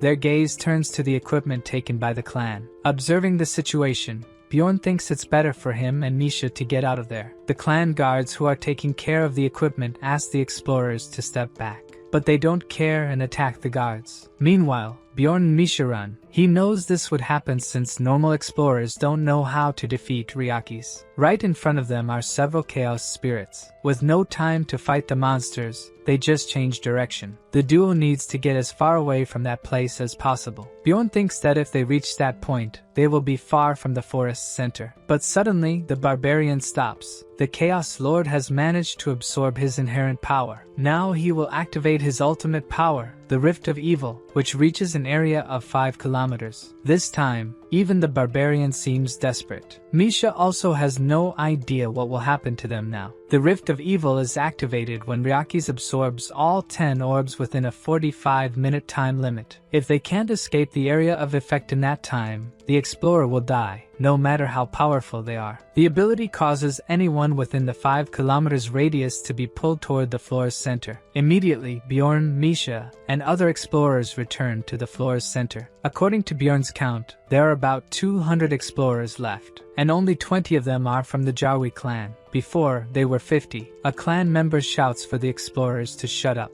He says they lost several of their members because of them, and it's better not to come near. This only makes the explorers more irritated. They paid for protection and still might not survive. The clan guy also says he won't help anymore, and they should be grateful for not being killed. One of the explorers raises their hand amidst the crowd. He read in an ancient text that if they don't leave within the time limit, they will all die, except if they run 5 kilometers in any direction. The problem is that Ryaki's clones and chaos spirits will pursue them if they try to leave. The explorers agree that if they work together, they might survive. More than half of them leave, and Misha asks what they are going to do. Bjorn wants to bet on something with a higher chance of success and goes to the clan. Misha's brother recognizes them and wants to know what they are doing there. Bjorn greets him and asks if they managed to get the hero Orc's essence. The guy who wasn't taking Bjorn seriously until now is disturbed and asks how the barbarian knows about that. The barbarian is pleased. The bet was a success. The clan now has only 23 members, and they have only 2 short-range damage dealers left. After the explorers revolted,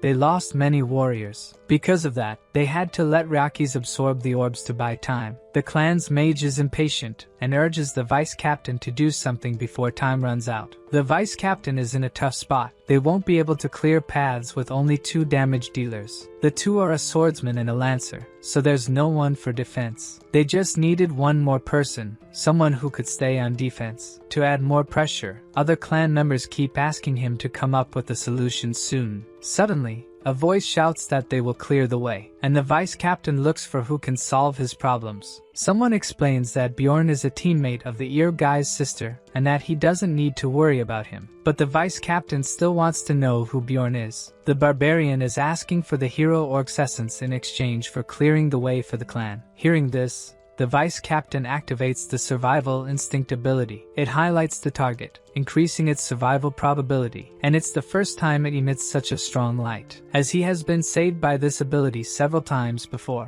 The vice captain decides that Bjorn is the key to getting them out of this situation, and he asks for the barbarian's name. Bjorn introduces himself, thinking that his second bet was also a success. The vice captain introduces himself to Bjorn, and asks how he knew they were after the hero orc. Bjorn simply presumed they were there because of the essence. A powerful clan like theirs wouldn't be there just for the orc warrior. They must have had some other reason. The hero orc is a hidden boss, summoned when offering 777 magic crystals to the orc warrior on an altar in the middle of the orc habitat. The clan brought many supplies in case they had the rare chance to encounter the orc lord. Since they still have many, they must not have found the lord yet. After hearing the explanation, the vice commander asks why they need the barbarian. Bjorn explains that he has the immortal seal, the vampiric essence of a rupture guardian, and also the essence of a body golem, with the characteristic of pain tolerance. The vice commander doesn't need to hear more. For a third floor explorer, Bjorn is not bad at all, even when compared to the clan's warriors. The vice captain thinks the barbarian is amazing and will invest in him. Misha's brother tries to intervene about giving the essence to Bjorn, but the vice captain has already decided. Investing in Bjorn pays off if they can save at least one more clan member at the cost of the essence. Meanwhile, Bjorn thinks he has passed the first obstacle. There are 3 types of hero orcs, each one a named monster, which means they are advanced mutants with difficult essences to handle. That's why an entire squad is needed to defeat one, even though they are 5th rank monsters. One orc drops the red essence, imbued with the scream of passion. The other drops the blue essence, imbued with the spirit of combat. And the last one drops the green essence,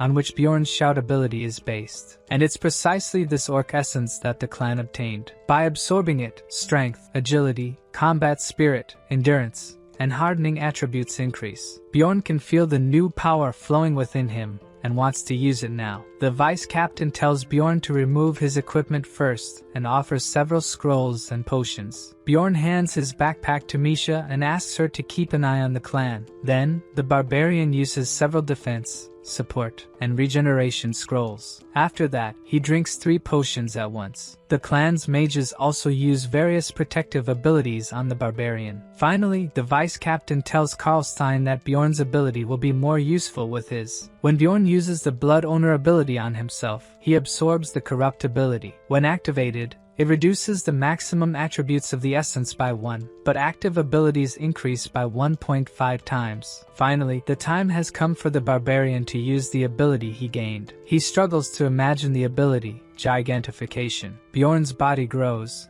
as well as his attraction value and physical attributes. He looks like a giant compared to the others. Misha blushes, as the barbarian's clothes tear due to the size increase. So, the vice captain asks for some cloaks to cover Bjorn. After being covered, Bjorn is ready to move forward. They have only 30 minutes to defeat the Lord, but Bjorn is confident he will succeed. The barbarian lets out a war cry and runs toward Ryakis. The other clan members follow behind him. In addition to them, Misha and 40 more explorers follow, in exchange for having their equipment returned. Bjorn uses the sacrifice seal on the explorers, further increasing their physical attributes. At this moment, the barbarian is overflowing with power. First, miniature clones of Ryakis appear, each 2 meters tall, but they are small compared to Bjorn. When these monsters are destroyed, they cause damage to the opponent, even with tolerance. Bjorn still feels pain when destroying them. Thanks to the vampiric essence, he knows he won't die unless his heart is destroyed. But the vice captain warns that he's being careless and doesn't need to attack so many at once. The problem is that with active gigantification, more monsters are attracted to Bjorn. This makes the explorers behind him safe, since most monsters focus on Bjorn. Misha's brother also attacks the monster clones but receives damage reflection and asks the priests to heal him. Seeing this,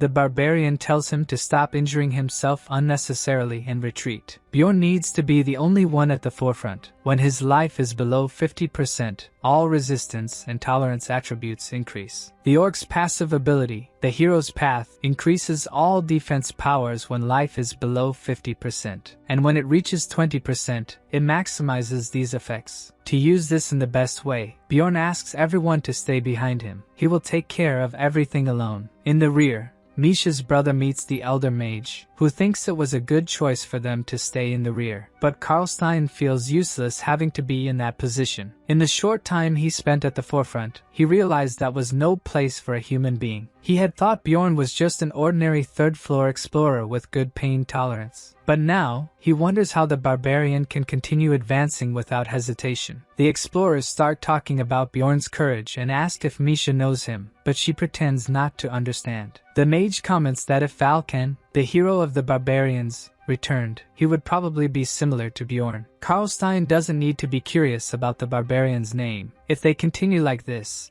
soon everyone will know his name. On a computer screen, Bjorn's attributes are shown, including the new essence he obtained. Bjorn manages to step out of the evil rift, and as soon as he does, the effect of gigantification also wears off. People celebrate that they managed to escape, while the barbarian looks up. The people who didn't manage to escape are being sucked in by Ryakis. The entire orc habitat was destroyed in a matter of seconds, and Bjorn reflects that it was a miracle they managed to escape. The vice captain appears, saying they barely made it. Still, they can't let their guard down. He's right. After Ryakis' first supreme strike, one of the survivors will be chosen as prey. There's a 1 in 15 chance of Bjorn or Misha being chosen as prey, and Bjorn tries to think that neither of them will be chosen. But suddenly, Misha is on the ground and calls for Bjorn. She has been chosen as prey and has fallen into a state of paralysis. The barbarian can hardly believe their bad luck. Unaware that she's the prey, Misha asks what's happening to her, until she notices that everyone's gaze has turned to her, including Karlstein's, her brother. The prey is the only target chosen by Ryakis and will be unable to move, meaning she will be pursued until caught. The vice captain offers protection and asks if Bjorn wants to join the clan, but the barbarian has no intention of working for them. Thus, their agreement comes to an end, and the vice captain wishes him good luck if they survive. But the vice captain believes they won't lose to the Lord. As a farewell gift, the vice captain asks the mages and priests to start. They cast spells to increase Bjorn's speed and regeneration. He thanks them for the help. At least if they survive, the Lord won't go after the clan. There are 15 minutes left before the labyrinth closes, and in that time,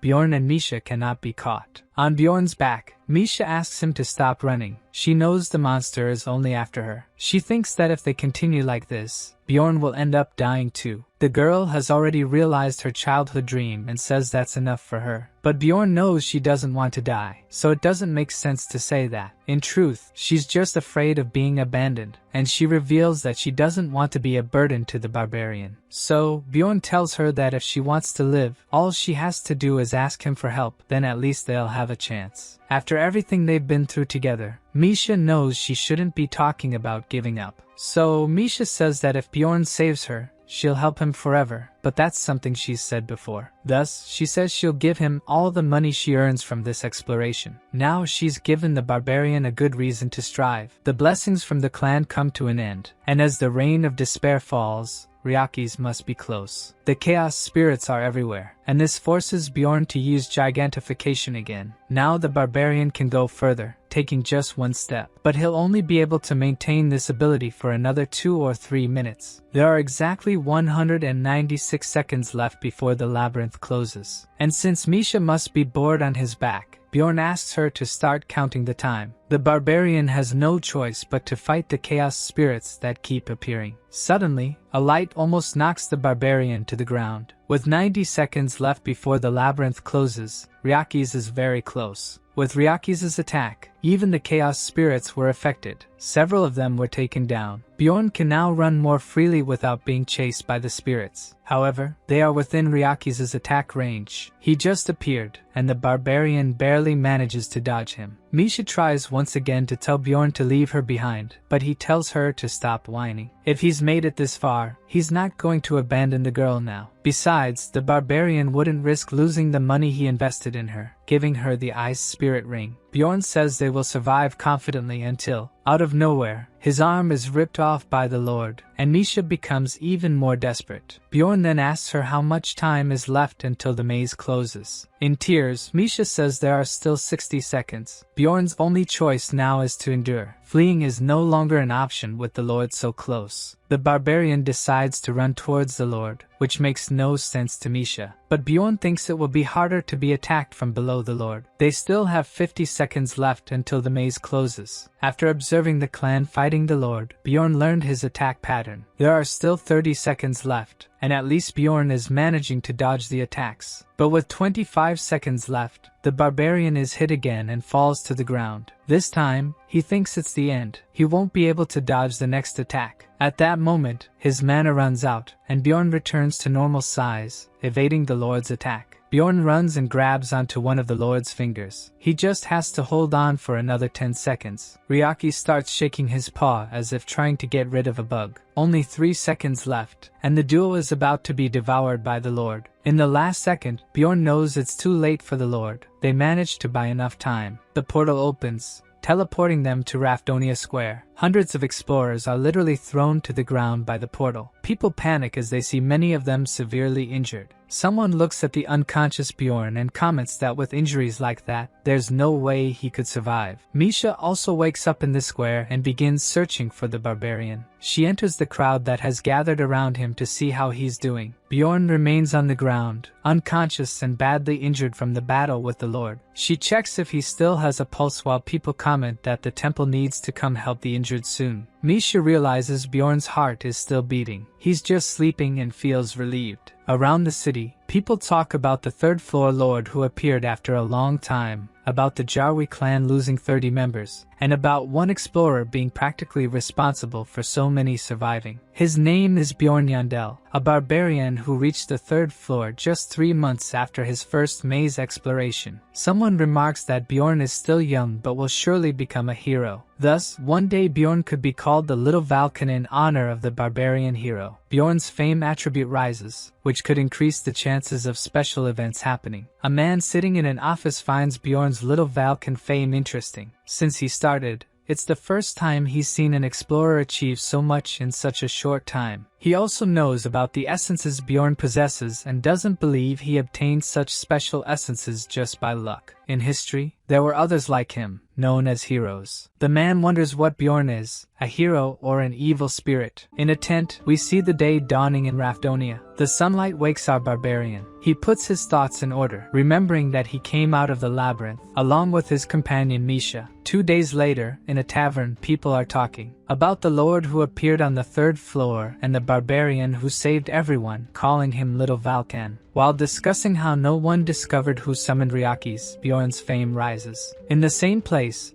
Bjorn and Misha meet their companions who were separated in the labyrinth. Before talking about everything that happened, the MC wants to ask for something to eat. He must be starving. Then the dwarf explains that after Rotmiller was injured, he used the wrist guards again to buy time. Misha is surprised that he could use the item again. For Bjorn, they must have used a combination. And the dwarf explains that by using emergency restoration, it's possible to reset an item's count. After treating Rotmiller, they tried to find the duo, but they were too far to be detected. Then they say they found Elisa, surprising Misha once again, but ended up fleeing from her. As Rotmiller recounts that they reached the 4th floor, Bjorn thinks they used the entrance restriction to their advantage. If they enter a portal just before it changes color, the people who come after will have their entry blocked. After clearing the 100 floors of the tower, it does not regenerate, becoming a safe place. Bjorn gets angry with them for complaining about doing nothing for 10 days while he almost died fighting a floor boss. To irritate the MC further, the dwarf says they found the essence of a mimic, a rank 7 monster. A rare type of monster with valuable essence that grants the treasure room ability, allowing one to open their own pocket plane. The best part is that when the treasure room is opened for the first time, items of all kinds are randomly distributed. Bjorn can hardly believe they got 2 million mana stones, high-level potions, and 2 numbered items. Not understanding the barbarian's anger, Haikarad asks him to calm down. Twisting cutlery to calm himself, the barbarian celebrates his companion's achievements. Noticing that Misha and Bjorn are closer,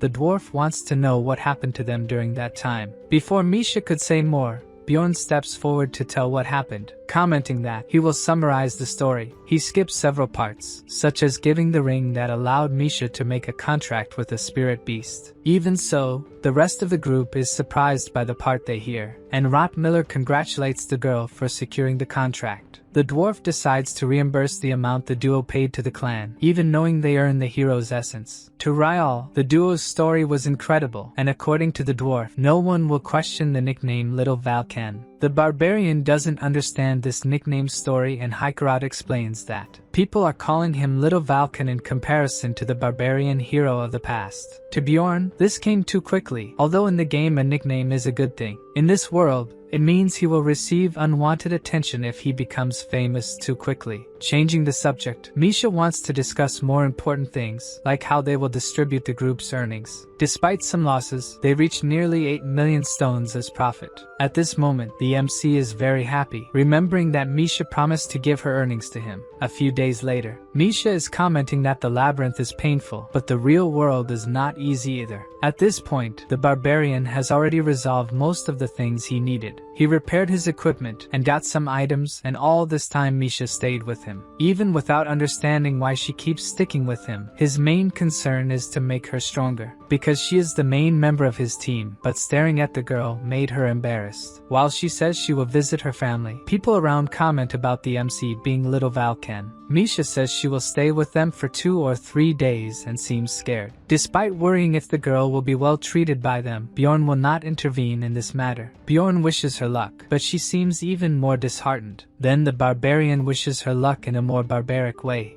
irritating her. Misha says she will return soon and asks him not to skip meals. As she leaves, Bjorn remembers she said she would treat him as her savior, but it seems she is treating him like a son, just like his ex-girlfriend did. What he needs to do first is to increase her level. With improved attributes he can join better groups, but Misha cannot accompany him at her current level. After arriving in the 8th district, he decides he will stay with this group for now and is caught by surprise with a new execution. People around are euphoric as if it were a happy event, thinking the person about to fulfill the sentence was an evil spirit. Looking out of curiosity, the barbarian realizes it's Terrakin in that situation. Bjorn was worried about the guy, who must not have followed his advice to buy a weapon, or had the courage to enter the labyrinth. At this moment, Terrakin recognizes the barbarian, and tries to shout for help from the acquaintance, but it is too late. The barbarian turns away not to witness Terrakin's end, thinking that could have happened to him. Now he will stop helping these people out of pity. Suddenly, someone who knows the MC's name appears, saying they are in the same position as him. Listing several real countries, the blonde asks where Bjorn came from. To the barbarian's displeasure, there are more people like him in this world, and the guy seems quite excited to meet the MC. Extremely irritated with this situation, the barbarian uses the Einar method and tells the guy to say what he wants to get at with the conversation.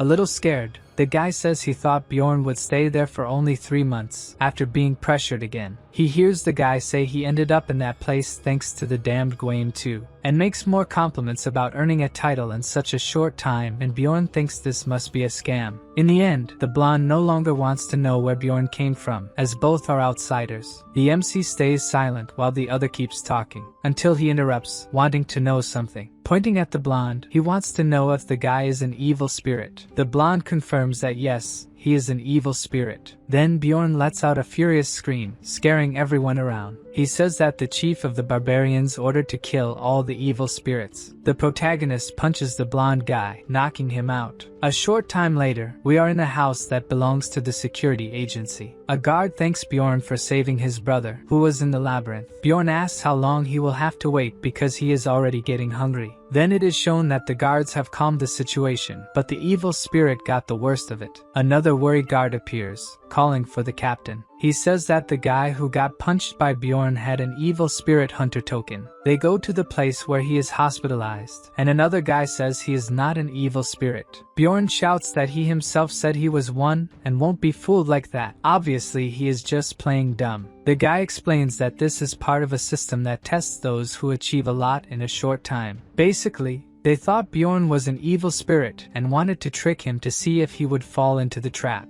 Really, Bjorn was very smart.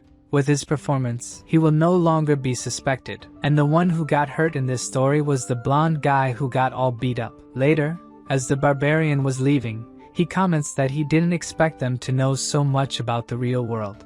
He asks if he was from America or Europe. Bjorn only realized it was a trap when the blonde guy pronounced the word game. He said it in the wrong way, so Bjorn realized it was a trap and put on that whole act. And that was probably how Terrican, the barbarian Bjorn helped, was executed. He must have fallen into this trap. Bjorn finally arrives home to take a nap, but he notices something strange on the floor, a white envelope. When he opens the envelope, a red pill falls out. There is also a letter that Bjorn begins to read. It says that if you take the pill, you will be able to join a community of players who came to this world. It is completely anonymous, with a message at the bottom of the letter saying that the king of Rafdonia is a son of a bitch. Now we see the guy from the security agency talking to someone from the royalty. The guy says he only ordered them to follow Bjorn and not try to figure out if he was an evil spirit. The guy apologizes because he thought it would be easy since Bjorn had only been there for 3 months. He plays a recording of that moment when Bjorn was being tested. The guy watches all the details very carefully. Then he says that an evil spirit would run, but Bjorn attacked the blonde guy. He concludes that Bjorn is not an evil spirit. For a barbarian to achieve a title in 3 months without being an evil spirit, he must really be a hero. And this is good because this city will always need more heroes. The next morning, Bjorn is in front of the magic tower. He took the letter for the mage to analyze. She says he must have caught the attention because everyone who becomes a bit famous receives it. It's normal. She says that if he had brought it right away, she might have been able to decipher what the evil spirits wrote in the letter. He plays dumb, saying he didn't know it was a letter. She also asks if there was a pill with it and if he knew what it was, but he says no. The mage says the pill was created by a very, very powerful wizard who specializes in dimensional magic. If he takes the pill, he will be able to enter a specific spiritual realm. Knowing this makes the MC curious. Raven explains that it is only his mind that enters this other dimension. If you did, you would enter the spiritual realm every 15 days, where evil spirits are probably exchanging information. Bjorn keeps wondering who might have sent it to him. Since the infiltrators died, the MC thinks there must be some kind of poison in the pill, but the mage explains there isn't. Probably they discover the infiltrator isn't an evil spirit and sever the connection of his soul with his body. Raven also says that they look like their souls in this realm, so there's no way to know their appearance in the city. Then Bjorn asks if there is any way to recognize who took the pill with magic, but the mage assures him there isn't. Otherwise, they would have caught all the evil spirits by now. Changing the subject, Raven wants to start the day's tests, first draining the barbarian's blood. Meanwhile, he thinks that he will have guaranteed anonymity in the realm. Maybe this is a good opportunity to get information, and even find a way to return to reality in the meantime. As he thinks about what he should do, the mage conducts the tests on his body. After calculating the risks, the barbarian decides to take the pill. If it were so dangerous, this community wouldn't even exist. And even though the entry is anonymous, it's better not to take it now, or they would know who the newcomer is. If his letter was the only one sent recently, they would know it was him who entered the community. So, it's better to wait another 3 to 5 months before taking it. And he doesn't urgently need information right now. 15 days after returning from the labyrinth in the magic tower, in a laboratory on its upper floors, a wizard is having some secret conversations. The wizard asks about the newcomer, but the voice in the crystal ball replies that he didn't come, which makes the wizard assume that the guy shouldn't be one of the players. Talking to the crystal ball, he says they should stop delaying the other letters and start sending them. He had expectations for this letter, but things didn't go as he wanted. At the guild branch, one of the workers informs that Bjorn was promoted to the 6th rank. Every day, he took care of the things he needed, and during this time, he spent a lot of money. But this doesn't sadden him because he spent it on things he needed. He bought a new weapon and reinforced his shield and breastplate with acid-resistant magic, and something very necessary, pants imbued with magic that won't wear out when Bjorn takes his giant form. Bjorn also asks about Misha's new equipment. The girl still hasn't gotten used to using it normally in a training field. Misha is getting the hang of using her twin blades. Bjorn finds it amazing that she can imbue attacks with the element of her spirit beast, but she needs to improve her movement. During this time,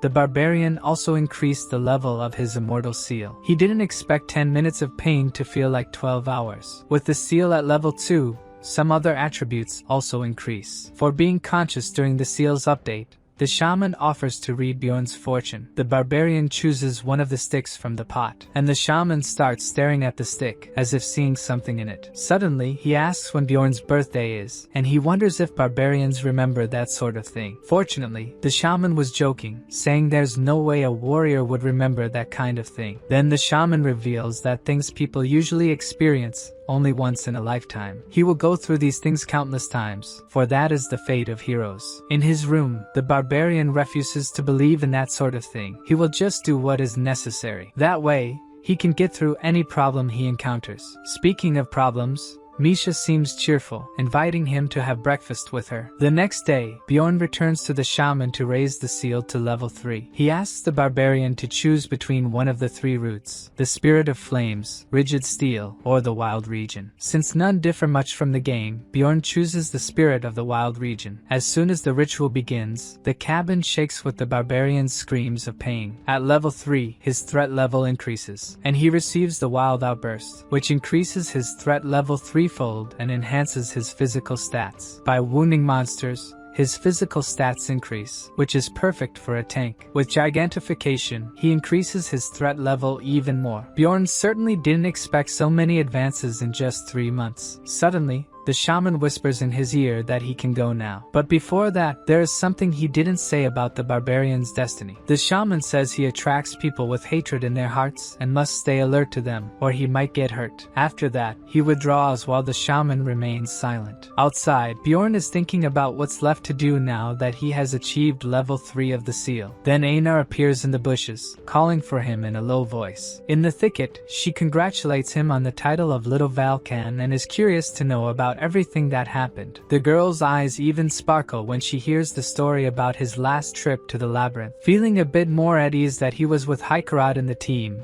and not just strangers. Bjorn is worried that she has lost a lot of weight, but she tells him she's condensing her muscles, which, to the barbarian's shock, even she doesn't quite understand what it is. Suddenly, a voice shouting calls for her, and the girl says she has to leave. The barbarian is worried, but according to her, she just needs to train twice as hard. Before leaving, she calls for Bjorn once more, saying she's happy that he's doing well. He's no longer desperate to survive. Somehow, this time he seems a bit more relaxed. Alone, he wonders if he really is more relaxed. After that, in the library, the librarian comments that he has become famous. It's the first time she speaks to him first, and this kind of conversation seems unnecessary. So he leaves. There's no more reason to approach her now that he's at rank 6 and has a title. He even has a mage on his team now. Since she works in this place, she must be practically at the same level as Dwaki. Being someone who prioritizes survival, he doesn't have the capacity to take care of others. That's why he doubted everyone he crossed paths with and analyzed their actions. He assessed the value and benefits someone could bring him. He killed those who threatened him, wondered if he could use someone or be betrayed, acting only for his own benefit. Then he remembers Misha, saying he should leave her behind or die with her. Thinking about it, what Einar said to him before makes sense. Now he wants to do things that are not necessary for his survival. So he returns to the library, determined to live as a barbarian. He asks what the girl had to say to him, and she doesn't understand how he knew she had something to say. Then he tells her that from her eyes,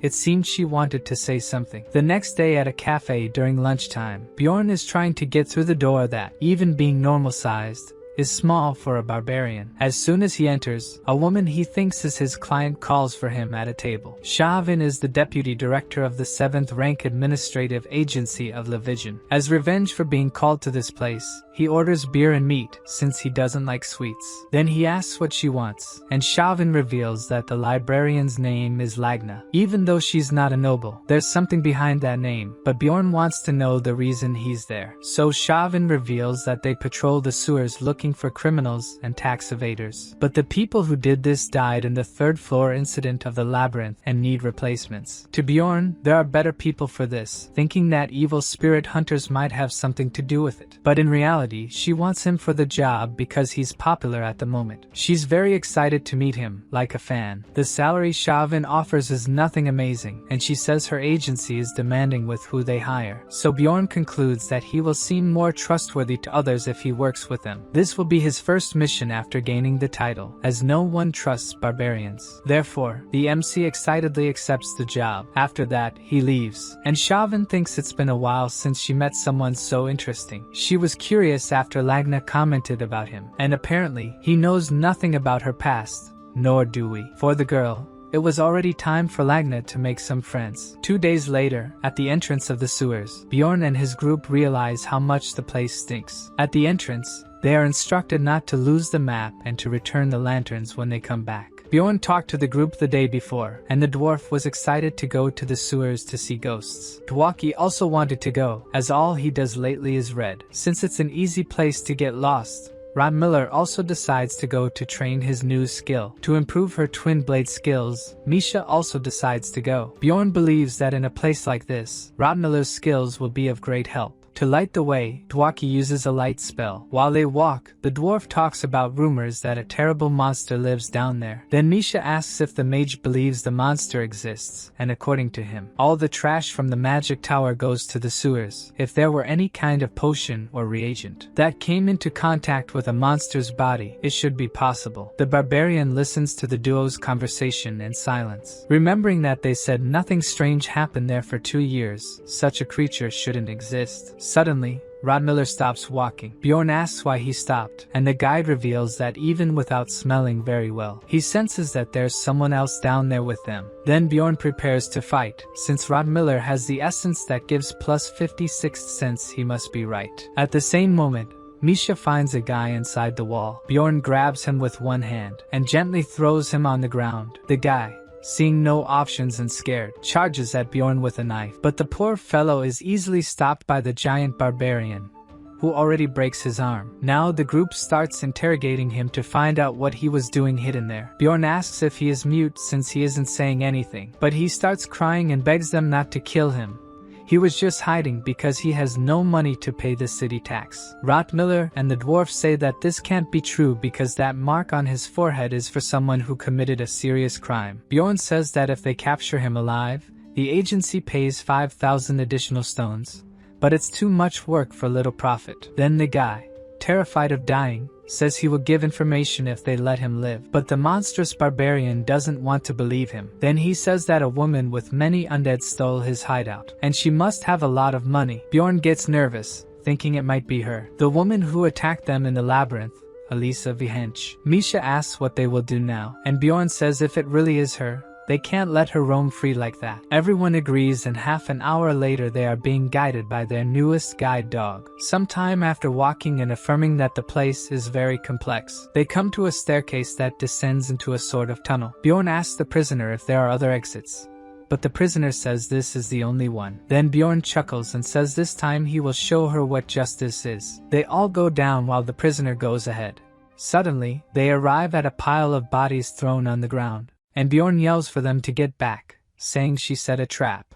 The poor prisoner was left to take the fall. Suddenly, we see someone moving suspiciously. Elisa is surprised, thinking that her magic has been activated, perhaps by the people in the temple. She is worried because she hasn't found the path to the underground city yet. At this moment, the mage needs an offering to protect herself. Due to Elisa's spell, the fugitive's HP is decreasing. Bjorn is tying up the guy. He almost perished when the magic was activated. He asks about his companions, and fortunately, they are all well thanks to him. The same cannot be said for the guy, whose HP is now 0. The group thinks that thanks to him going ahead, the others were able to stay safe. Before they proceed, the dwarf notices that the guy had an identification badge. It was another Hans who crossed paths with the barbarian and didn't end well. While the dwarf suggests they can use the badge as evidence, Bjorn has a bad feeling about it. Nevertheless, they continue and reach Hans's old hideout. The group realizes that the person they're looking for isn't there, but something catches the mage's attention. Ryal senses some mana and believes it's coming from beneath the ground, so Bjorn throws his armor on the ground, saying he's going to destroy the ground, despite the mage warning that it won't work against magic. The barbarian activates his gigantification ability. If he can't destroy it with brute force, it means he's not using enough strength. The whole group is shocked to see what Bjorn is doing. He's really acting like a barbarian, trying to destroy the ground. And indeed, his tactic works. Rod Miller says he smells that woman. It should be safe if they check the area, since his sixth sense didn't detect danger. they decide to move forward.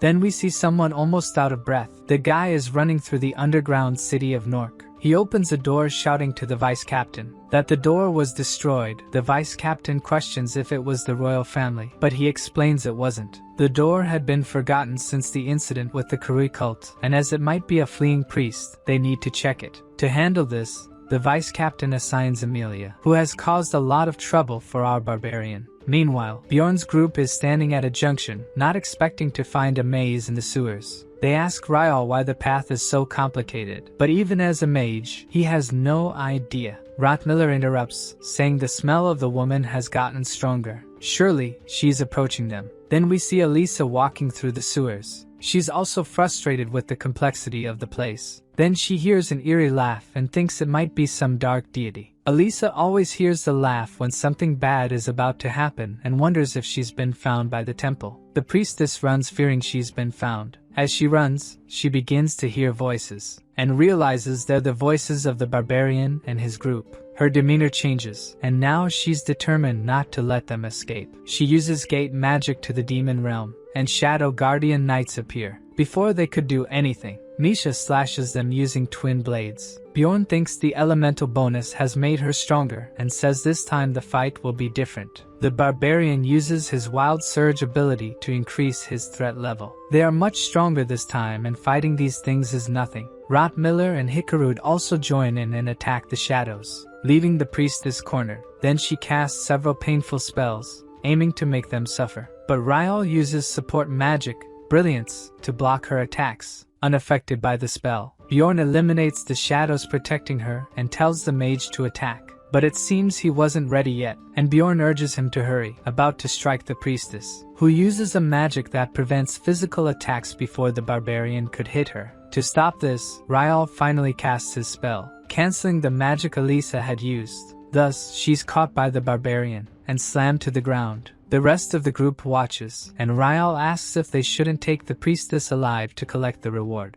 Exactly for this reason, Bjorn ties her on his back to take her back. He praises the work of his companions, and when asking Rotmiller to guide them to the exit, he realizes they're down. At that moment, he's paralyzed due to basilisk poison, even though the poison has less effect on him. As Amelia approaches, he thinks things were going too well until now. She asks if he's managing to move even while poisoned, and says he's much stronger this time. Bjorn recognizes her as the psychopath he met in the land of the dead. Amelia looks down, where Misha and the others are asleep, and asks if it's because of them that the barbarian isn't fleeing. Bjorn says he doesn't know why she would ask that, thinking she's there to finish him off. After becoming famous, he thinks Amelia sees him as a threat and took advantage of him going into the sewers to finish him off. He states that he kept his promise not to talk about her to anyone, so why did she follow him here?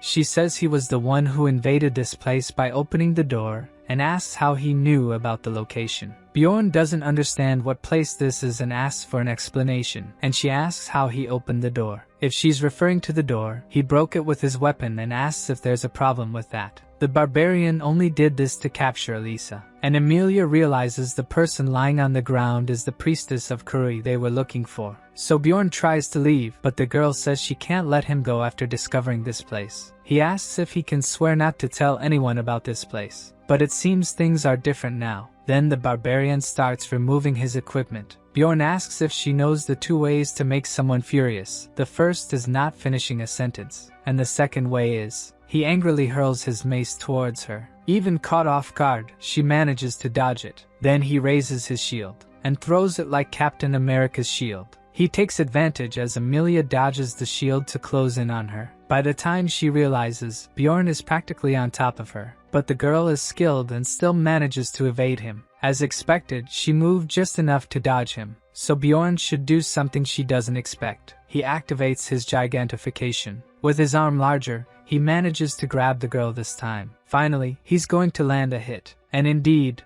the punch lands square in the face. As he decides to deliver the second, he realizes something's wrong. Amelia is holding a dagger with an aura and could cut his whole arm off this way. To prevent this, he uses the burst of flesh and his acidic blood hits her. Even taking another hit, Amelia doesn't retreat and tries to strike him with the dagger, so he changes tactics. This time he kicks her, catching her off guard. Bjorn sees she's quite injured and gets excited, thinking he can defeat her. Then he hears Amelia's voice coming from behind him and wonders why. She used automatic replication and is going to hit him with the Azura kick. Shocked by her use of automatic replication, he doesn't have time to dodge the attack. He only survives because of his passive ability, Darkness Source, and the effect of the essence of the immortal. Amelia finds his regeneration power incredible. She only used a healing potion, despite his condition. Then he quickly gets up, wanting to know why she let him live. According to her, Bjorn hasn't changed at all and asks why he attacked her out of nowhere instead of talking first. He thought he had no choice because she wanted to kill him, and Amelia asks how he came to that conclusion. As she said she couldn't just let him go, Bjorn thought she was going to finish him off, and asks what she's planning to do with him then, even though she says she won't kill him. Bjorn was about to grab his mace as a precaution. Amelia tells him to drop the weapon, even if it was just in case she changed her mind. The barbarian tells her the best way to defend oneself is to attack first. As she's injured, he asks why she didn't take a potion, but she reveals she can't. It seems there are essences that don't react well to potions, so she hands something to Bjorn.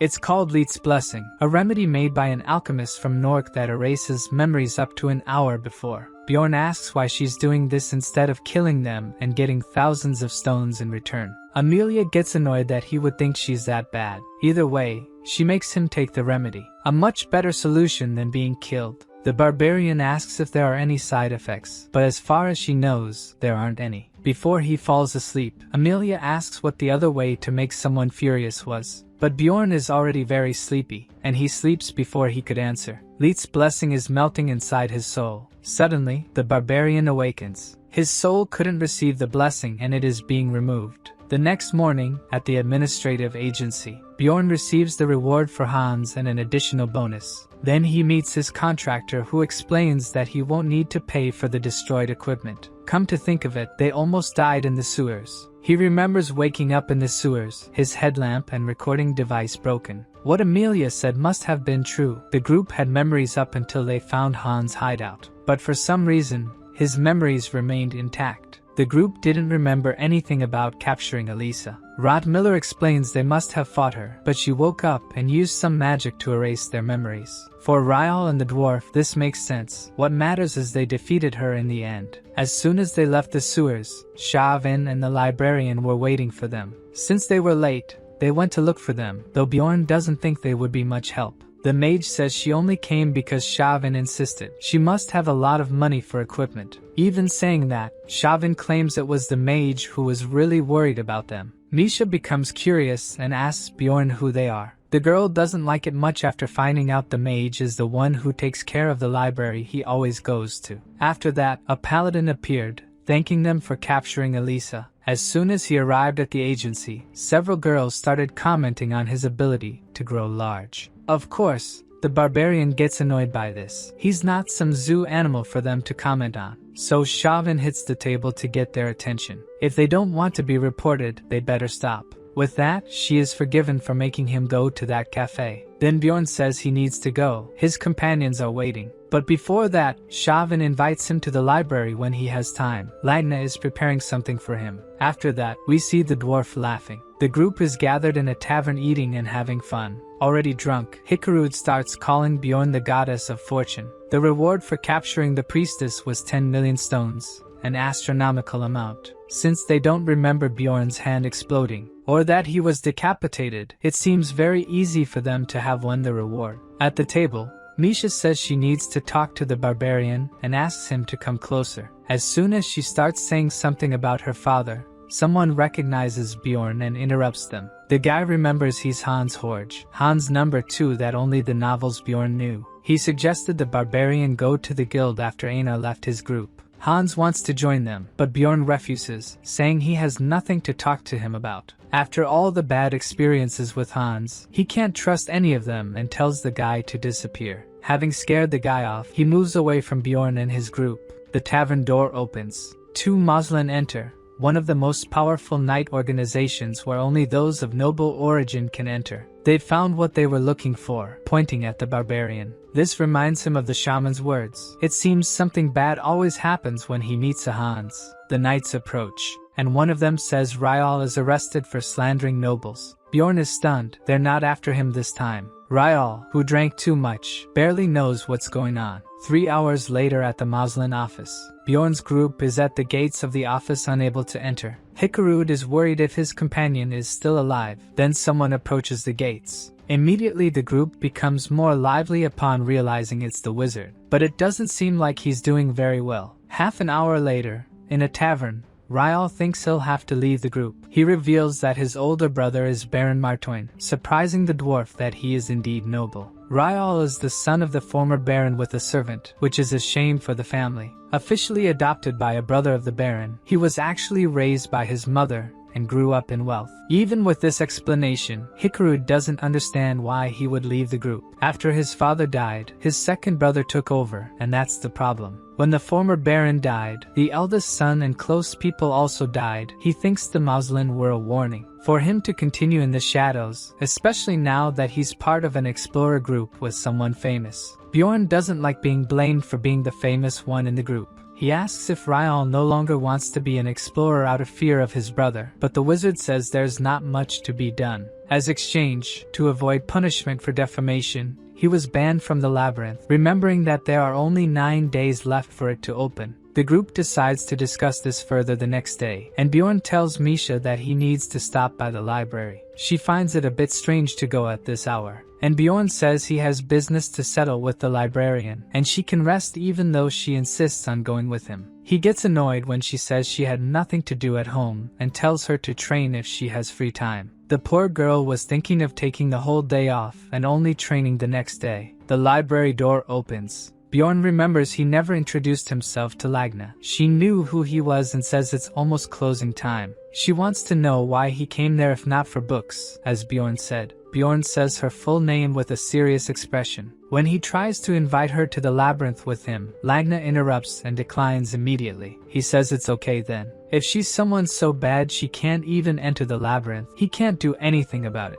As she doesn't like what he said, Bjorn asks if she is skilled enough, and Lagna inquires if he was curious about her skills, but since she doesn't want to join his team, it doesn't matter. Bjorn tells the librarian that Chauvin sent him there because Lagna had something for him, but she explains that's not quite right. Chauvin wants to please Bjorn because her work status improved thanks to him, so she called in a favor Lagna owed her. The barbarian wants to know what he will get, and the librarian explains that it's books. The bearded facetive spell is capable of finding high-security books, permitted only to nobles and a few select others. She has used the spell a few times and says that as long as he doesn't talk about it, there will be no problems. Since few care about this place, Bjorn wonders what her story must be. The high-security books were definitely different, with content so useful that Bjorn wanted to read each one of them. He arrived almost at closing time, but Lagna let him stay while she organized the books. The book, Graphic Organization of Rafdonia, lists and describes public facilities and information about the secret police. The World of Evil Spirits shows the world of these spirits, written by a secret police agent. In complete analysis of the ruptures too, there is everything known about the 4 ruptures. They are basically like tutorials,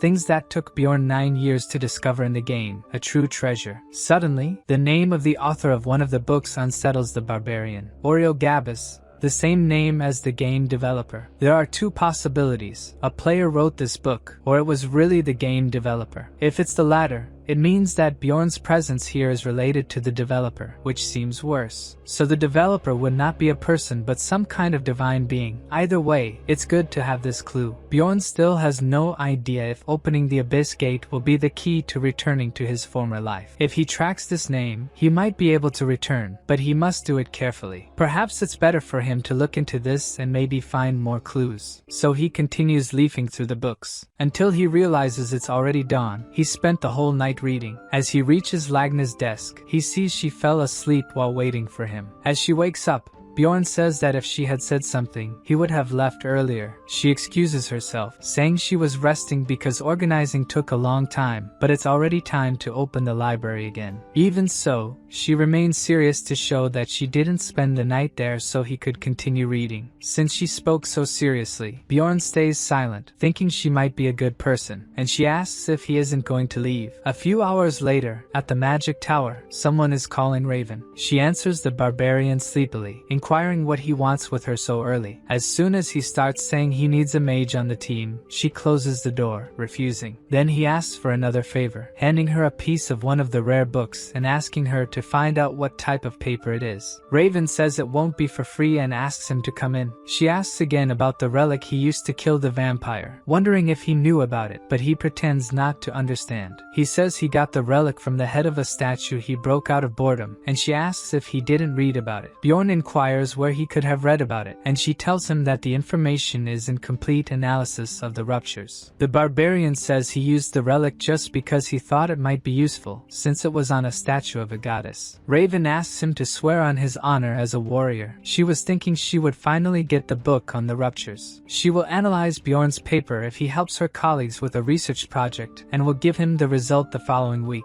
And she warns that he better not visit her without notifying first. Later, when meeting with the group, Misha is frantic because he wasn't home. He admits he was at the library, and Misha wants to know what business he had there during the night. Even saying he was just reading, she isn't very convinced. Changing the subject, he asks what she was going to tell him the previous night, and she hesitates to answer. Then the rest of the group arrives, and she greets them, seeming unwilling to discuss the matter with Bjorn. He becomes curious, wondering if something is wrong with her. Gathered, the dwarf asks if anyone has any ideas, starting with Bjorn. He thinks it's better to look for a new wizard. He himself has already spoken to two, but both refused. The dwarf feels a bit uncomfortable about him already thinking about changing companions, but the wizard himself says that Bjorn is right. The dwarf says he thought a lot last night and had an idea. Bjorn tells him to stop stalling and get to the point. They think it's plausible to talk to Baron Martoin, but Misha asks how they are going to find him since he lives in the capital and they can't go there. But the dwarf explains that this tea house they are in now is one of the places the Baron frequents, so they will meet him right now. The barbarian wants to leave, but his two companions say that if he stays, they will give him 300,000 gold. While they were having this discussion, the shop door opens. The Baron enters the shop and the friends tell the wizard not to miss the opportunity and go talk to him. So he introduces himself and kneels to ask the Baron to listen to him. The Baron asks what he wants, while his butler and guard are also by his side. The wizard feels pressured and can't say anything, while Bjorn watches the pathetic scene. Then he switches places with the wizard and introduces himself to the Baron as Bjorn, son of Jandel. The noble says it's been a long time since he last spoke to a barbarian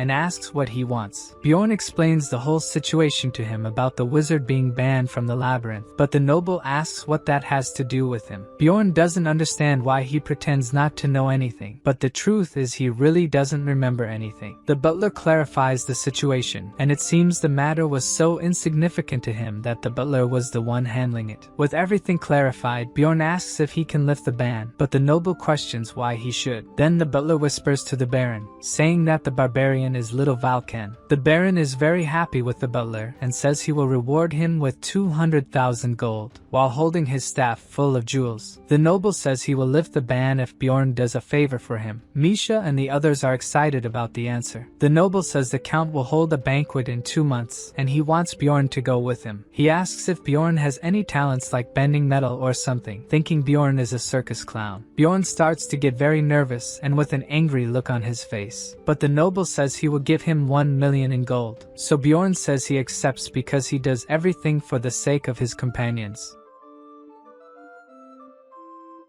The next morning, the group meets the wizard who seems exhausted. At least he managed to get permission to enter the labyrinth again. With that, Bjorn thinks it's a good thing to have power and needs to start making plans to achieve a higher position. After that, Haikarad hands over the reward he had offered, but none of them accept it, and apologizes for the MC setting aside his warrior pride, but to Bjorn, it doesn't matter since he will gain 1,000,000 stones. The dwarf insists that he will not forget what happened, and will pay him back somehow. But since the favor benefited Dwaki, he says he will reimburse Bjorn with 10 times more. Time passes quickly after that, and soon the day arrives when the labyrinth opens again. Once again, young barbarians cross the MC's path, who guides them on the warrior's path. Since they think they will become famous warriors like him if they follow this path, they are all excited. Bjorn wishes them luck and departs, while the youths shout that little Valken is a great warrior, and even gave them advice. Seeing their reaction, the dwarf says that Bjorn is really nice to his race. According to Bjorn, he just did what he could, as learning through experience is much harder. Then his expression becomes serious as he recalls that a few days ago, the barbarian Carrick mentioned that he worked as a guard for a team, and that his companions likely perished. If the barbarians had better prepared the youths for the labyrinth instead of teaching traditions, they might have survived. In Bjorn's group, they are discussing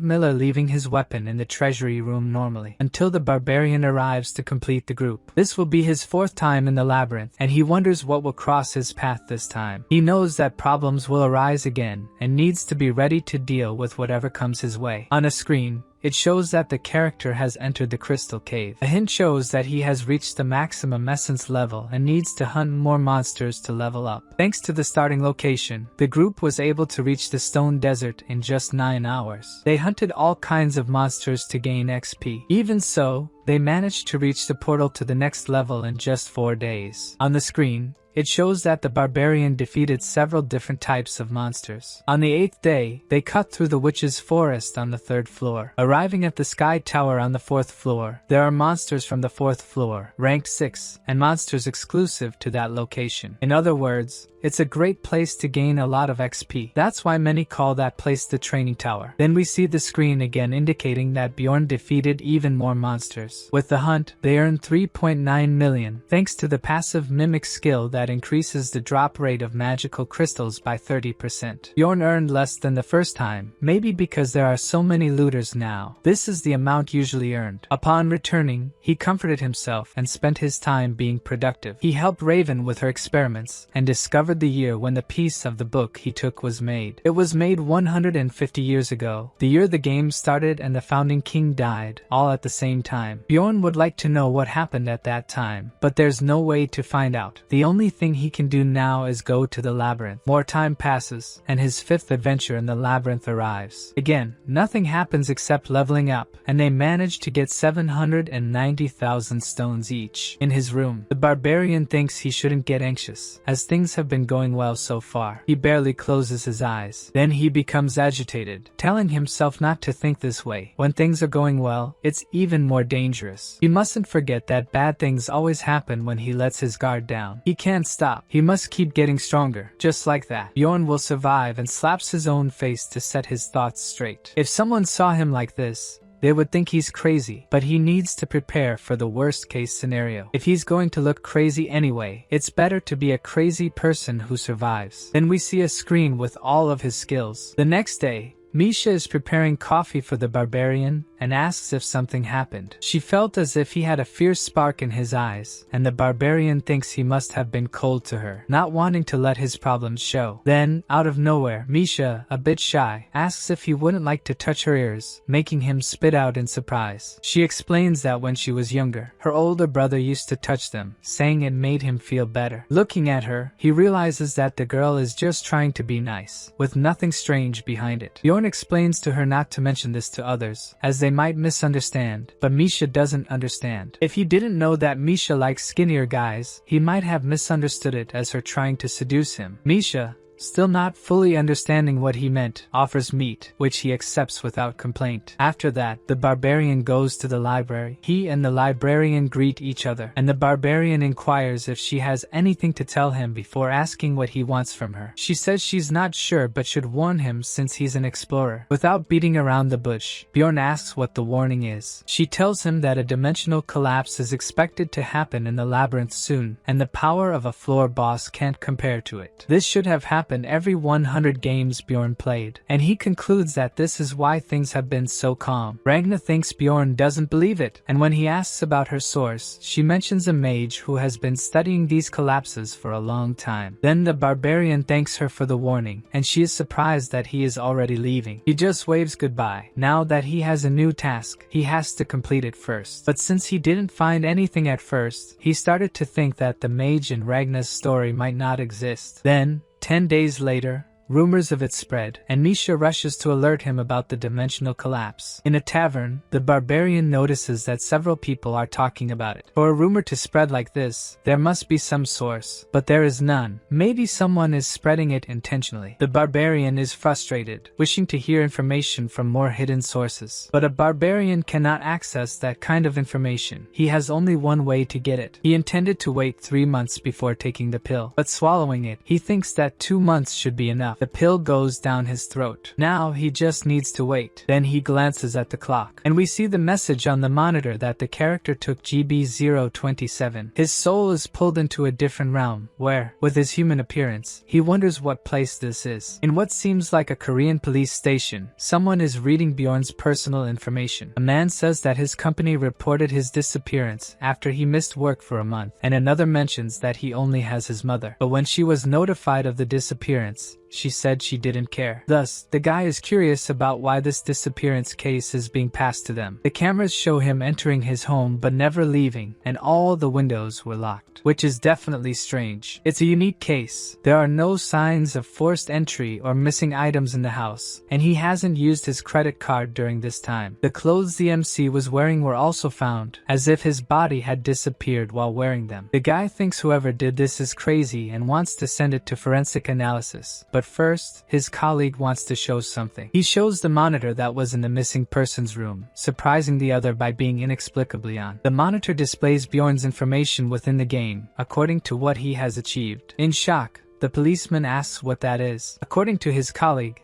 there have been more similar cases in other countries. Back to Bjorn, he thinks it's been 5 months since he's been in that world and he has done barbaric things to survive. He started typing naturally when he saw his computer, where he was asked to enter a password. Bjorn stares at the screen for a moment after typing the password. Then something surprises him. Only now does he stop to think that he's back in his original body. Suddenly, the blank space around him starts transforming into a room. His room looks just as he remembers it, so he thinks that in that case, he then opens his refrigerator and is surprised to find it full of cans of soda. Unable to resist, he opens one of the cans, taking a big gulp after so long without access to such things. Unfortunately, the liquid tastes like nothing, as if he were drinking only water. Then a voice catches his attention, asking if she could come in. Bjorn explains that the place is a manifestation of where he felt safest, and due to his high defense status, the person only sees things there as smoke. The password he entered earlier was false, and the person came to check. The woman is named Soul Queen and seems to be the guide for ghost hunters. She says that someone from the game couldn't manifest clothes and spaces from Earth. Thinking about it, he got this suit from his ex, so she interrupts him, saying that he is an official member now. She mentions that they can no longer kill people by separating their souls from their bodies as they did with NPCs. Soul Queen teaches him how to use the community forum, which is very similar to regular forums. Someone had already taken the username he used on the game forum, so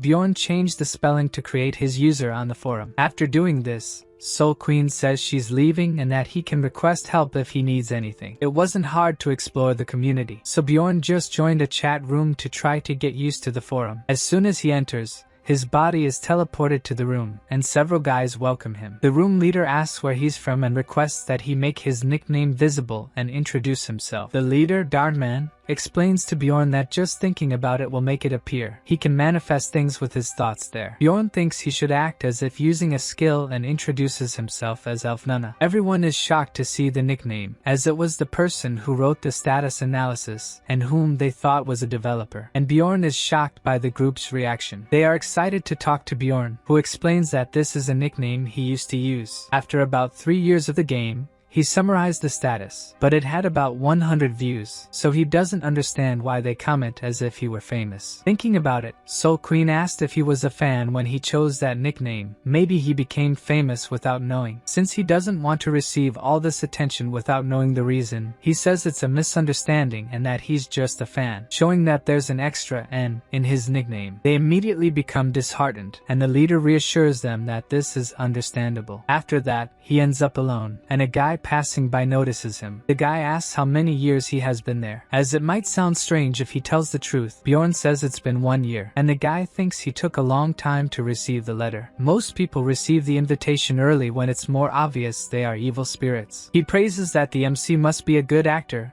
and must know what's happening in the real world, where 70 days must have passed by now. Pink Eye explains that 5 months there correspond to 1 month on Earth, and Bjorn wonders if anyone reported his disappearance. He learns a few things from Pink Eye about how to return. The guy says there are many theories, but no certainty. Regarding the first player, the guy says they must have arrived there about 20 years ago, when the community was created, and finds it incredible that they finished the game in just 5 years. Bjorn agrees, but his ego as a veteran is shattered. All of them reached the Abyss Gate before him and must be impressive, so Pink Eye asks what difficulty he played on. Bjorn is puzzled by what the guy means. Pink Eye thinks it couldn't have been on the original. In the remake, what difficulty did he finish? In Korea, it should be called cheat mode, a game file that was released which allowed changing XP and item rates. Proudly, the guy says he completed it using the 50x version. At that moment, Bjorn understands how all these guys finished the game. The pink guy then asks at what multiplier the protagonist completed the game, and even though he finished the hardest version which didn't allow changing the multiplier, he says he did it at 50x as well to avoid suspicion. Apparently, the person who created that place won playing at 15x. At this moment, Bjorn is more than irritated. Then we see someone asking if the other person took the computer. The woman says yes and that they erased their memories to avoid having articles about it, and the other person asks about the man. According to her, he was ordinary in every way, and the old man adds that he was ordinary except for the game. He was quite formidable, and the elder questions whether he surpassed the legacy of Oreo Gabby. She says that the world building was excellent, but it was closed 5 years ago because no one could finish it. But since he was able to finish it, maybe it wasn't a flawed game. This piques his curiosity about Lee Hansu, the only one who managed to reach the end of a game that everyone thought was impossible. How far will he go? Talking to Pink Guy turned out to be beneficial in many ways. He remembers discussing what they miss eating, and Bjorn mentioned he would like a hot soup with rice. For him, this is the most efficient food he has ever had. Having such a conversation helped relieve his stress. He realizes there's little time left before that space closes. So, it's better to search for information about the dimensional collapse in the trading market, where information is bought and sold with ghost points. The place is filled with information, and every 100,000 GP is equivalent to 2 million stones. Thus, Bjorn looks for the most expensive information, the most efficient method, where there are many requests for information about skills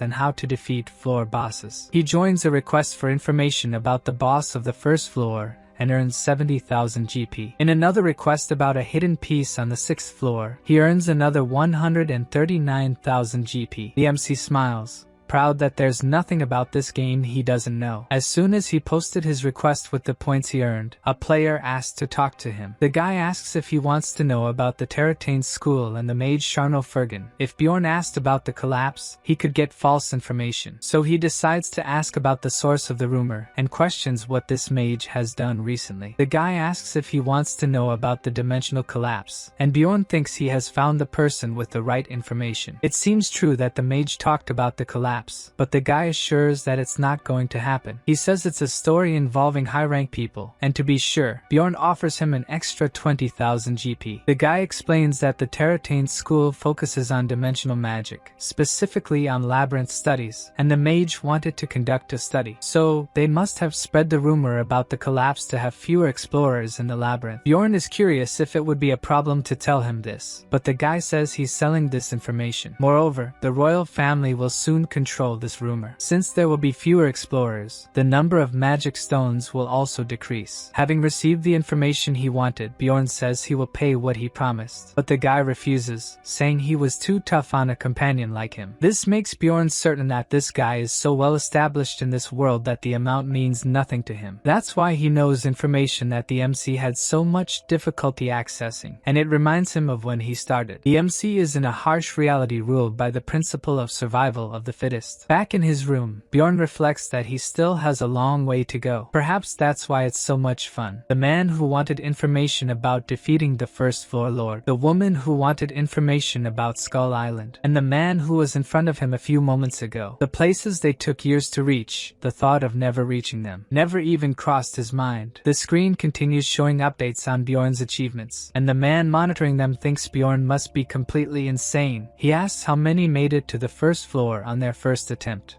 and the woman says 117, but none of them in the bad conditions Bjorn is in. It's hard to believe these stats even for someone who has played for years, and Bjorn achieved them in just a few months. The woman says that with a bit of luck, it's not impossible, but the guy interrupts, saying that if it were that easy, there would be similar cases. The man concludes that Bjorn is an outlier. Generally, the more examples they have, the less the variable of luck affects. But sometimes there are cases like this, for the first time, making the impossible possible. In simple terms, becoming the #1 case. The man continues to review information about the barbarian. A message appears noting that this is abnormal growth and that the moderator is watching the character. The man recalls when everyone called the game a failure, and he left his last words. He had only made a rational judgment. If even one finished the game and could be sent, that side would have a greater chance. Then the MC opens his eyes, realizing that he has returned. As they said, 1 hour there is 1 second in this world, and only 13 seconds have passed. But he must be careful, as he is vulnerable during this time.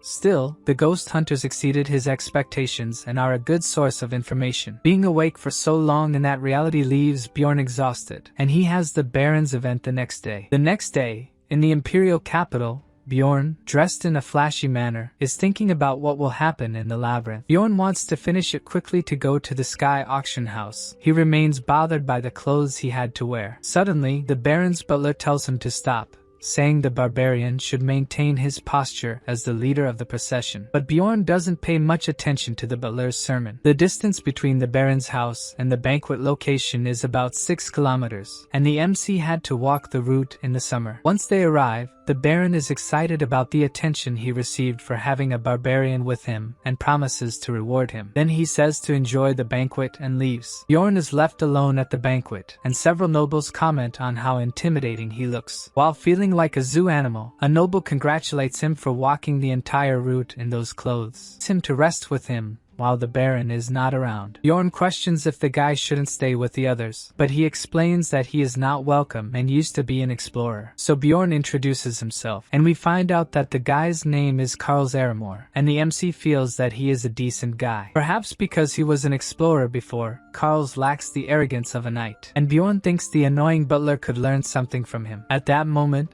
the butler appears, irritated that Bjorn is resting, and Carls asks him to stop, since the barbarian is resting because he asked. Then the butler whispers that people won't like seeing Bjorn resting, that they will think he is weak, and that today he must be a warrior of steel and blood. Remembering that he will receive 1 million stones as payment, Bjorn accepts the suffering for 1 day. He puts the helmet back on, presenting himself as the warrior of steel and blood who rejects civilization, and, as a wild barbarian, he lets out a roar in the middle of the banquet. The nobles look at him, some scared, and others excited by what they saw. Even with the butler questioning what he just did, Bjorn says it just seemed like the right moment. He then goes to the banquet tables and starts devouring the dishes vigorously. The guests get excited, commenting that, as expected from a barbarian, Bjorn can't control himself. Initially, this worries the butler, but he soon takes advantage of the fact that people are enjoying the barbarian's attitude. Then Bjorn puts his hand on the butler's shoulder, saying he wants to crush his skull. In a panic, the butler says Bjorn is going too far with his joke, but with a scary face, the MC asks the butler if it looks like he's joking. This makes the butler remember the madness Bjorn had caused in the guild earlier. The man is completely terrified. He says he needs to do something and that Bjorn can rest. Then he moves away from the barbarian, and Carls laughs, finding the butler's state amusing. For the MC, This banquet is starting to be fun. After enjoying himself as a true barbarian for a while, some nobles who were curious came to talk to him. 2 noble girls ask if they can touch his arm.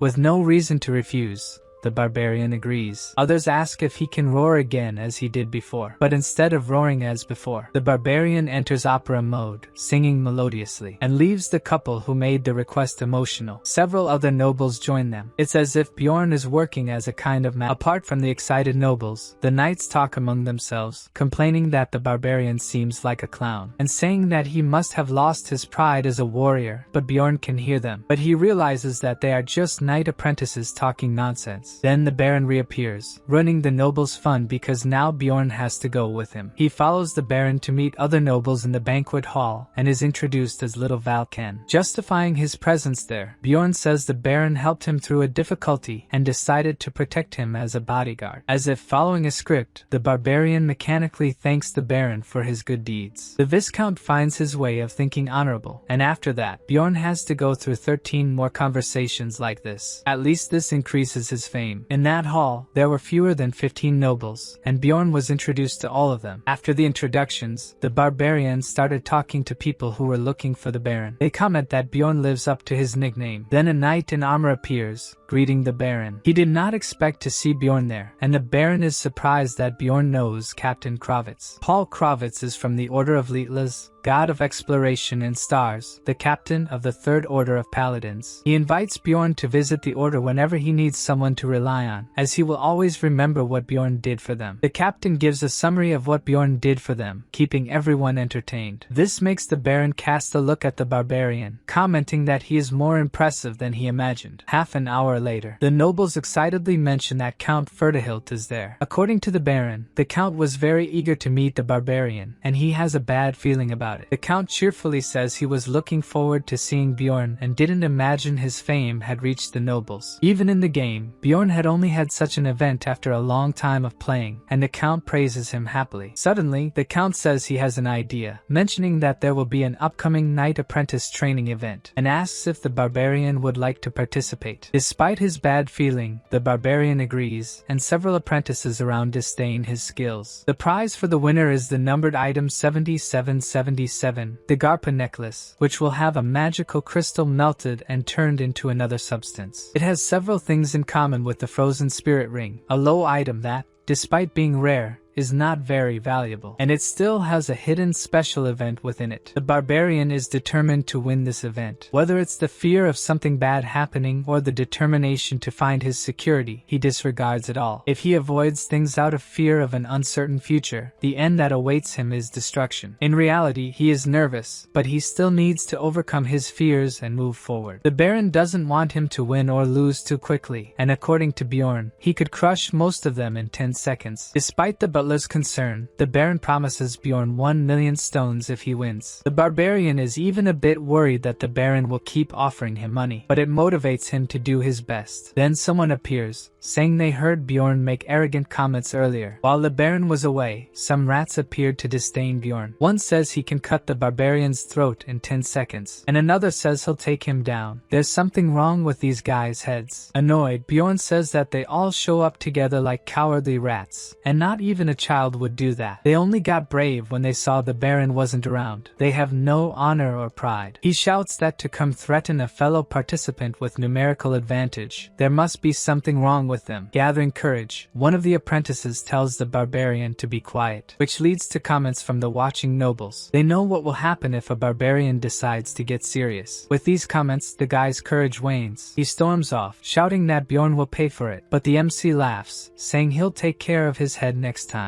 The event starts with someone losing an arm. Then, Bjorn is surprised to face Sylvania from House Baron Hessen. Bjorn has drawn one of the 3 guys who had annoyed him earlier as his first opponent. The most irritating one, who had criticized the barbarian's masculinity. Sylvania swears by his honor and pride that he will use only fair methods in the duel, but he is interrupted by Bjorn's roar, which makes the entire audience excited for the upcoming fight. Then the judge declares the duel to begin. Sylvania charges with his sword towards the barbarian. 3 swords appear in front of him, and Bjorn doesn't know which one is real. In this case, he chooses to defend against all 3. He considers himself a true barbarian in this moment. Even so, he knows he should not underestimate his opponent, especially if they were under the same conditions. Bjorn uses his wild outburst, which increases his threat and also his body. Remembering that he said he would crush most of them in 10 seconds. Giant and menacing, Bjorn tells the frightened guy to come fight him. There's still plenty of time before the 10 seconds are up. Although Bjorn's ability increases his threat level, it has no effect on humans. However, it makes those who are already afraid cower in fear, and for those who are brave, it increases their fighting spirit. Bjorn wondered how this guy would react. Sylvania was the type to get more spirited and charged at the MC, noticing he didn't have a shield. As he blocked the attack with his own arm, he thought it was a bit inconvenient. His opponent was shocked that Bjorn could block him like that, but the MC just said it was because he was weak. As soon as Sylvania drew his sword, Bjorn's blood splattered on his face. The guy immediately noticed something was wrong with that blood. He accused the MC of using some dirty trick, but the MC was just standing there doing nothing. Bjorn grabbed him by the neck, reflecting that this guy had a problem with his head, and then said he had made a promise that when they met again, he would solve that problem for him. For the barbarian, if there's a problem with the head, all you need to do is get rid of it. About to strike his opponent's head, Bjorn was sure any barbarian would think of solving it this way. Right after that, outside Lietla's medical tent, Bjorn asked if the guy was alive. A priestess explained that Sylvania would live, and the MC must have gone easy on him. But Bjorn didn't think he was that weak. The barbarian said his opponent was a knight. He only hit him with his fist, and still, he was knocked out. But according to the priestess, it was much worse than that, though it didn't matter to Bjorn since the guy was unconscious. The priestess felt that this barbarian was even more stubborn than normal barbarians, and at that moment, Sylvania woke up. He only remembered that he was about to duel, and the priestess warned him he must have lost his memories due to the injury. Sylvania began thanking her for healing him, then noticed Bjorn in the tent. Bjorn asked if he really didn't remember anything, making the guy uncomfortable, and he asked Bjorn to stay away from him. Since it didn't seem like he was lying, the barbarian said he'd leave if Sylvania did something for him. The MC recounted what the knight had told him before and asked him to repeat it, which didn't please him, but he agreed. Bjorn signaled for him to start speaking, and Sylvania began repeating that the barbarian had small parts. As he said this, he went into shock as his combat memories returned. But Bjorn stared at him with a sinister expression, telling him to keep repeating. The guy knelt on the bed, trembling, admitting he was wrong and begging for mercy. To the MC, the problem with his head was resolved. With his opponent cowering in fear, Bjorn thought that day he had solved a problem that even a priest couldn't. Returning from the tent, the Baron was waiting for him and asked where the barbarian had been. The MC explained he went to check on Sylvania, which the Baron found strange since the barbarian had fought him without mercy. Bjorn revealed he thought the opponent would be more resilient, and the Baron laughed, saying it was his fault for training too little. The barbarian questioned if there was no problem in injuring these nobles, but the Baron told him not to worry. It wouldn't be a big deal even if one of them died. The Baron would handle it. The MC just needed to focus on winning, which would please the Count. With that permission, the barbarian smiled, saying that in that case, he would crush his opponent's skulls. The MC's second opponent was Sir Quartian, another of those idiots who had irritated him earlier. He started by asking if Bjorn wasn't ashamed of leaving his friend in that state, and that this fight wouldn't be so easy. Quartian continued by saying Sylvania was the weakest among them, but soon fell silent, seeing he had no chance. The barbarian struck him on the head with a single blow. The victory belonged to Bjorn Jandel. He celebrated the win in a fight that lasted only 3 seconds. The nobles in the audience became even more excited. Looking at them, the MC wondered if it was really enjoyable to see someone's head being smashed. The fights continued, and Bjorn's fame attributes increased more and more. In the third round, the semifinals, he won easily, bending his opponent's spine. The only thing that disappointed the MC was that he didn't get to fight the last guy from the trio who had irritated him earlier. Meanwhile,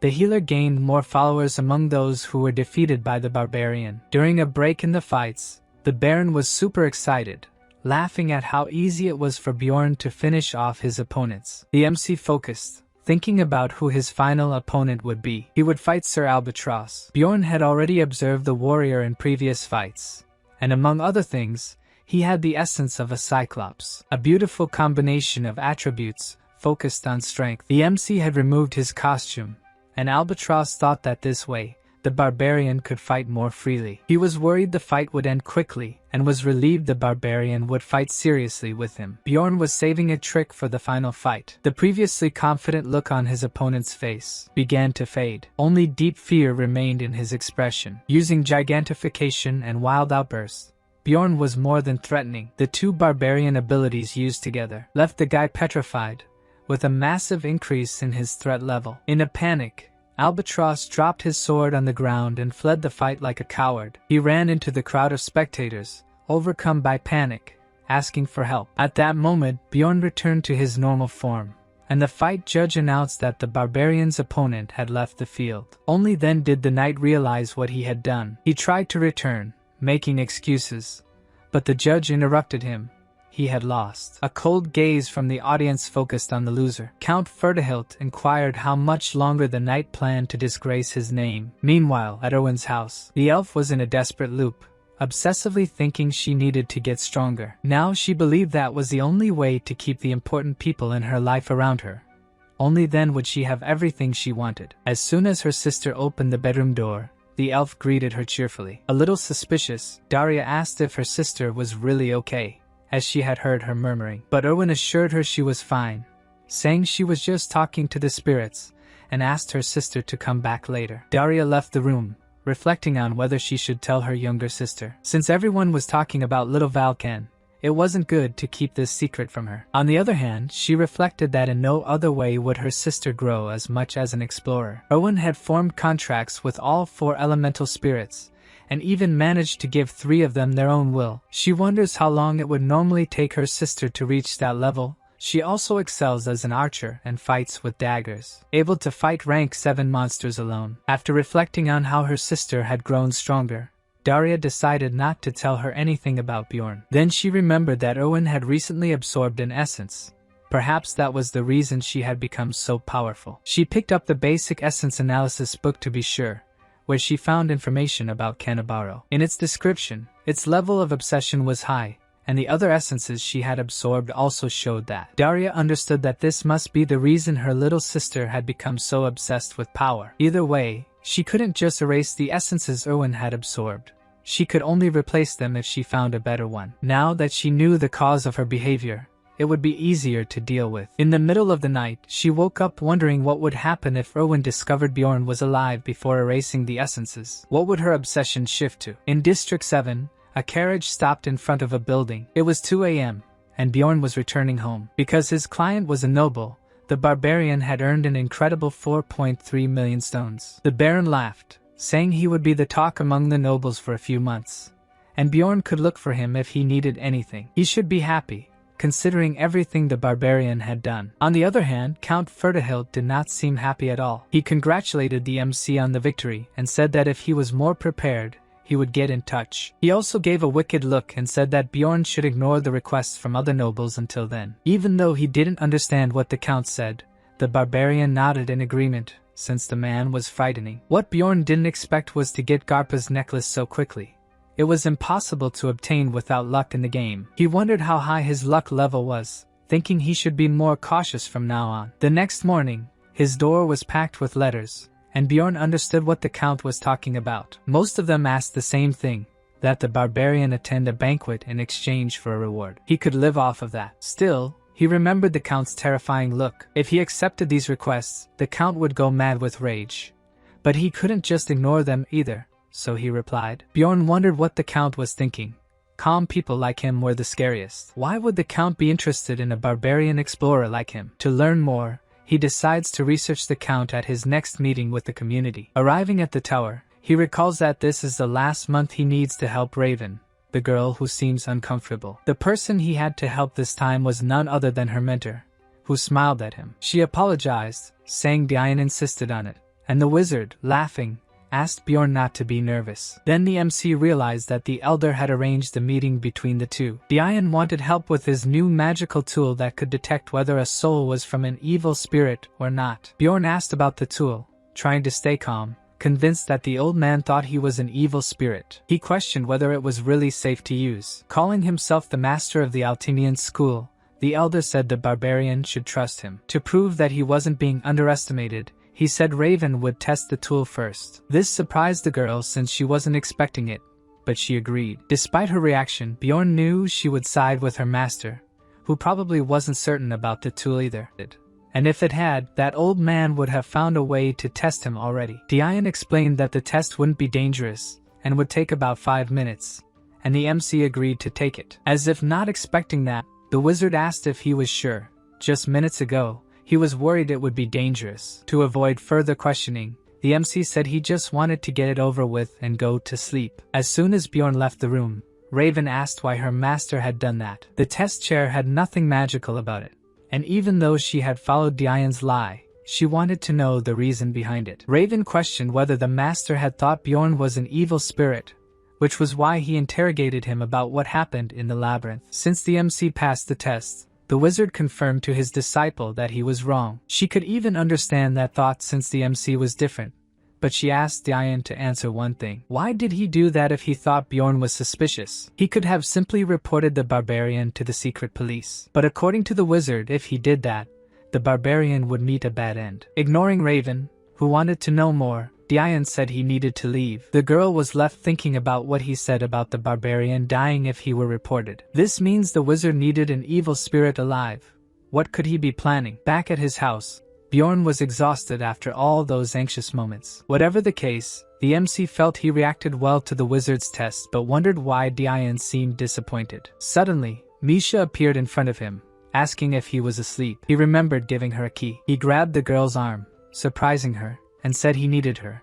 But Misha misunderstood. What Bjorn really wanted was for her to help him respond to the letters sent by the nobles. She questioned if it was okay to send such letters to the nobles. But for Bjorn, it was good enough, stating in the letters that he was too busy and they should find another barbarian. As they wrote, Misha wanted to know what happened the previous day. With 10 days left until the labyrinth opened, the MC's team met to discuss their plans, and Haikarad immediately stated that he wouldn't go this time, as a dimensional collapse would mean their end. He wasn't the only one who thought that way. Ryal was also afraid. Even Rotmiller thought it would be better not to go this time. Bjorn could convince them with the information he gathered from the community, but he thought it unnecessary. It was even better. It had been 3 months since he went to the blood-painted castle, and anyone who had passed the first floor rupture knew it needed time to recharge. Since Bjorn couldn't reveal how to open the rupture, he thought of taking only Misha with him. But when he mentioned it, it seemed even the girl wasn't willing to go with him. But as soon as he mentioned going alone, according to Misha, he should ask if she wanted to go and be a little more polite than usual. This made him uneasy, so he mechanically asked if she would go with him, and of course she agreed. It was decided. Only the two of them would go to the rupture this time. The next day, at the market, a newsboy was distributing a special edition of the news. According to the news, the royal family announced that rumors of the dimensional collapse were false. The dwarf went to Bjorn to say they could go to the labyrinth, but the MC said he had accepted a mission and couldn't go. He slammed the door, leaving Haikarad alone in the hallway. Misha, who was at the MC's house, didn't understand what mission this was, but the barbarian revealed it was just an excuse. Bjorn explained that he wanted to go to a rupture this time, and Misha asked if he had entered the library to find that out. She didn't understand why he didn't tell the team, and the MC asked if she told anyone how she made a pact with a beast. Surprised that she hadn't told anyone. Misha hadn't because Bjorn had asked her not to. The barbarian asked what Haikarad would do in her situation. To her, he would have told everyone as soon as he drank. Bjorn also asked what she thought Dwaki or Ramiller would do in that situation. For Misha, Dwaki might reveal it by accident, but she wasn't sure what Rotmiller would do. What Misha said was almost exactly what the MC thought, except for Brown, who he considered the easiest to read. He would have kept the secret but would wonder how Bjorn knew and find him suspicious. So Misha understood why the barbarian kept it secret and asked what he thought about her. Why was he telling her these things? For many reasons, the MC knew she wouldn't reveal his secrets. Basically, since she was bad at lying, Bjorn would know if she had told anyone, revealing to the girl that she was someone he could trust, which immediately made her blush. At that moment, there were only 8 days left until the labyrinth opened again. The MC smiled, thinking he would be busy with preparations. Then the duo set off to buy enchantments. They started by imbuing their weapons with a lightning aura that lasted for a certain amount of time. At another shop, they bought extremely expensive potions with the 2 million stones from a joint account they had. With 7 days left, the barbarian returned to his shaman, who was all excited that he had earned 4 million stones so quickly. He activated level 4 of the Immortal Seal, increasing his magical power and mental fortitude as well. With 6 days left, thanks to his increased MP, Bjorn could now stay in giant mode for longer. The duo went out to eat, and Misha mentioned that she could go to the library with him, leaving the MC incredulous that she could read. At the library, Ragna cast a different spell on them this time, since, according to her, the one she usually used was specifically for the barbarian and couldn't be used on others. But as soon as she discovered Misha's surname, she asked the girl to forget what she had just said. With 5 days left, Raven told Bjorn that their work together was over and thanked him for putting up with her. She let him keep the entry pass to the Terra, so he could visit her if he needed anything. Finally, the day the labyrinth opens arrives, and many young barbarians thank Bjorn for his advice. It even makes him a little embarrassed since they were so polite. His team also praises him, but the MC tells them that he only told the newbies which path to follow, that they should distrust anyone who is friendly with them, which also applies to the dwarf. Then Rod Miller says they will enter and asks if they won't do the same. Dwaki cheerfully bids farewell to his companions who are taking another path. Half an hour later, they still haven't entered, and even Misha begins to grow impatient. Finally, Bjorn says it's time. They'll earn double XP this way. The two are the first to open the portal. Misha is incredulous that they opened the portal to the second floor so quickly, and Bjorn tries to explain it to her. She becomes even more confused, trying to understand the dimensional instability phenomenon he mentioned. The girl says she feels bad for Ron Miller. He would feel awful if he knew about this shortcut to the second floor, just like she did when she used the ring. He would feel deprived of his work since he dreams of opening a portal by himself. They enter the stone desert, and Bjorn will have to go to the west portal to get the magic crystal he needs, which means he must go back. Back on the first floor, they will have to walk east for 2 days. 3 hours later, the duo is fighting gnomes, which aren't very strong. The annoying part is having to collect their crystals. Suddenly, Misha warns that there are people running towards them. Even Bjorn doesn't know what to do. He didn't expect anyone to get there so fast. The group that was supposed to be speedrunning appears, passing by the two quickly to reach the second floor. Misha is impressed by their equipment, and according to Bjorn, one day they'll have that too. To her, this shows that the barbarian is very ambitious, and he doesn't know if that was a compliment. Then she smiles and explains that she meant to say he was cool. The barbarian tries to hide his blush. Sometimes the girl was too straightforward with him. Maybe she thought she was a barbarian too. 19 hours after the labyrinth opened, Bjorn and Misha are passing by novice explorers. They stand out too much among them, as they seem like people who should be on higher floors by now. Then the MC starts laughing, but the girl doesn't understand what he finds funny. He remembered when he first entered the labyrinth, and everything he went through before finding Erwin. Bjorn becomes curious about how she's progressing. Since she has a rich sister, he thinks she must be doing well. While thinking about meeting her again, he notices a jealous look from an explorer in his direction. Bjorn could easily take him down, but that look makes him feel bad, so the barbarian asks if the guy has something to say to him. As the guy denies it, the MC seriously asks why he is looking at him that way. Seeing how the situation was unfolding, Misha asks why Bjorn is acting like that. In this situation, he seemed like a bully looking for a fight without reason. The MC needed to be sure of something, so he asks the guy's name. He says his name is Hans Ivan. Bjorn angrily asks if his name isn't Hans. Though scared,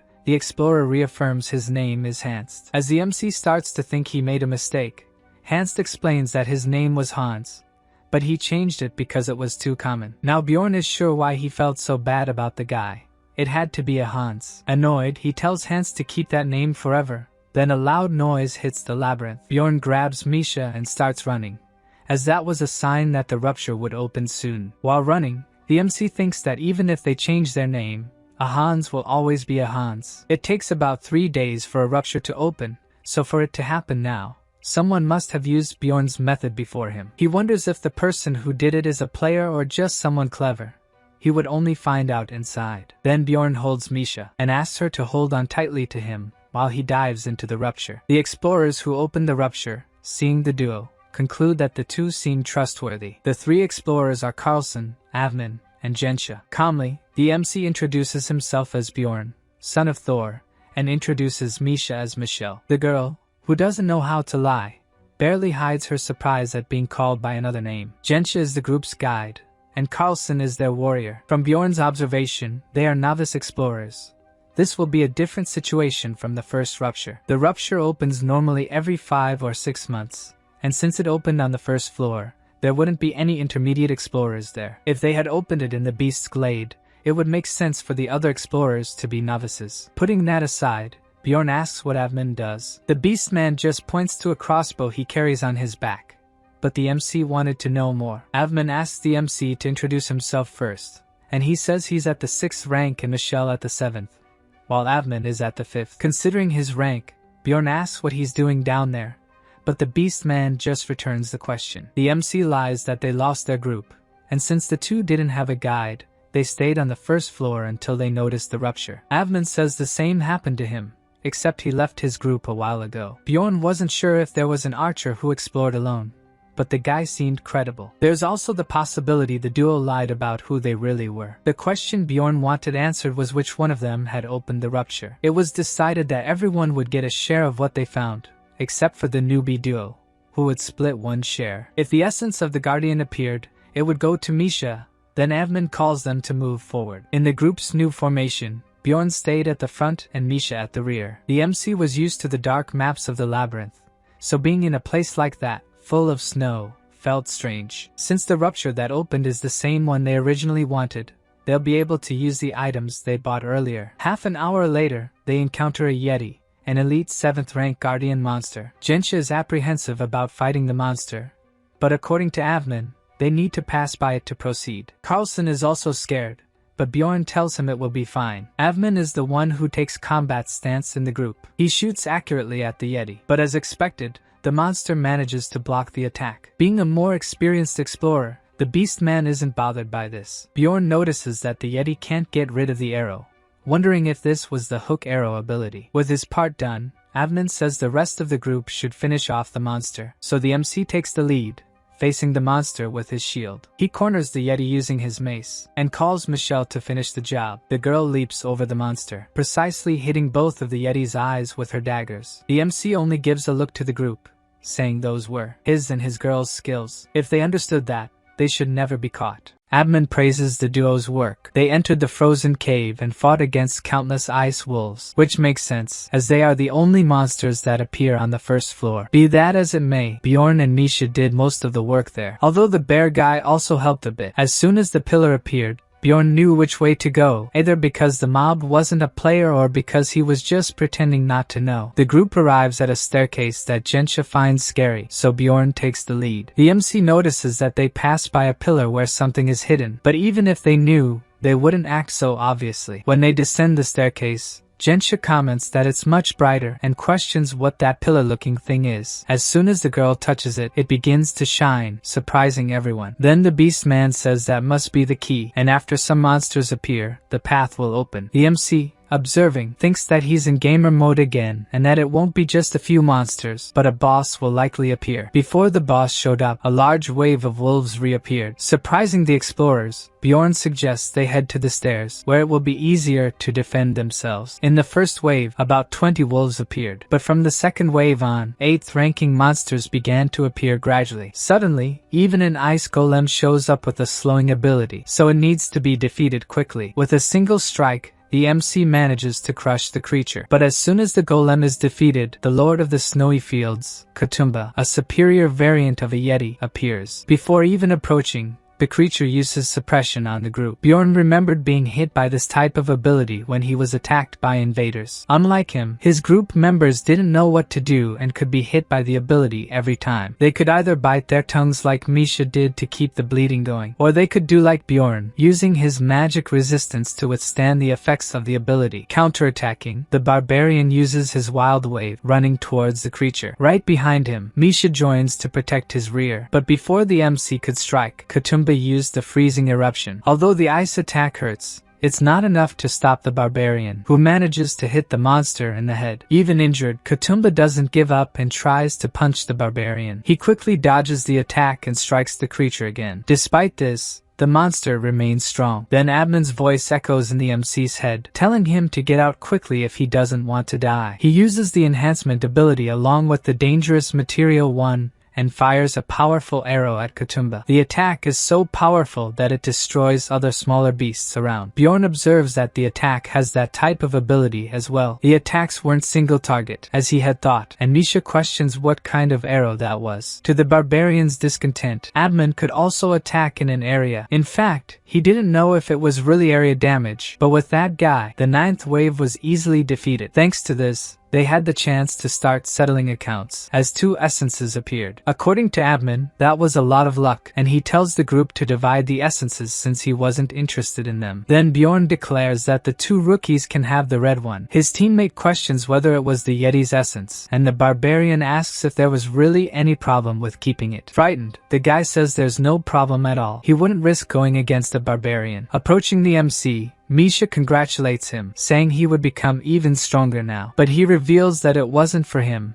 and that Misha should keep it. Embarrassed, she admits she really wanted the essence. She says she's going to ask something to avoid any misunderstanding. Then she asks how much she would have to pay, leaving Bjorn confused. She continues, saying she knows these things are expensive, and the MC wonders what she must think of him to assume that. The essence of a Yeti, a 7th rank monster, comes with decent stats. It increases defensive stats like bone hardness and also grants cold resistance. Resistance is key for elemental fighters, amplifying the element's power, and Misha was very lucky to get something like this. The active ability of cold condensation greatly increases cold resistance. While the girl keeps asking how much she's going to pay for the essence, the MC ponders how useful it is. Suddenly, Misha's trembling hands touch Bjorn. The girl, with teary eyes, wants to know how expensive the essence will be for her. Calming her down, the barbarian says she doesn't need to worry about money. The sharing deal didn't apply to her, making the girl misunderstand everything once again. The MC says that her staying by his side is enough for him. Then, finally,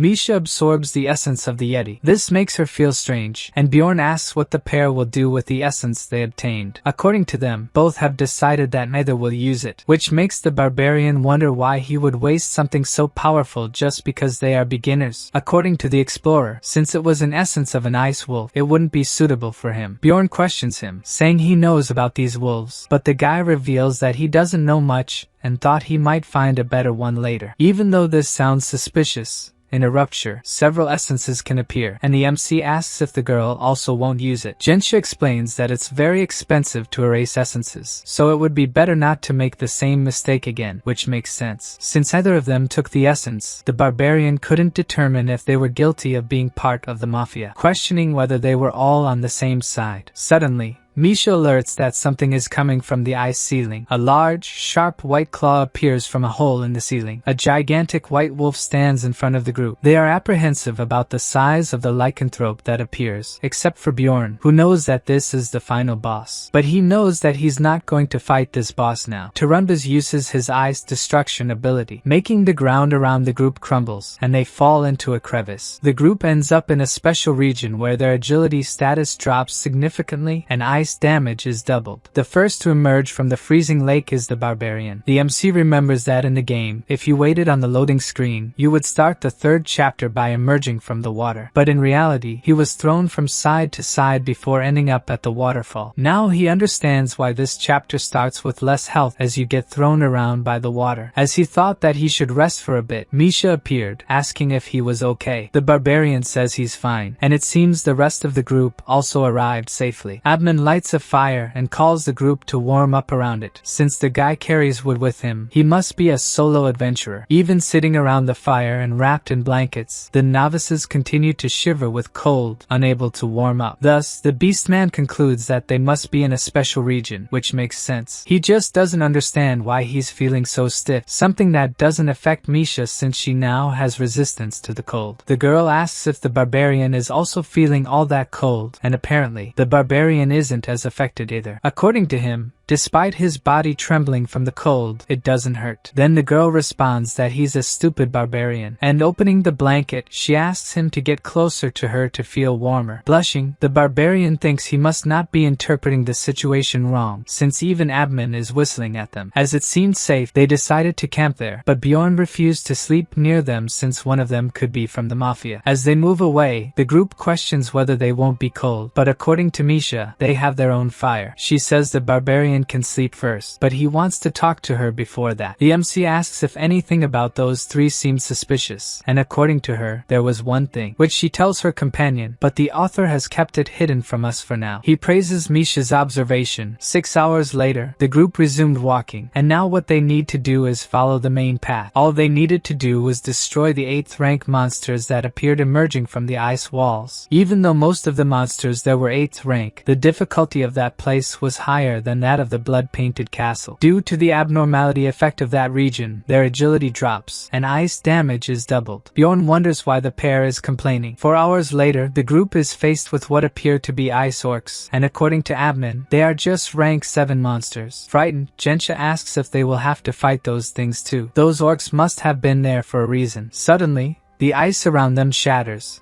and the creatures are completely freed. Immediately, Bjorn orders everyone to engage in force, as it would be easier for Misha to keep an eye on those guys. Holding the shield in front of the group, the barbarian warns that they are almost there. He still doesn't know what the mafia's goal is. Maybe they just want to finish that rupture, but either way, the MC needs to prepare for all possibilities. This would be the best time for the guy to try something if he wanted to. Therefore, the barbarian thought it is best not to show his true strength there. The pair of novices were struggling to fight against the orcs. Meanwhile, Misha stayed with Admin, using the excuse of protecting the group in case something emerged from the walls. But in reality, it was the MC who had asked her not to interfere. Seeing that the novices wouldn't be able to handle it, Admin stated that he would have to join the battle. Then he summoned the Iron Bear, Irathan. Now the MC discovered that the guy could also summon creatures. That must be how he managed to explore alone despite being an archer. With this, Bjorn concluded that he should deal with the orcs before the mafia did something, so he was going to use plan B. For a moment, the barbarian's guard dropped. This caused Misha to run towards him, crying, since Bjorn had just been hit on the head by the ice orc. The force of the blows sent the barbarian flying backward, unable to recover. In fact, with his helmet and his regeneration speed, his head was saved from the worst, and as planned, he left the rest up to Misha. Desperate, his teammate shouted, asking if Bjorn was okay. Seeing that the warrior orc was about to finish him off, he ran towards the creature, screaming for it to stop. Before he could do anything, an arrow pierced the orc, defeating it, leaving the guy even more shocked. But there were more orcs, and the fight was not over yet. Another one cast a spell towards Misha and Admin. The archer rolled to dodge the magic while preparing a new arrow attack. To defend herself, the orc shaman summoned a steel ice wall. Even so,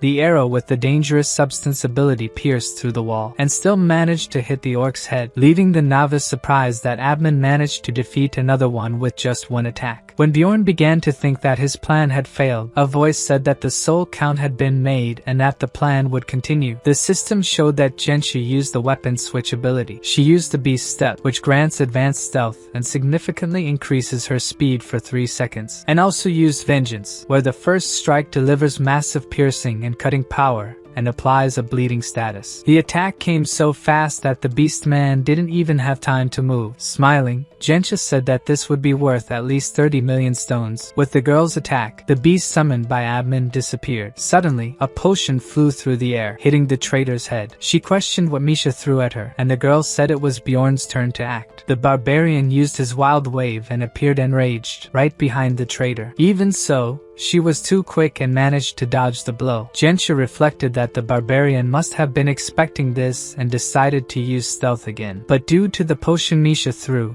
she couldn't use her ability again, calling her an idiot. The MC thought that if she hadn't mentioned the goblin archer essence, he wouldn't have known about the stealth. There were clues that she was the traitor, as if she knew the group's strategy the entire time, but she acted innocently while hitting every key point. Still, it was Misha's tip that made it clear, saying that when the girl fell into the water, her scent changed. The smell of the beast's lair had stuck to Gensha's shoes. To open the glacial cave, she first had to go to that place, returning to the girl's fight. Even with Misha moving quickly, the others still managed to dodge her attacks, dodging far away, which ended up not being a good idea, as the barbarian was waiting for her behind. Caught off guard, she couldn't dodge Bjorn's attack, as she still moved even after being hit. The MC reflected that she must have invested in her defense stats as well. Hearing her call him an NPC, he was sure that she was also a player, but that wouldn't change anything because, to him, anyone who tries to kill him is a piece of trash. Distracted by the girl, he was slow to notice the orc coming at him with an axe. Since he had leveled up, the attack didn't do much damage, and if he killed the creature now, the final boss would appear. To Gensha, who saw him being attacked like that, he seemed like some kind of freak for not even caring. So she took the chance to try to escape from the barbarian. But the path completely disappeared, making Bjorn think that even though she was a player, she didn't know about that either. As soon as the ice orcs woke up,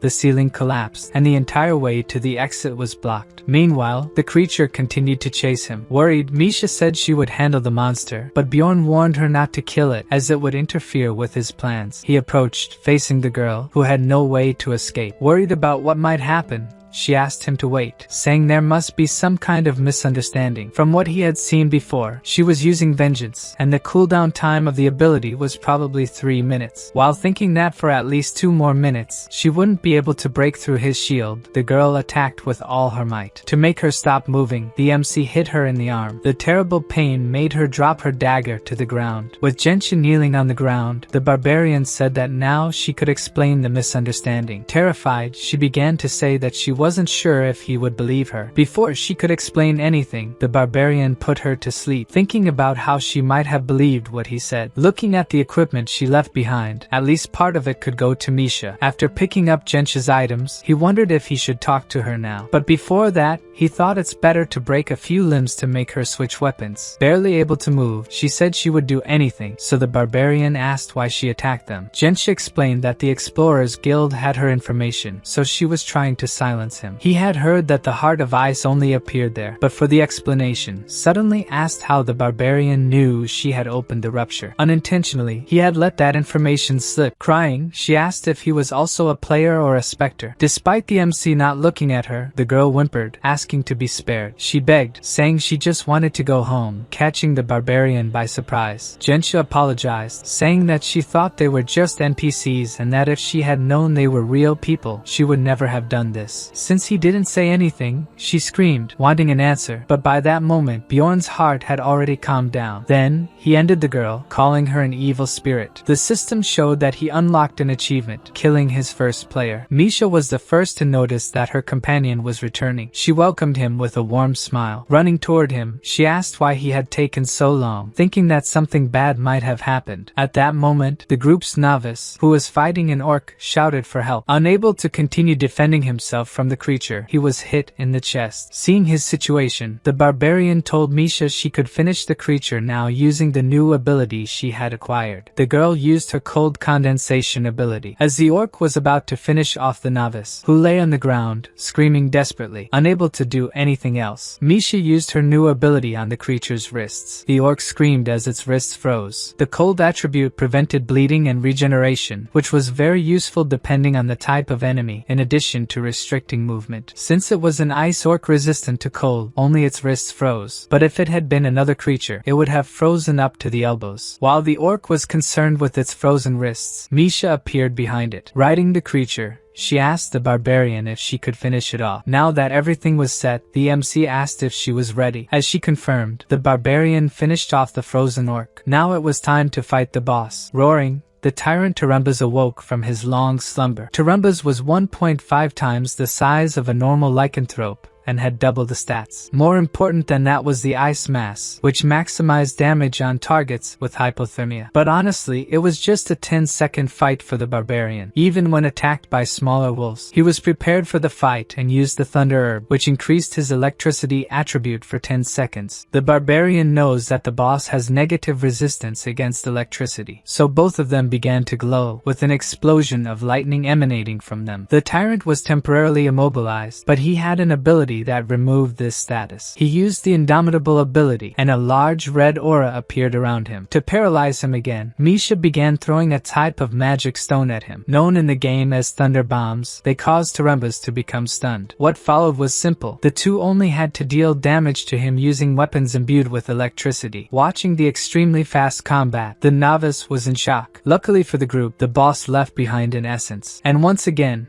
Misha kept asking if she could take it, even though the MC had already explained that she would keep the essence. He pushed the girl toward the essence before it disappeared, and Misha absorbed the lycanthrope guardian's essence. After doing so, the MC realized that Abman was still there. They were happy that the Beastman was still alive since earlier. It seemed like he wasn't breathing. The group gathered around him to give him a healing potion. Even with the potion, the wound didn't heal, and Bjorn thought that he might have been poisoned by something that prevented regeneration. So they tried giving the Beastman an antidote. The MC, who kept observing, didn't know much about toxic inclusion but was sure that the antidote wouldn't work. Trying to prevent the worst, Misha turned to her companion, asking him to use the superior grade potion. From the barbarian's expression, he wasn't too keen on using that potion on Abman. After using the superior potion and 5 more regular potions, the wounds finally started to heal. With things calmer, the novice thanked the MC for his work, who realized that they still hadn't split the rewards. So he tossed a sack of stones to the novice, who was impressed by the amount. Bjorn insisted that he keep the amount since he hadn't taken any of the essences. If he felt bad about how much he had received, he could refrain from spreading the word about what had happened that day. The barbarian's attitude made Misha look at him with a satisfied smile, which Bjorn didn't understand. Afterward, the novice left the group, and Abman slowly recovered. He said he would pay for the superior potion, and smiled when the MC charged an exorbitant price for it, saying that the value of things changes depending on the situation. Since he didn't have any money at the moment, he left a numbered item as a guarantee that he would pay the barbarian when they returned to the city. Item 7611 granted immunity to the user after receiving a fatal blow. And just as the MC thought about keeping it, Abman said he had better not even think about it, leaving Misha shocked that he had understood the barbarian's thoughts before he even said anything. Leaving the rift, the Beastman said he wouldn't forget that the barbarian had saved his life. Once it was just the two of them, the MC told Misha it was time to go, but they weren't going to pass through the rift portal. They followed another path instead, taking the fragment he had bought in the city earlier. They ate it while sitting around a campfire, and the item permanently increased their cold resistance. With no danger of more monsters appearing in that rift, the barbarian prepared to sleep and told Misha she should do the same. As soon as he laid down, he began to think about what would have happened if he had been alone. In fact, at that moment, when he had finished off the other player, he wished that she would open her eyes one more time, and he felt disgusted for wishing such a thing. The barbarian had almost used the superior potion to bring the girl back. If he had just stayed quiet, he could have earned an even bigger sum. Even though his ethics had decayed, he poured the potion on Abman, reflecting on what would have happened if Misha hadn't been there. At that moment, the girl turned to him, asking why he wasn't sleeping and what he was thinking about. On that cold night, she suggested they share the blanket. The young woman noticed that her companion was already fast asleep.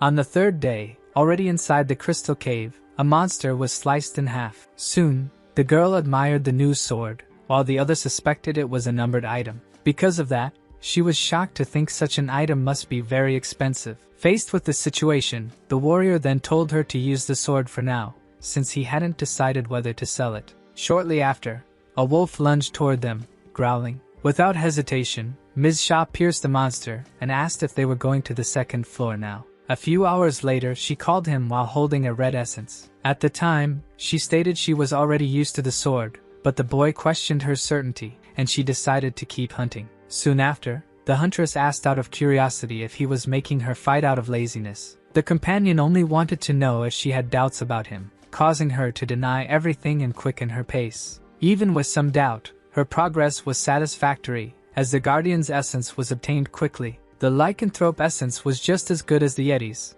enhancing slashing and having a powerful passive ability. Additionally, its passive increased cold affinity and paired well with the Yeti's condensation. Another ability, Ice Smash, was very useful against frozen enemies under the right conditions. Additionally, the Indomitable Stance increased stability and removed immobilizing effects, although it consumed power. Because of that, the warrior instructed her to combine her abilities, but the partner complained that the monsters died with a single attack. Even using her fists, she defeated them easily, and he realized it was because they were low level. Thus, he decided the rest of the experiment would be done on the upper floors, and the young woman asked if she had to keep going. With that, he reminded her that nothing in life comes for free, as he had said before. Immediately, she interrupted him, saying she already knew shortcuts are the longest paths in the end. Then she asked excitedly if they could go, leaving the boy confused by her sudden enthusiasm. At that moment, he wondered if she was happy for having left him speechless,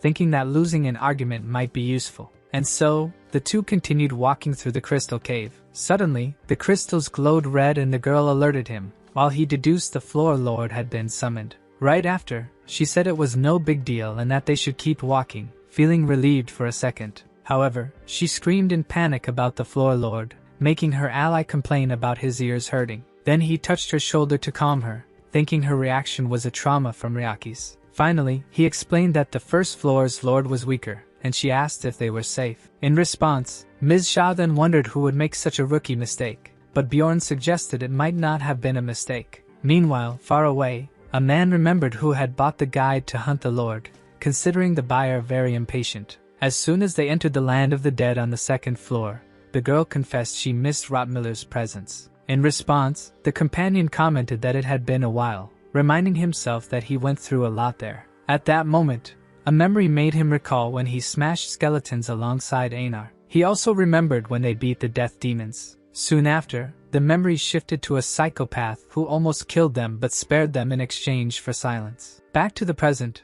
the boy suddenly became irritated, and his partner wondered if the place was haunted. He then admitted that he didn't like the area either and preferred the rocky desert, but the path was complicated. For that reason, he chose the land of the dead as the easiest route to the third floor, just needing to head north. At that moment, he thought a duo could summon a death knight, which would help him measure her progress. Facing a monster, he warned he would stop them so the other could use the combo attack they practiced. Right after, he asked if she was ready, and both prepared for battle. Together, they charged at the death demons in a coordinated attack. While the fighter punched one monster, his partner slashed the other from below. Suddenly, the death demon was hit by an ice attack. The young woman then combined her condensation and ice smash abilities. With that, the creature was struck directly by the freezing blow. Even wounded, the enemy used the call of the dead to summon zombies. As soon as the zombies appeared, the fighter shouted for her ally to be careful. Then, a zombie managed to bite his arm hard. However,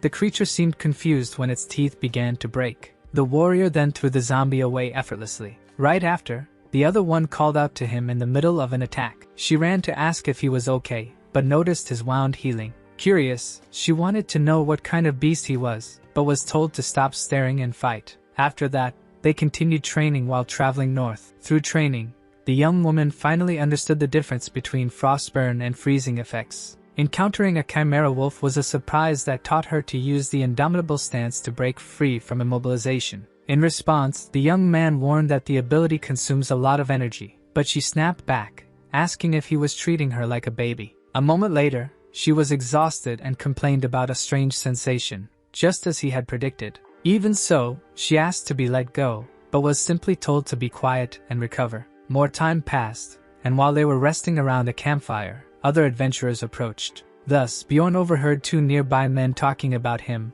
and the luck he had. One of them then stated that other adventurers are far more terrifying than monsters. In any case, the barbarian stood up thinking it was time to wake Ms. Sha, seeing no reason to drive them away. The other mocked that the man slept so deeply he wouldn't wake even if his heart were stolen. Then he added with malice that mages would surely want the fresh ingredients. That was a threat that couldn't be ignored, making him rise for real. There was no doubt that a naive barbarian was sleeping among treacherous adventurers. In his memory, he recalled that, among the barbarians present at the ritual, few had survived up to that point. As he wondered about the others, a man replied that most had perished, with less than a third remaining. Even so, he questioned whether they had all fallen to monsters. However, gritting his teeth, the warrior concluded that this wasn't the true reason. As soon as he heard one of the men mention going to sleep, he realized they wouldn't act that night, prompting him to think about the next step. As much as he considered eliminating them, he understood that this wouldn't be the wisest choice when thinking about his companion's future. With a plan in mind,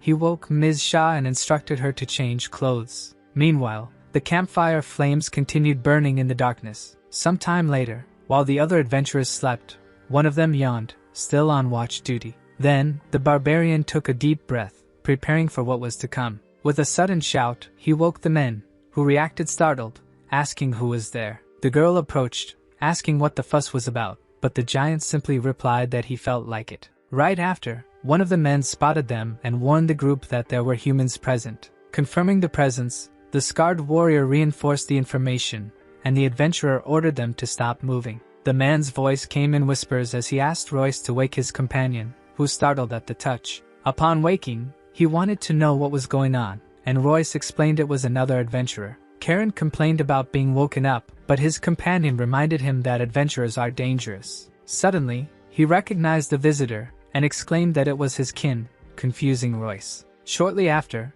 he called the newcomer brother, in a reunion filled with excitement. With equal fervor, the other barbarian responded to his tribal companion's greeting. Karen shook his hand vigorously and introduced himself as the son of Tarsun. Next, his ally clapped him on the shoulder and declared himself the son of Thor. While the two exchanged laughter, Ms. Shah watched the scene, even though she knew it was a performance. Faced with that, Karen asked everyone to lower their weapons, stating that the man was not dangerous. The adventurer looked at his companions and agreed to lower his guard. When he referred to the barbarian improperly, the latter corrected him, demanding that his name be pronounced properly. Firmly, the man of the tribes insisted on being called by his full name, arguing that they were not close. Then he asked if there was a problem, while the other bit his lip in silence. In the end, the man gave in and addressed him correctly, before asking to be left in peace. Shortly after, he noticed that the group's campfire was nearly extinguished. As they were asked to leave, the warrior suggested they all become knight companions. The others found the expression odd, while he reflected on the logic of his culture. The leader refused the proposal, explaining that no one trusted strangers on the upper floors. Even so, the barbarian asked if they didn't need allies at that moment, receiving an affirmative and irritated response. With an agitated shout, the tribal man called them fools and questioned their intelligence. He explained that with more people, everyone could rest better, leaving the other speechless. Karen feigned surprise at the reasoning, asking why no one had thought of that idea before. Faced with the scene, the adventurers realized that persuading them would be an impossible task. Even though the leader tried to expel them, both he and his ally interrupted with flattering words. Next, the man's gaze fell on the girl, who was watching everything attentively. He observed her for a few moments, hinting that he might reconsider the situation. Ms. Shah stared back at him, and the man seemed to find her interesting. With that, he swallowed hard and directly asked what the young lady thought. Confidently, she replied that having a barbarian in their group was a good sign. Soon after, the girl commented that she was worried about her watch partner because he had lost his weapon. Bjorn laughed, saying he had lost his weapon while fighting, and Karen comforted him by reminding him that he still had his own fist. The group leader agreed with the lousy excuse, reflecting on how convenient it was to be a barbarian. In response, Karen asked if they would be knight companions, and the other admitted they could spend the night together. Later, the young woman whispered to the tribal warrior while pretending to sleep, but he quickly told her to stay quiet. Still, she asked if it was really necessary to do that, receiving in return a promise of a wish in exchange for her patience. Soon, one of the adventurers began to approach stealthily. Next, the other men in the group confirmed the plan with subtle nods to each other. As soon as he noticed the movement, the barbarian held his partner, preparing for the ambush. Meanwhile, the ally remained lying down, immersed in deep sleep. It was then that the tribal man noticed two individuals approaching him, while another moved toward the companion, planning a coordinated attack. Suddenly, he rose with a loud yawn, startling those who were getting close. Then he asked if they had also woken up hungry, and the leader offered them some of the dried meat they had. When the barbarian turned to grab the food, the enemy readied himself to strike, believing that was the final moment. However, he was hit by a powerful and precise punch. The man was stunned by the impact, and the barbarian thought he had been foolish not to strike earlier. With irony, he asked if the opponent had dropped his weapon by accident, leaving him even more confused. Soon after, he criticized him for making such a basic mistake, and the other nervously agreed, apologizing. As he began to speak, the warrior's fist struck his face, questioning whether that was really just a simple mistake. With the second enemy watching, The barbarian declared that his fist acted on its own and asked if they really thought they were fools. As Karen showed confusion, the other adventurer ordered Royce to hurry. Next, Royce drew an arrow and aimed directly at the barbarian companion. The reaction came quickly, but the arrow still struck his arm. Soon, his gaze locked onto the arrow, examining it closely. Karen then stood up and, consumed by fury, demanded to know the meaning of that, leaving Royce terrified. As the archer tried to explain, he was met with even more rage. Without hesitation, the big man grabbed him by the neck, demanding that he speak since he had a mouth for it. At the same time, he kept pressing to know why he wasn't being answered. Next, Mizha struck a clean blow on the adventurer who had been watching everything from a distance. As the man fell, she confessed that, at first, she wasn't sure what was going on. Finally, she confirmed to her ally that they really were looters, just as he had said. Thus, she recalled the earlier conversation where they had questioned why the barbarian had been accepted into the group. Although he found Karen suspicious, he disagreed, remembering how many barbarians they had already killed. Then he started to say they were no different, but suddenly stopped speaking, trembling in fear.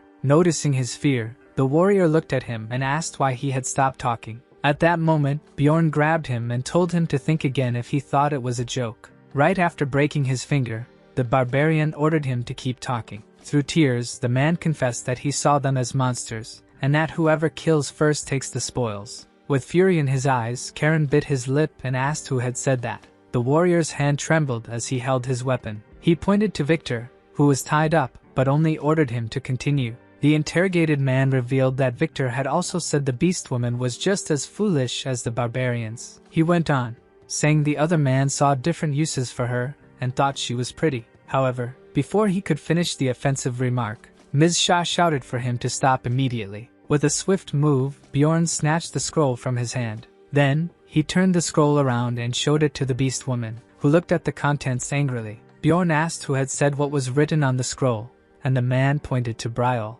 At that, Ms. Shah furiously declared she would kill the man herself, and Bjorn allowed her to do as she pleased. The continuation of the text revealed that the traitor planned to deal with Karen out of feeling overlooked. As the fire burned, it was clear he had no idea he was about to die. Karen was confused by the situation, asking if he had made a mistake. He quickly turned to his companion, son of Thor, and asked what he should do. In an instant, a fatal and bloody blow was delivered. The warrior then killed Royce, whose head was cleanly removed from his shoulders. Meanwhile, Ms. Shah stomped and crushed the eggs before killing him too. The last raider, Betrayal, begged for his life and swore he would be good if given a second chance. Bjorn crouched and asked if he would become a good raider, leaving him confused. As the man nodded desperately, the barbarian grabbed his face, realizing he didn't even understand what he was saying. Then he stated that he feared there was only one way forward. He then concluded that it was by becoming a good raider. Right after,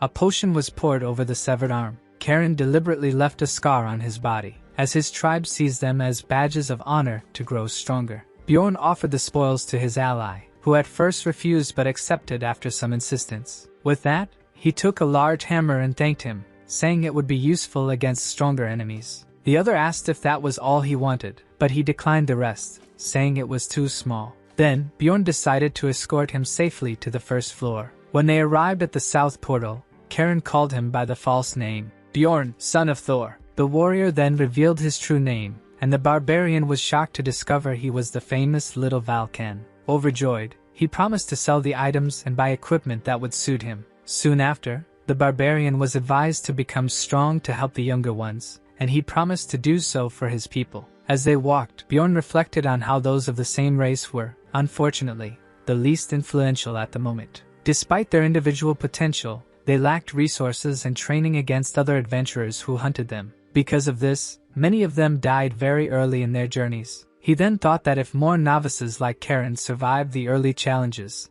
things could change. Over time, more experienced warriors would emerge to guide the next generation. Thus, the influence of the barbarians would grow, which would benefit him as one of them. Additionally, he reflected that mages were an example of how power could lead to arrogance, but he decided to plant seeds for the future. With that in mind, he advised the young man to always choose a team with at least one non-human adventurer. After receiving several tips, Karen thanked him and praised the tactic of hiding an axe with a smile. The shock of the event made him decide that, from now on, he would only form night companionships with humans. He then swore to smash the head of anyone who revealed their true colors, showing a crazed look. Next, he promised to share the story to advise other warriors, leaving Bjorn awkward. He then laughed maniacally, declaring that no one would mess with the little barbarian. 2 days later, Bjorn and Ms. Shah were once again walking through the land of the dead on the second floor. Not finding the Death Knight, he suggested giving up, but his companion asked him not to lose hope. With that, he mocked the idea of a Death Knight appearing on a memorial stone on the 7th day. She said not everything written is true and invited him to go out more, leaving her friend unsure of her conclusion. Ms. Shah hesitated awkwardly, and he just said to forget it and keep walking. Suddenly, he felt a chill, and the woman called out to him in warning. As he turned, he asked if she felt it too, and Ms. Shah confirmed the chill just as an aura of resentment weakened her healing. With that, Bjorn bit his lip and silently began counting to 6. The wound didn't heal as it should, confirming for him that a Death Knight was nearby. Right after, they both heard the sound of hurried footsteps coming from afar. The resentment ability was already active, meaning the monster had been attacked the moment it appeared. Someone had already been waiting to strike, and Bjorn wondered if it could be another player. Even with the battle underway, he ran in that direction while telling his companion that she would soon see his plan. He soon threw himself into the middle of the fight between the Death Knight and another group of adventurers. Next, he shouted while preparing his surprise attack. With a single blow, he defeated the enemy and received the experience points instead of the other group. Then he shouted to the group that he was there to save them, activating his irrational barbarian mode. The adventurers, however, only looked at him confused and shocked by the sudden interference. As a result of his action, Ms. Shah was equally stunned and speechless. Because of that, the group grew furious, asking if he wanted to die, while trying to understand the reason. Elsewhere, a man remembered seeing that warrior on the 3rd floor, recognizing him as Little Valkan. The memory showed him urging other adventurers to flee from Ryakis, confirming that he was a player. Meanwhile, 2 other men concluded they had been mistaken, as a hero wouldn't steal the spoils of a battle. Bjorn reflected on the importance of a player's reputation, while his companion couldn't believe that it had actually worked. Just then, a man approached saying it was destiny that united them, and he introduced himself before asking for his name. The stranger extended his hand, introducing himself as Hans Krisen, making Bjorn hesitate for a moment. Upon hearing the name Hans Krisen, the warrior was startled and asked what was going on. Right after, he ordered the stranger to stop immediately. Then he grabbed Ms. Shah, who insisted she had to go because she had important matters to attend to. She shouted at him, but the other warned that they needed to flee quickly from that dangerous combination. As she questioned her companion's behavior, he only asked her to run and promised to explain everything later. On the first day back in Raftonia, the young man arrived in the city at noon. Just ahead, a father and his daughter embraced in an emotional reunion. The newcomer then gave a wide, exaggerated smile of happiness. Next, he walked toward a group of warriors. Other barbarians recognized him and asked if he was Tarsan's son. The young man celebrated that everyone was alive, while the others were shocked by the amount of gear on his arms. After denying that he looted anyone, he called everyone over to tell his story from the labyrinth. With that, the relatives were offended and shouted that they were warriors, not monsters. He soon mentioned Bjorn and was praised as a great warrior for having read the minds of the looters. Proudly, he shouted that he got all the loot thanks to the teachings he had received, being cheered by the crowd. While some men commented that barbarians are loud and annoying, the warrior overheard them. Because of that, he shouted for everyone to listen, as he would share the teachings with them. He then repeated the words of his mentor, saying that this was a great first step for their people. From afar, the hero smiled confidently, certain that things would now be different for the barbarians. On the 9th day in the afternoon, the group reached the Black Estuary and entered the Pilgrim's Path on the 3rd floor. As they walked toward the portal, the companion swore she would never enter the labyrinth again without a guide. She then suggested that if the name Hans brought such bad luck, it might be better to turn back, though she admitted it was just a theory. Bjorn replied that if the curse were real, they'd find trouble either way, which left his friend even more worried. With a slight smile, he said he wasn't sure about shared joy being doubled, but he stated that shared sorrow is half the sorrow, making Ms. Shah accuse him of wanting her to handle the other half. The barbarian then admitted awkwardly that he ended up depending on her without realizing it, which surprised her. She ended up offering emotional support whenever he needed, but he soon revealed it had just been a joke. Ms. Shah pouted while his silhouette moved away, She muttered about her companion's war cry and then ran after him, yelling for him to stop. Upon hearing her, he finally stopped in the middle of the water. Upon arriving at the Black Estuary's resting area, the warriors said they had made it just in time before the water rose. While carrying her, the companion said he was lucky she didn't want to get wet, as they heard some voices in the distance. Suddenly, a voice asked for silence, and as they got closer, Ms. Shaw recognized who was speaking. She then shouted Hikarod's name upon finding him with Rotmiller and Dwaki around a campfire. After joining the group, Hikarod asked about the job, and the other explained that the requester had already returned. He then questioned the presence of the three, as he thought they would stay only on the second floor. Hikarod replied that they had already taken care of the job and were now on their way to another mission. The additional mission was to obtain the Eye of the Frogman Sorcerer, which had been completed in less than 3 days. Dwaki celebrated that the magic worked and said that Ms. Shao was the group's lucky charm. However, Hikarod disagrees, stating that in his opinion, it's Bjorn who's bringing luck to the team. Even so, the warrior denies being the lucky charm and suggests that, since they're done, they should head to the 4th floor. The group agrees that stopping would be a waste and decides to dissect the creature before departing. After 3 days of running, they arrive at a special area where the effect of the witch's forest applies. They cross the portal just 3 hours before the 3rd floor closes. Bjorn congratulates Rotmiller for the great work while the ally catches his breath. In front of a glowing portal, one of the adventurers tells them to enter immediately. Without hesitation, the leader steps through the portal of light. While being transported, he's startled to hear a familiar voice calling his name. Right away, he recognizes the voice as he continues to be pulled through the portal. The group then arrives at the Sky Tower on the 4th floor, and Bjorn comments how the voice sounded familiar. As he wonders if it could have been Erwin, a scream hurries him, making him realize the imminent danger. After apologizing for being distracted, the group finds themselves facing a lethal combination of sorcerer orcs, stone golems, living armors, and a Dullahan. With a war cry, the warrior charges with his shield to protect everyone. In response, the enemy hurls a magical orb toward them. The attack strikes the leader's shield directly. The spell shatters completely upon colliding with his defense. The Dullahan then advances and lands a powerful punch on the shield, forcing the dwarf to stumble back from the impact. Hikarod yells for the team not to let their guard down while taking a direct hit. As a stone golem falls defeated, Dwaki asks Ms. Shah what she thought of his spell, and Hikarod is impressed by how easy the fight seems. After completing the trial, 4 portals of different colors open before the group. Standing amid the ruined hall, everyone wonders which path they should choose. While 2 members suggest ascending as quickly as possible,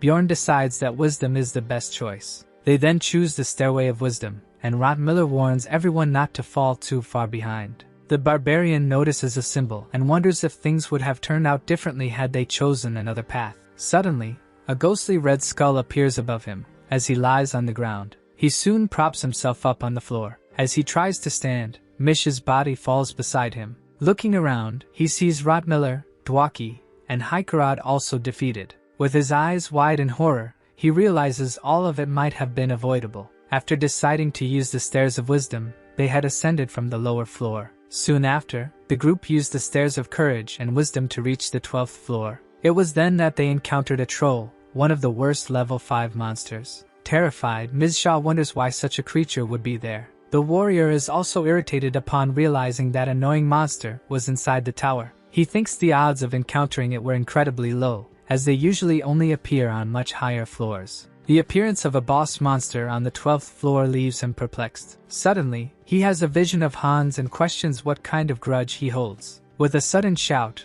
he orders everyone to wake up and stay alert. The entire group is startled by his unexpected command. Next, he activates the Savage Fury skill and declares that it's time to act, not complain. The creature lets out a sharp screech in response to his charge. His shield slams into the troll, pushing it back with the force of the impact. He struggles to maintain his stance and almost loses grip of his shield. As the creature roars, Hikarod rushes to help him in the fight. He uses counterweight to absorb the damage and hold his position. Even so, he feels the full force of the blow. His companion then uses emergency restoration, and Bjorn scolds him for not having a new shield. He then strikes the troll with a blow from his weapon. Realizing he's not doing any damage, he shouts, asking if the spell is ready yet. While Rotmiller fires, Dwaki replies that his ice spear is almost ready. Finally, the spell is launched toward the monster. The troll prepares to intercept the attack with a punch. With a roar, the creature crushes the ice spear before it can hit. The mage is shocked,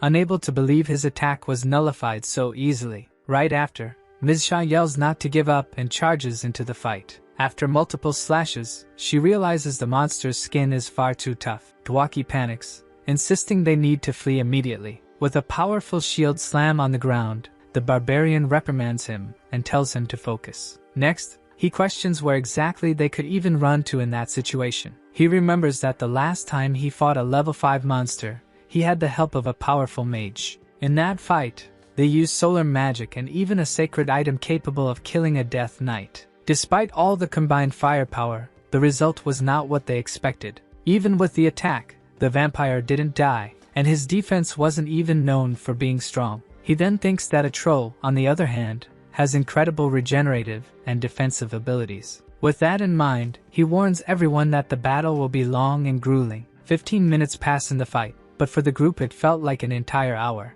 Dwaki channels all of his mana to cast a series of curses on the enemy. Meanwhile, the two on the front line hold the advance, absorbing as much damage as possible. At the same time, Ron Miller fires to distract the troll's attention. Finally, Ms. Shah charges in screaming, ready to strike. Following the instructions, she seizes the opportunity to repeatedly attack a single spot. The creature roars in pain and fury at the focused barrage of strikes. Suddenly, the troll stomps forward toward Dwaki, who is warned with screams. Quickly, Ron Miller pulls him out of the way, barely dodging the blow. Realizing the danger, the barbarian activates Savage Fury and charges in with Haikarad. Next, the two block a crushing blow from the creature together. With that, the mage collapses to the ground, exhausted and gasping, being called in desperation. Soon, the leader asks how much mana he has left, and Dwaki replies that he only has enough for 3 more minutes. He then shouts out a suggestion to stop using the slowing curse. The other calculates that this way, his mana would last about 7 minutes. With that, the order is given to remove the slow from the attack pattern,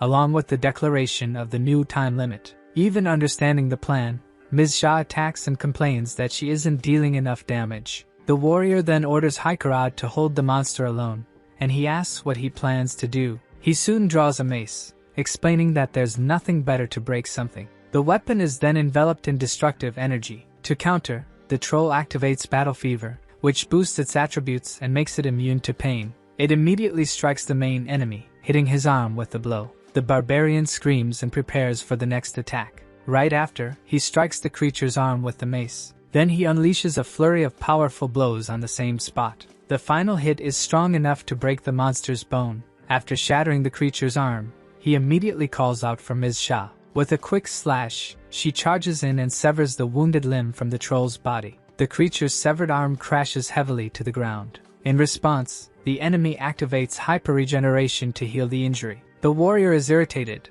but knows that full regeneration will take at least 2 minutes. He then realizes that the ability can't be used again during that time. Seeing the opportunity, he activates the gigantification ability on his body. Haikarad turns around, completely surprised by the sudden transformation. Now giant-sized, the barbarian declares that he can finally kill that monster. Thus, Bjorn immobilizes the troll by squeezing its neck. Next, he shouts Misha's name. Then he instructs her to aim for the creature's eyes, using the blade with her blood. With a war cry, the young warrior strikes the troll repeatedly. Soon, the monster thrashes violently, continuing its attacks. While Dwaki and Ron Miller watch, the warrior shouts for his ally to hang on and keep attacking. Ms. Shah grits her teeth, keeping up the pressure with her constant strikes. Suddenly, she screams in frustration upon realizing her blades are stuck in the skull. Upon hearing the sound, the fighter wonders if she has already reached the monster's brain. He realizes that the difficulty in piercing the skull must be due to that special ingredient. Because of that, he encourages her to keep trying, since they need to destroy the brain, and Haikarad watches in support. The troll roars in agony with its eye pierced and bleeding. With a leap, the blinded monster charges toward Dwaki. At that moment, Ron Miller warns him that they need to get out of there, while the other is shocked to be the target. As the creature chases the young man who runs in desperation, Ms. Shah stays on its head. Bjorn is surprised by the monster's precision and suspects it may be able to detect mana. Whatever the reason, the troll roars and continues the relentless pursuit against them. With that, he laments that the situation worsened just when the fight seemed won. Determined to stop it, Haikarad positions himself in front to block the monster's advance. Right after, he is struck directly by the creature's violent attack. The mage coughs up blood, and Bjorn realizes his mana ran out at the worst possible moment. After the impact, the body hits the ground and Ms. Shah calls out to the warrior, shocked by the scene. Bjorn then yells for her not to worry about him and to focus on defeating the monster. Determined, the young woman screams and resumes attacking the troll's head with all her strength. Her strikes repeatedly pierce the creature. Just below, a hand tries to reach Dwaki. Next, lying on the ground, the warrior sees his companion also injured in front of him. At that moment, the curses cast by Dwaki on the troll are undone. Sensing the change, Ms. Shah pauses her attacks for a brief moment. Bjorn screams desperately for her to keep attacking without hesitation. With that, her blades shine with intense ice energy. She then pierces the troll's head with a final, powerful blow. Right after, Ms. Shah uses Ice Crush, shouting for the monster to finally die. With her face covered in blood, the fighter keeps screaming for the creature to die already. At last, the troll's head is completely crushed under the force of her attacks. Soon, the duration of enlargement expires, and Bjorn falls to the ground, returning to his normal size. The troll still twitches for a moment before going completely still. On his knees and exhausted, the warrior looks at his ally's body on the floor. The monster finally stops moving, and the long battle comes to an end. A notification confirms the troll's defeat, granting him 5 experience points. As a reward, the group receives only a single mana stone, with no rare items. Exhausted, the two stagger, and she worriedly calls out for Rotmiller and Dwaki. Thus, Bjorn panics upon realizing that none of it was a dream and reflects on his decision. Immediately after, he remembers the scene of Dwaki being thrown because of his choice. Meanwhile, Ms. Shah screams desperately, trying to wake Rotmiller and Haikarad, while he asks her to stop. As the warrior approaches, the cleric calms him and asks him to check on Dwaki. In truth, the real problem was the caster, who lay motionless on the ground, leaving them in shock. Desperate, the girl cries out that their companion isn't breathing, and Bjorn orders her to step back. Then, he pours a potion into Dwaki's mouth as a temporary emergency measure. The adventurer reflects on the severity of his injuries, including his spine and damaged internal organs. With a punch to the ground, he rages at the situation and his lack of resources. Soon after, he regrets having used his best healing potion in the past, feeling bitter. In response, Rotmiller offers his own healing potion and tells him to use it on Dwaki. After the potion, Bjorn watches the caster resting and feels great relief. Ms. Shah then looks at him and confirms that all of them survived the dangerous battle. With that, the young woman begins to cry in relief, grateful that no one died. Even so, the warrior reflects on the negatives and warns that the victory wasn't thanks to his merit. He then denies that the outcome came from good planning or their quick response. That, he concludes, wasn't the way they overcame the danger they faced. Bjorn concludes that they simply got lucky, and admitting it serves as a harsh dose of reality. With that, he realizes once more what it takes to survive as an adventurer in this world. He then reflects that, in other dangerous situations, they might not have had the same luck they had today, again and again in the future. Right after, Haikarad sighs in relief and says he's happy everyone survived. Rotmiller agrees it was a miracle and promises to make an offering at the temple when they return. Bjorn apologizes for the troll's behavior, but the healer says it wasn't his fault. Instead, they thank him, stating his decision was perfect and saved them. At that moment, Dwaki wakes up with a groan, and Ms. Shah asks worriedly if he's okay. The young man asks if everyone is safe, and she tells him not to move, while he expresses relief that she's safe. With tears in her eyes, the warrior scolds him for worrying about others in his condition. With a smile, he agrees that she's right and begins to laugh at the situation. While Haikarad boasts about their accomplishment, Ms. Shah complains about the lack of rewards, but Rotmiller reminds them they're alive. Bjorn comments on the priest's selflessness, and the mage promises they'll repay him for the potion. Soon after, Ms. Shah asks the group's leader what they'll do next, leaving him confused by the question. She asks if he plans to keep going up, and the warrior replies that obviously they'll stop there and wait. Soon, he sighs thinking about the losses from the battle, and a notification announces the labyrinth's closure. The group is then transported to Rafdonia, ending Bjorn's 6th exploration. The next day, at dusk, the scene shows a sign outside the city. Panting, the elf woman anxiously asks if she's finally reached her destination. With a smile, she celebrates that she'll finally be able to reunite with her old friend. With the labyrinth closed, everyone is transported to Radphonia and rushes straight to the Temple of Reatlas. Upon finding Dwaki safe, Bjorn realizes that divine healing doesn't cure trauma and that he'll need to keep an eye on him. Because of that, the spellcaster reassures everyone, saying he can't return to the labyrinth for now, which relieves his friend. They agreed to meet again in 2 days, and as they walk away, Bjorn reflects that they shared the mission profits since they didn't collect many mana stones. After calculating, he estimates they got at most 400,000 stones each. Soon, he gets annoyed at the lack of good items,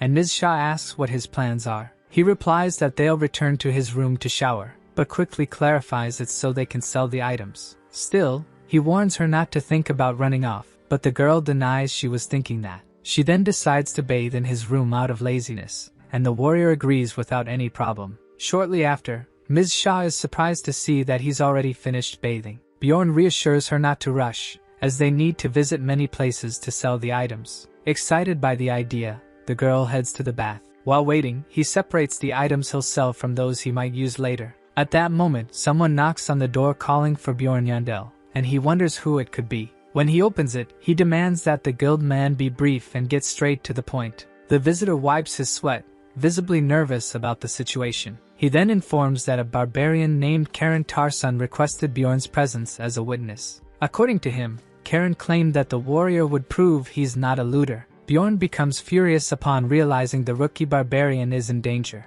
With that, he throws his clothes on the bed and tells Ms. Shah that the day's plan is cancelled. From inside the bathroom, she asks why, and he shouts that he needs to go to the guild because of Karen. Next, he slams the door and tells her to go home when she's done, leaving her confused. While the young woman wonders why it was so hard to explain, Bjorn rushes off with the man. They head toward District 7. At the same time, Rowan runs through the streets, relieved to know that he was alive. She looks up with a smile, happy to reunite with her friend. The scene then shifts back to the witch's forest, where her sister taught that listening to the sound of the portal was crucial for orientation. Rowan focuses to hear the sound of mana. After pointing in the correct direction, her sister praises her, and the two prepare to move forward. As they walk through the forest, they continue advancing with caution. Suddenly, the elf notices that the mana sound has grown louder and calls her sister, confused. Soon, she's startled by a voice congratulating Rottmiller on a job well done.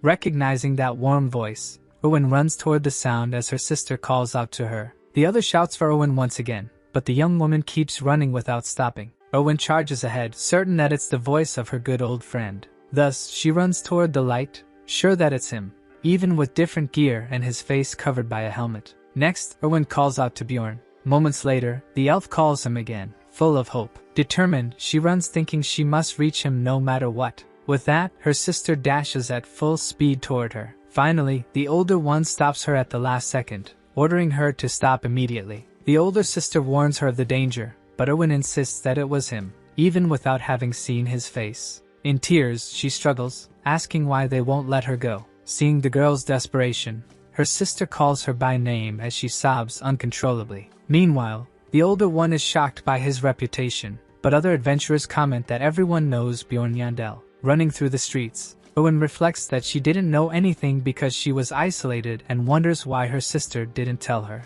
Even so, she decides that it doesn't matter, since her sister probably didn't know anything either. Standing at the door, the elf thinks that she needs to apologize first, certain that he also searched for her everywhere. She sighs, concluding that he didn't find her because he couldn't remember where she and her sister were. With that in mind, Owen gathers her courage and knocks on the door. Moments later, the girl hears footsteps approaching from the other side. As the door opens, she waits, her face lit with anticipation. Her heart races, on the verge of exploding from anxiety. However, it's Ms. Shah who opens the door and asks who she is. Shocked, Owen wonders who this woman is and if she knocked on the wrong door, asking where she can find Bjorn. Ms. Shah then realizes the visitor is one of the warrior's guests, leaving the elf confused. Soon, she explains that he took a bath and went out, asking if the other wants to wait inside. Owen processes the information that he was just there and pauses to think. Then, she finally understands that this is Bjorn's room and becomes completely disoriented by the situation. The dark-haired woman offers to leave a message if the elf doesn't want to wait. Shocked, Erwin thinks the way she spoke sounds like someone who lives with him. She then confirms the story about the bath, and Ms. Shaw asks if she'd prefer to come back later. With a cold smile, the visitor replies that she would not, and decides to wait. Next, she asks if she can wait inside, and the other, surprised, agrees. Upon entering, Erwin sees the items on the table and says she knows the reason, while Ms. Shaw apologizes for the mess. The elf then comments that she's done the same with Bjorn, and the other realizes she's an adventurer too. Quickly, Ms. Shaw tries to explain herself to avoid any misunderstandings. As she says the items belong to raiders, Erwin cuts her off, certain that the warrior wouldn't do something like that. Reflecting on those who covet what belongs to others, she states that people like that deserve to be punished. Still, the scene shifts to the Adventurers Guild of District 7. Despite the surprise, the barbarian wants to know why the woman he took hostage now wants to see him, but the guild master only says he'll understand soon. With a mocking smile, the warrior asks if what he heard is really true. However, he refuses to go, claiming he's hungry and doesn't have time to waste. Shortly after, he stands up to leave, offering only a short farewell. Nevertheless, the guild master stops him, showing desperation as he asks him to wait. Even so, he insists that the meeting will be worthwhile, but the other orders him to simply say no to her. In response, the guild master rises in protest, as the narration returns to explain what came before. About 20 minutes earlier, the adventurer was informed that only he was needed, quickly realizing it was all a trap. As soon as he understands he was brought there with hidden motives, he hears the guild leader confirm they had planned to summon him, and then asks why. Next, the man reveals that the young lady from House Obens wants to see him, which leaves him confused about her identity. Only after being reminded that he took her hostage does the outsider recall she was the daughter of the district chief. Complaining that they could have said so earlier, he asks what exactly this has to do with him. Through a flashback, the chief's daughter refuses to live as her father's puppet. Soon after, the patriarch concludes that the branch manager chose her, which explains her presence during the prison escape. Then, an assistant confirms that the barbarian was summoned by the young woman, while the leader laments her disobedience. Reflecting, the chief acknowledges that his daughter is his only weakness and interprets the manager's act as an attempt to manipulate him. He then picks up his teacup. Taking advantage of the moment, he decides he might get rid of them both at once. Admitting to himself, the patriarch confesses that the barbarian has been bothering him for some reason. Suddenly, a loud thunder echoes across the sky. Soon the rain begins to fall, much to the adventurer's frustration. Because of that, he decides to enter an establishment to eat while waiting for the rain to stop. Shortly after, his steak and soup are served, to his satisfaction. Eagerly, he dips a piece of bread into the soup. His eyes focus on the meal in front of him. Then, he cuts a juicy piece of meat. As he takes a bite, he begins to reflect on the flavor of the food. He concludes that Ms. Shaw grills steaks far better and thinks about asking her to cook. After that, he watches the rain and admits that, in truth, he'd rather be eating Pajien and Macchiali. With regret, he laments not being able to enjoy that dish in this world. Still, he looks to the side while holding his drink. During the sip, he thinks that doesn't necessarily make him want to go back. He's simply gotten used to this life, from the noisy bed to the inn's rooms. Moreover, he ended up growing attached to the silly conversations with his companions, even fully aware of all the downsides. While pouring another drink, he notices he's getting sentimental and must have formed a strong bond with his teammates. Alone at the table, he keeps drinking, lost in thought. However, to continue toward the upper floors, he fears he may need to form a new team. After pondering, he concludes that he won't be able to reach his goal with the current group. He is fully aware that there are creatures far more powerful than the troll on the upper layers. Therefore, he can no longer rely on luck alone, until a voice calls out to him, using his last name. When he responds, he ends up messing up Erkfried's name, who promptly suggests he call him Admin to keep it simple. The newcomer sits down, and comments that he'd never have imagined seeing him here as a customer, revealing that his wife owns the place. Surprised, the adventurer realizes he has a wife and is still an active adventurer. Soon, the other explains that times are financially tough, but adds that it's none of his business. Unexpectedly, he mentions that the chance encounter is what convinced him, stirring the listener's curiosity. At that moment, he asks to join the team, leaving the veteran completely stunned. Justifying himself, the bearman says that someone who saves a life wouldn't stab a teammate in the back. Thoughtfully, the barbarian considers that a companion with summoning abilities would be useful on the upper floors. Even so, He explains that he already has a fixed team, but the man insists he'll keep trying if a spot opens up. Before saying goodbye, the newcomer gives him a suggestive look, and the two briefly discuss the pending debt. After agreeing to meet again in 10 days, the warrior borrows a raincoat and goes on his way. Elsewhere, a voice declares that those who desire what belongs to others deserve punishment. As the sentence finishes, Ms. Shah stares at the young Erwin in the dark room. Faced with the tension, she takes a step back, commenting that the other is tougher than she looks, and soon questions her own words. Lost in thought, she affirms to herself that he wasn't taken from her. With a gaze full of irritation, she reinforces that he isn't an object and doesn't belong to anyone. Then she recalls that traveling with her sister was her own decision, made with the intent to learn from her. Even so, Erwin doesn't understand why she feels so much anger about the situation. While wondering whether she'd stand a chance in a fight, Ms. Shah asks her name. After introducing herself, the other replies as Erwin Fornaxid Terja, receiving a compliment on her name and an invitation to sit.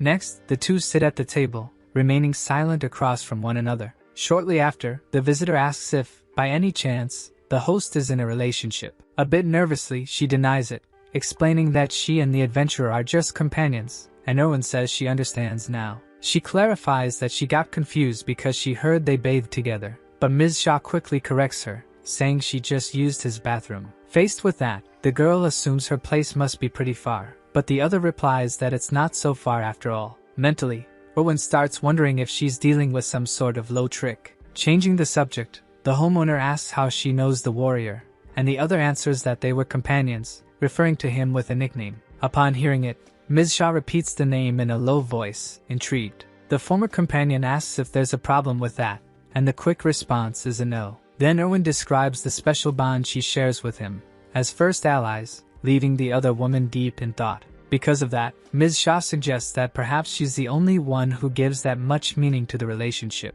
Surprised, the girl reacts to the unexpected comment. Right after, the other reveals that she's been traveling alongside Bjorn for months, adding that he's never mentioned her. Standing abruptly, Erwin accuses her of lying. Then the companion states that the hostility shown and the attempt to make her feel foolish are starting to bother her. Hearing her own name, the visitor realizes why she's felt threatened from the start, while the host thanks her for helping make a decision. As she nervously asks what she decided, the reply comes bluntly. She already knows exactly what it means. Faced with that, Erwin backs off, calling her a wicked kitty, but is cut off by a request to listen. Right behind, a massive ice dragon manifests, making the girl tremble as she feels the power before her. At that moment, a sudden memory makes her relive the fear of losing someone precious again. Deeply shaken, she drops to her knees, begging not to have anything else taken from her. Even so, he reflects that it wasn't just the heavy rain that caught him off guard. Elsewhere, the young woman continued crying, begging them not to take anything else from her. Back at his building, the warrior climbs the stairs to his room. Moments later, he opens the door. As he enters, he finds Erwin crying, realizing an unexpected reunion awaited him. Ms. Shah greets him casually and informs him he has a visitor, leading him to believe the two met by chance. Shortly after, the girl runs toward him in tears, leaving him completely confused. However, he dodges swiftly, causing her to fall to the ground. Still on the floor, she grits her teeth and asks if he acted that way because of that woman's presence. Confused, he questions her, not understanding what she's talking about. At that moment, the mage asks why it took him so long to return. Awkwardly, he explains that Karen was proven innocent, while in the background Erwin watches everything, visibly shocked. Then, the other congratulates him on his effort, making him flinch from a simple touch. With that, he asks if something's wrong with her, but she says she was just complimenting his good work. She then remarks that barbarians and beastmen aren't strangers to each other, provoking even more irritation from Erwin. Soon after, Ms. Shah starts drying his hair with a towel, advising him to take care so he doesn't catch a cold. At that moment, he turns to Erwin and says he had been thinking about looking for her, which visibly excites her. He then confirms that she was his first companion, making her think she always knew their meeting was special. Meanwhile, the other reacts with jealousy to the word special, and Erwin feels happy to be right. Soon after, she begins recounting everything that happened since their separation. Proudly, she reveals that she's now able to summon all 4 elementals and has awakened 3 attributes. Surprised by her progress, he listens as she confirms she worked very hard to reach that point. Seeing her growth, He thinks she has a lot of talent, and that it would be amazing if she awakened the last attribute. He reflects that it would pave the way for the final stage, but laments the fact that she's still traveling with her sister. Finally, he comments with relief that the only reason she hadn't visited was because she was busy, though she tries to correct that idea. But Ms. Shah interrupts, touching her shoulder and saying he's right, making the young woman flinch. She then adds that it's normal for a rookie to focus on growing, and he notices her flinch again. With that, he asks what happened during his absence, but receives a firm denial. Next, Ms. Shah says the two of them became good friends and asks if the other agrees. Erwin responds hesitantly, and observing the scene, he concludes that something indeed happened. Even so, too tired to care, he dismisses them, saying the rain has passed and that he needs to rest. Outside, the silver-haired woman asks if Erwin is headed the same way and suggests going ahead. The other insists she can wait, suspecting that Ms. Shah plans to return to the warrior's room. With a teasing smile, she asks if her rival intends to wait inside his room. Even so, Erwin stares at her with a visibly irritated expression. For her part, the other looks back with an equally displeased gaze. After a few seconds of silence, the silver-haired woman suggests they go together, and the younger one agrees it's the best idea. With that, the two begin walking side by side down the street. Along the way, Erwin reflects that, had the warrior not returned, she would have dropped to her knees and begged her rival. At that moment, she felt consumed by the thought of not letting him be taken from her at any cost. Only then does she realize how terribly foolish she would have looked. When they reach a fork in the road, Ms. Shah asks where she's headed, and the other responds with relief that it's the opposite direction. Soon after, her companion asks if she'll come again the next day, and Erwin confirms she will. While the older one grumbles about the whole situation, the mage retorts that she's the one who should be complaining. At last, the first says goodbye and tells the other to head home, waving as she walks away. Before parting, Erwin thanks her for not telling the barbarian what really happened between them. With that, the woman asks her to promise just one thing, since she'll be coming back anyway. A bit embarrassed, she suggests they keep the fight a secret so he won't worry. The young woman agrees with the idea, but a hint of doubt seems to cross her mind. Back in the room, her sister softly calls her by name. While holding her in an embrace, she asks if she found the person she was looking for, and the answer comes with a nod, he's alive. Thinking with relief that she would stop training, the sister is surprised by the declaration that she needs to become even stronger. With a determined look, the younger one states that now there is someone she must surpass. She adds that, to avoid further losses, she'll need more help, and will even take it from others, if necessary. The next morning, someone bangs loudly on the warrior's door while shouting his name. The person keeps insisting, urging him to wake up already. With that, he gets up irritated, wondering what's wrong with that woman. Seeing that it's only 6:30 in the morning, he sighs, frustrated. As soon as he opens the door, he asks what she wants so early, and Ms. Shah celebrates finally waking him up. Energetically, she announces that she's buying a good breakfast and urges him to hurry out. As she drags him off to Kamobi, the team report indicates that the last exploration was profitable. That night, she says goodbye and heads off. As she walks away, she wishes him good night, and he responds in the same tone. Back at the lodging, he walks to his room. Upon arriving, he finds a familiar figure leaning against the door, clearly waiting for him. With a cheerful smile, Erwin greets him as soon as she sees him approach. He asks how long she's been waiting, and the answer comes before a question about the silver-haired woman. After confirming he had business in Kamobi, the warrior wants to know what brings her there. She explains that she's starting rigorous training and, because of that, will only be able to visit once a week. With some regret, she laments that she'd love to come more often, but the distance is long, leaving him confused. Then she quickly says goodbye and runs off before he can react. As he watches her leave, he feels that something's not right, before the narrative shifts to the guild office. There, Guildmaster Nilabans comments that Rottmiller has been an active adventurer for 8 years. He says he appreciates the young man for his restraint and asks him to share something now.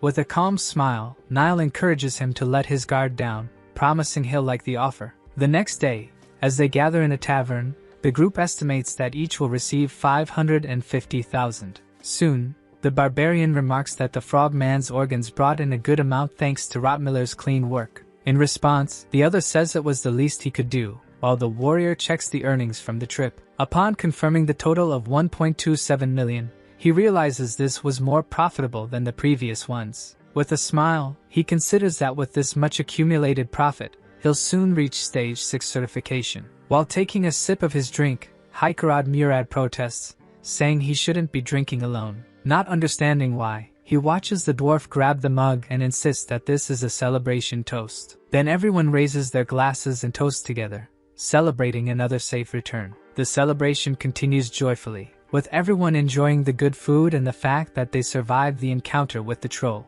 Next, Ms. Shah stands and says she needs to visit her family, saying goodbye casually. For a moment, Rod Miller looks tense. Right after, he also gets up, saying he has some matters to take care of and is heading out. As soon as he leaves, the barbarian considers that he shouldn't go right away, as that might upset the dwarf. However, he's lucky to notice Hikarad finds some acquaintances to drink with, making his own exit easier. Just as he's about to leave discreetly, he's called by Dwaki. Nervously, the young man suggests one more round, saying they've never talked alone before. Watching his companion in silence, he wonders if there's something serious to discuss. In an awkward atmosphere, Dwaki proposes a toast, while he regrets not having left earlier. Without beating around the bush, he asks if the other is fully recovered and receives a yes in reply. With that, he taps his own head and comments about his friend's body, reminding him he was bent in half. Then he asks if Dwaki has the mental strength to keep facing the labyrinth. Sincerely, the young man admits that his hand still trembles when remembering the fight against the troll. He confesses that he really thought he was going to die that day, but with firmness in his voice, he says he needs to overcome it like any adventurer would and assures he's ready for the next one. Then, the barbarian asks why he feels this need to overcome, watching as the other holds his mug. With a calm smile, the young man replies that it's simply because he enjoys the adventurer's life. Right after, his companion reminds him that his goal was to become a great adventurer to restore the reputation of the Baron's house. With a darker look, Dwaki reveals that was a lie. All he ever wanted was the attention of his father, now deceased. He further explains that his brother didn't even know he existed, which made him feel like everything was meaningless. Before even finishing the thought, he slams the table, giving the impression he's about to say something final. And indeed, he declares that he overcame everything thanks to the friends by his side, leaving the barbarian surprised by his sincerity.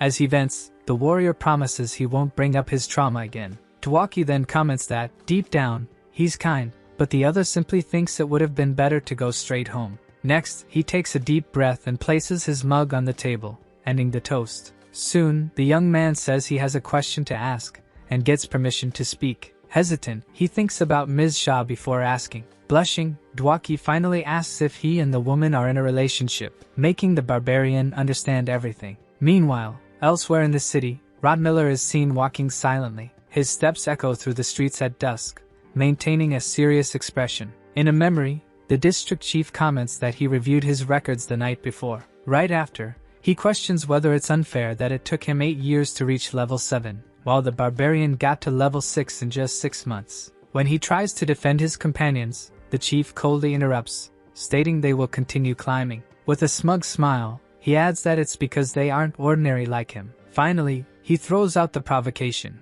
Does he really believe they'll stay together? He estimates only a few months of luck remain. The man concludes it'll only be possible if the others pity him enough to keep him in the group. Before ending, he tells Rod Miller he hopes he'll make a wise decision. Later, the narrative shifts to the night view of the warrior's room. Irritated, he enters the room, already knowing the boy would pass out after drinking so much at once. Suddenly, a female voice greets him, calling him Mr. Yandel and explaining that she came because he wasn't responding to her summons. Recognizing the figure, he sees that it's the daughter of the district chief, whom he had already refused contact with. As he tries to send her away, she surprises him by revealing that Rod Miller met with her father. She then warns him, saying the old man must have used some dirty trick, though she admits she doesn't know what it was. Tired of the confusing talk, he asks directly what the young woman wants from him. With firmness, she declares that she wants to see her father lose absolutely everything. She then explains that she needs his help or she'll keep living like a puppet.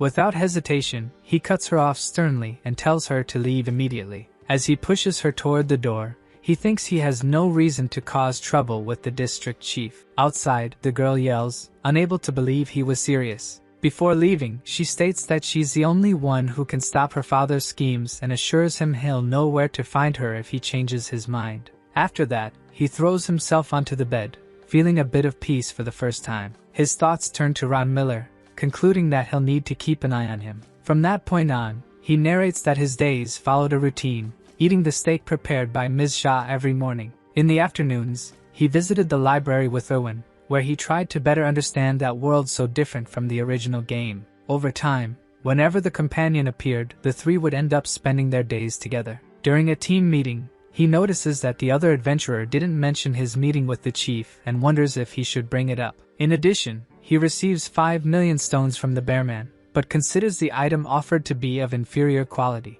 Thus, the days pass quickly until the arrival of the 15th night of the month. Since it was the ideal time to do something different, he decides to first check the chat, since he could visit the market at any time. Upon entering, he notices that the barbarian group chat is completely empty, deducing that the race isn't very popular. While exploring another list, he observes that only 3 tanks are online. Suddenly, he's surprised to find a group chat for the Republic of Korea. Without a second thought, he clicks the name and is instantly transported somewhere else. Surprised, he observes the luxurious room around him, trying to figure out where he is. Soon someone comments that he finally showed up, and only then does the warrior recognize the person, asking if it's Sergeant Lee. In shock, the young man murmurs the sergeant's name upon recognizing the Biko Lee uniform. As he asks, the man in front of him confirms his identity with a laugh and says he's right. Then, the ex-soldier cries with joy upon remembering that this was the day of his military discharge.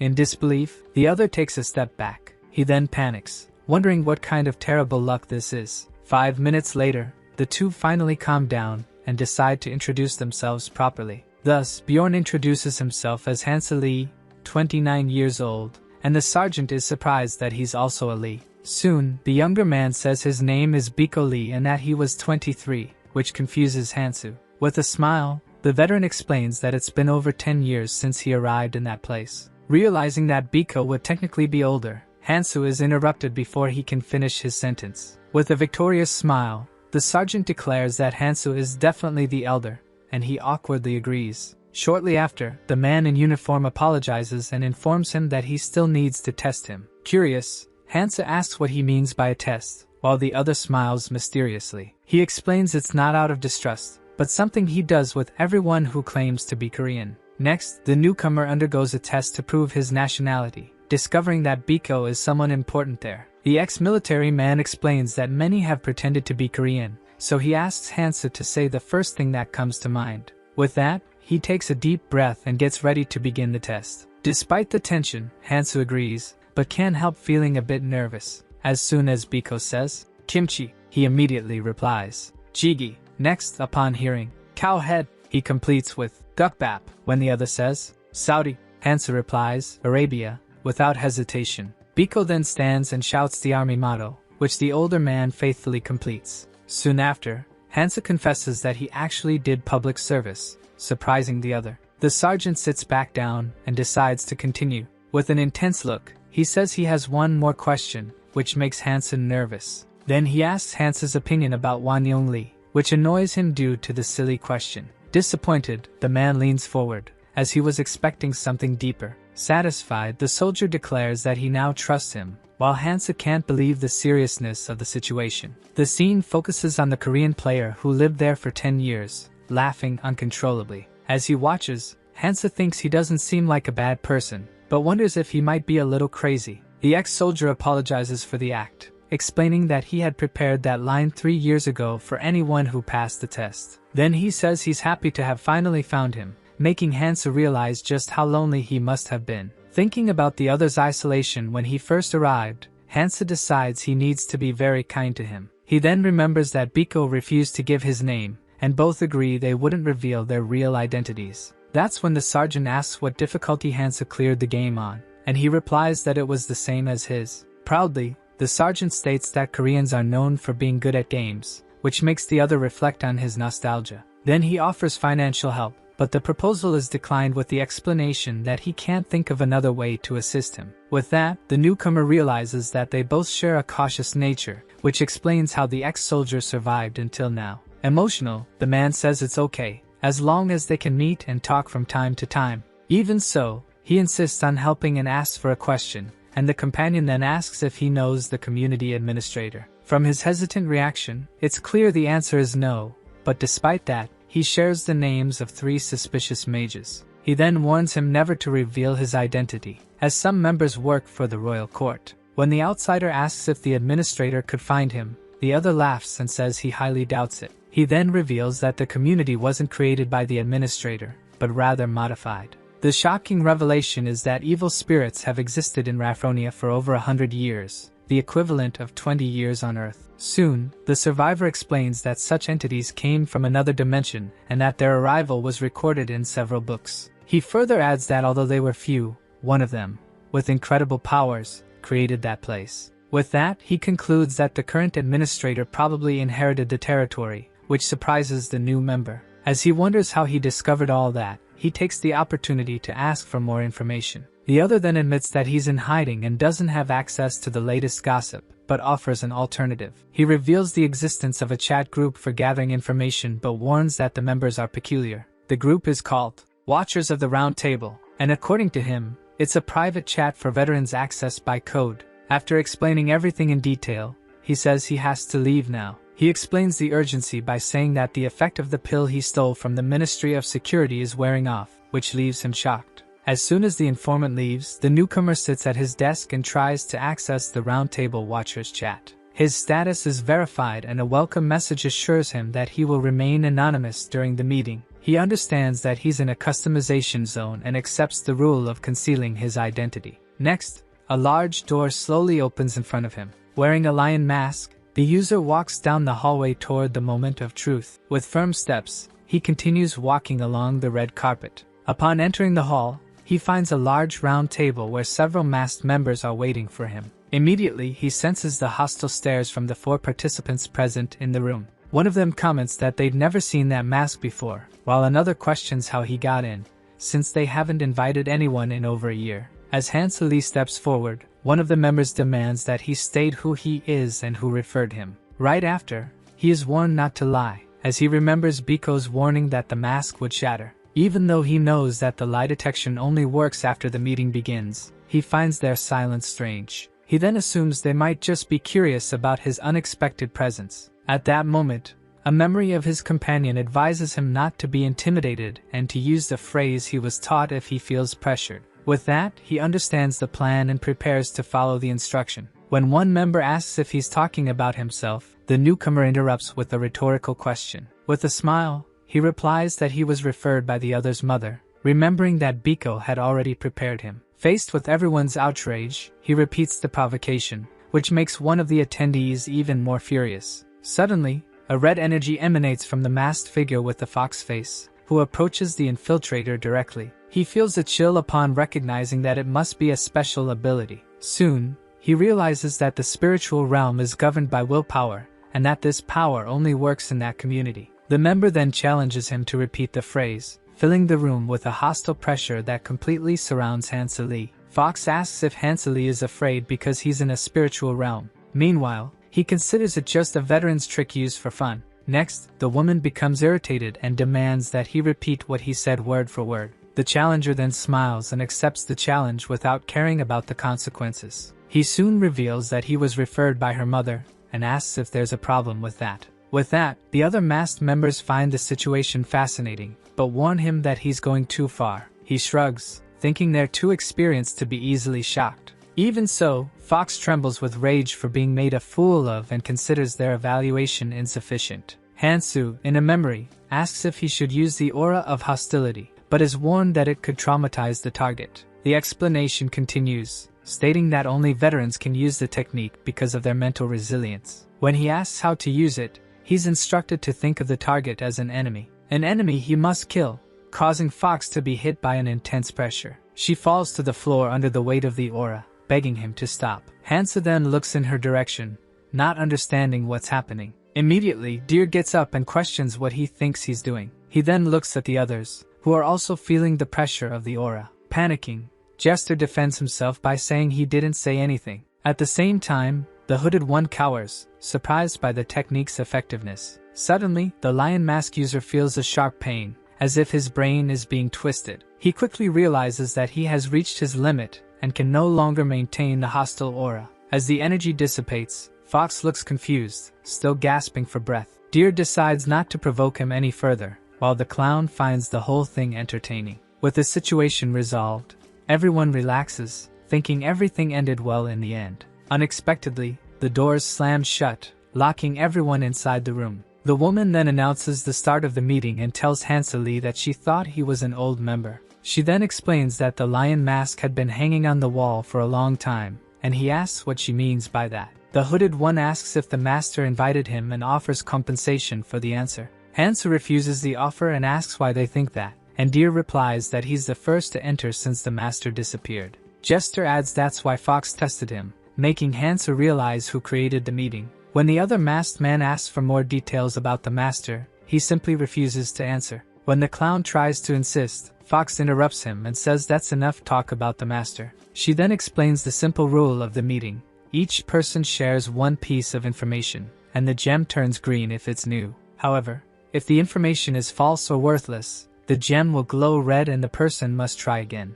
Jester starts, but his information about the King of Redonia is rejected for being too vague. Even so, the newcomer thinks to himself that he didn't know that rumor due to lack of access. Noticing the clown's glance, he realizes the subtle jab but decides that sometimes it's better to stay quiet. On his second attempt, the masked man reveals the death of the commander of the Order of the Rose, and the gem turns green. Next, Fox announces that the Jagan clan defeated the first floor's lord, validating the information. With that, the infiltrator finds out it was the Jagan clan who bought his guide and feels glad he came to the meeting. Soon, Hooded shares that activating a hidden piece on the Silent Elves Island will summon 3 Ravgani. Even so, when he tries to move on, the gem glows red, surprising him. The clown comforts him, while the other laments having one more person to worry about besides himself. On the new attempt, Hooded says the elven tribe found traces of the relic thief. Jester defends the info as valuable, and with Fox's approval, he deduces the informant is an elf. Finally, the user of the lion mask gets ready to speak, announcing that it's his turn to share something. He reveals that Van Diemen always drops an essence if hunted by a trio, making the gem shine green. Feeling relieved, Fox and Deer are shocked by the idea of hunting Van Diemen with only 3 people. The clown also trembles, doubting such a feat is truly possible. The newest member finds their surprise odd, since there is a guaranteed way to hunt the creature. An explanation reveals that Van Diemen is a level 3 monster that's easy to defeat, but has a very low encounter rate. That's why he chose this info, since the tough conditions make it practically useless. As Deer shares his information and ends the first round, the participants decide whether to continue. Immediately, Hooded, the clown, and the archer say they're done for today. When Jester questions him, the infiltrator also decides to stop, leaving the others surprised. He fears that in a one-on-one conversation, his veteran act might be exposed by a baited question. Seeing that everyone is silently staring at him, the newcomer feels they expect him to say something before leaving. Realizing he was the day's highlight, he decides that a final line would be fitting for the moment. So, he simply says he wasn't as good as he thought and stands up to leave. Fox sighs in relief as he departs, and Deer notices her hand trembling and asks if she's okay. She says yes, but thinks she might have lost her sanity if he hadn't disabled the hostility. Fox then reflects that the most bizarre thing was how he deactivated the ability the exact moment she reached her limit. Soon, Hooded agrees, impressed by the willpower needed to retract a skill that quickly. Deer then questions the info about hunting Van Diemen, thinking it absurd and unlikely to have been done by him. With that, Jester laughs and asks if they're just assuming the information came from his personal experience. As Deer gives up on the conversation, the clown asks everyone to prepare better for the next meeting. When the archer asks what he means, Jester slams the table and demands higher quality information. He continues, warning that they need to keep the newcomer's interest so he'll share more in the future. He then points out that the new member was clearly disappointed with what he saw. He insists they must bring better intel because he doesn't want to waste an opportunity like this. Meanwhile, a narration explains that the Watchers of the Round Table were once a proud secret council. However, the phrase spoken by Hansu, about not being as good as he thought, echoes in everyone's minds. The narration continues, stating that one line alone was enough to break them. With that, they realize that even the meeting itself was just child's play to someone like him. Suddenly, a message announces the transfer to Rafdonia as time runs out. Back in his room, Bjorn finds the meeting interesting and perfect for obtaining the information he needed. He decides to return the favor to the veteran, since he dislikes owing anyone and considers him too sharp to be deceived. Soon, he reflects that it's best to show respect to preserve the friendship, but he feels tired from having used the aura of hostility. The fatigue seems even greater than last time, leaving him completely exhausted. Suddenly, Ms. Shaw calls his name and cheerfully asks if he's finally awake. As she yawns, she asks what he did to sleep all day, and he replies that he simply couldn't sleep before.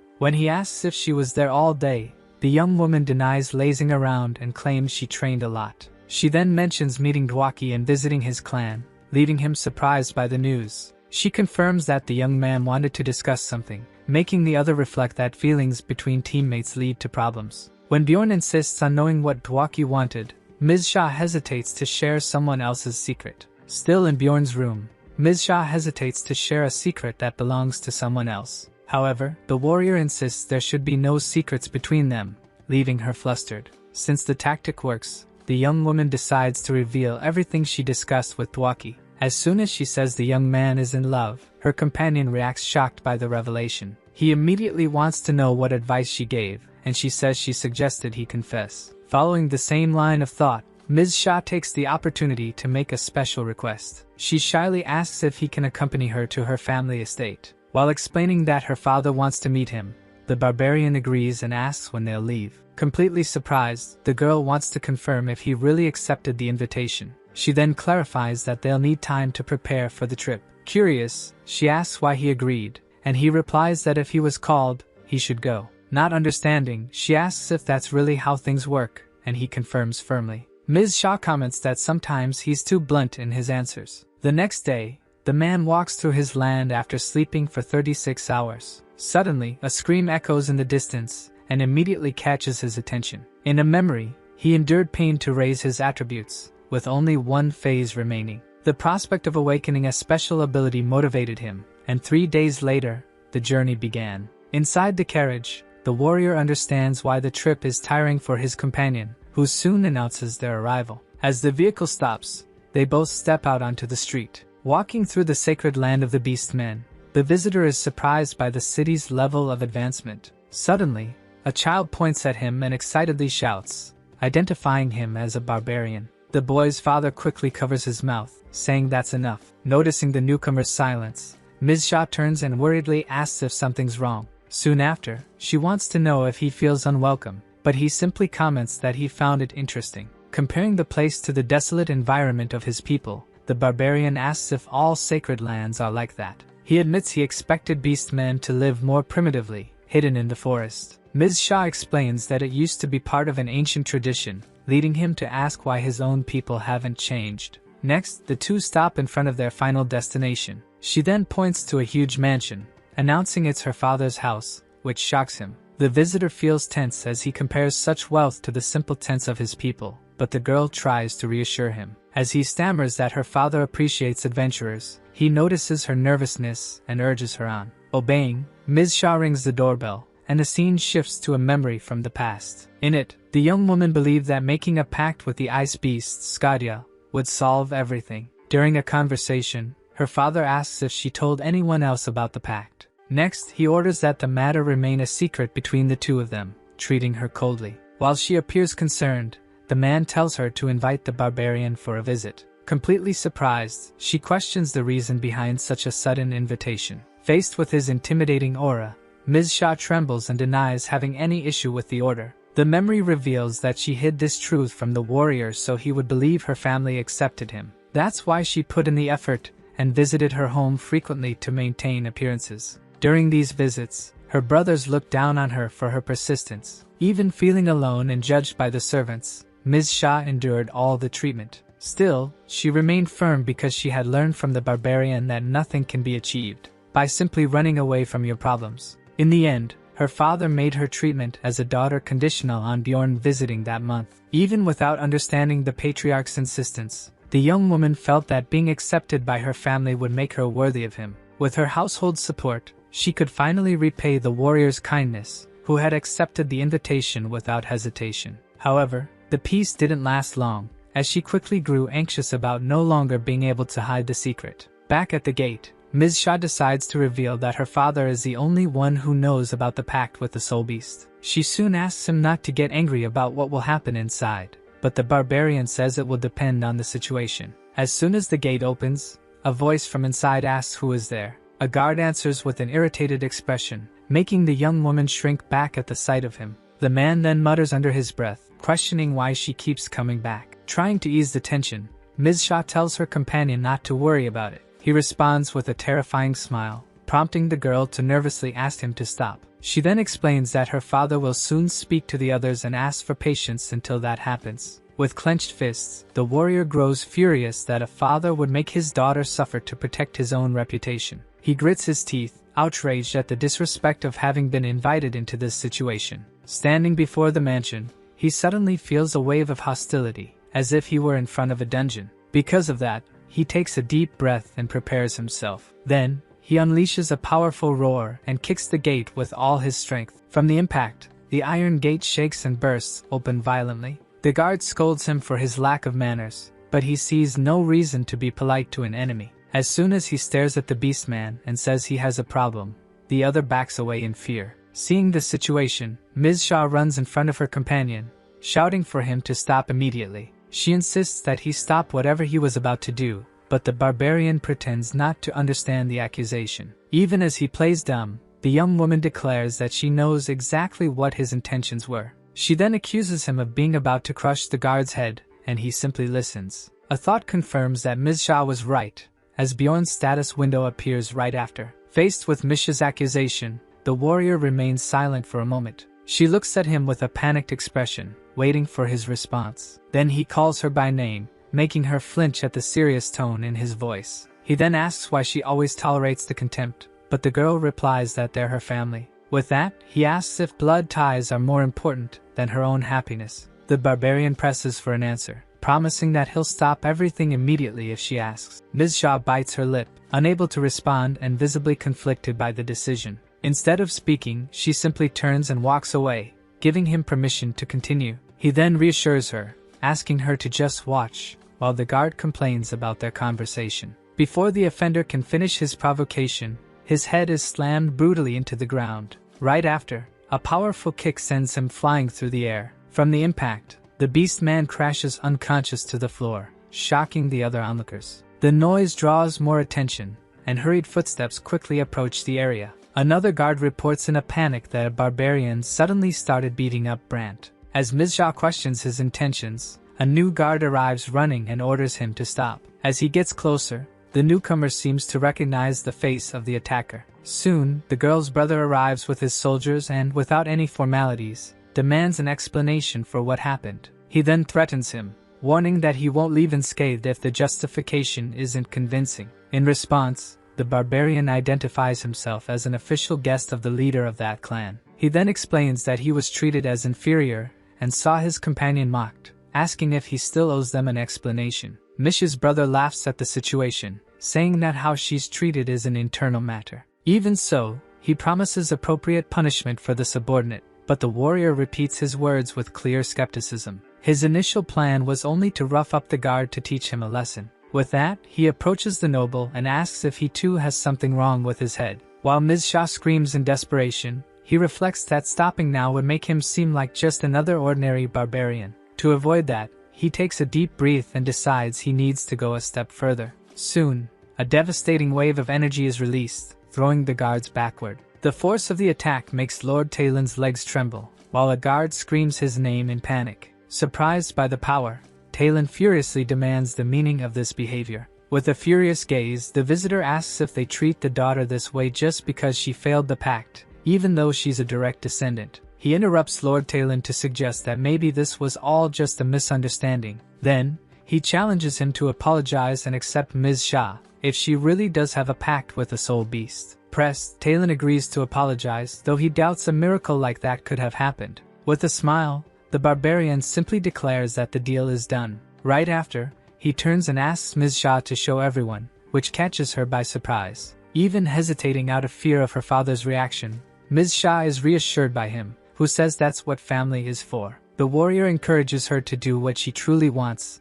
reminding her that he's there to support her. Meanwhile, from a balcony, others were watching the tension building between the two. Nervous, the young woman clasps her hands and finally says that she's had enough of that situation. Suddenly, the the patriarch appears and dismisses everyone, making the visitor realize who caused the commotion. In the office of the residence, Karlstein thanks him for accepting the invitation, noting the barbarian's good manners. He then asks why the young man acted that way while activating a fear-inducing ability. With a threatening aura, the leader scolds him, saying his behavior was rude. The sensation of fear takes over his opponent's body, who stops reacting, even knowing it's just an ability. After understanding the reason for Mish's fear, his high resistances nullify the paralysis effect. However, he realizes the ability won't work as expected, while Karlstein demands an answer. In a swift move, he grabs the man's hand and questions why he touched him without permission. He then flicks the man's hand away with a simple gesture, stating that respect is something you give in order to receive.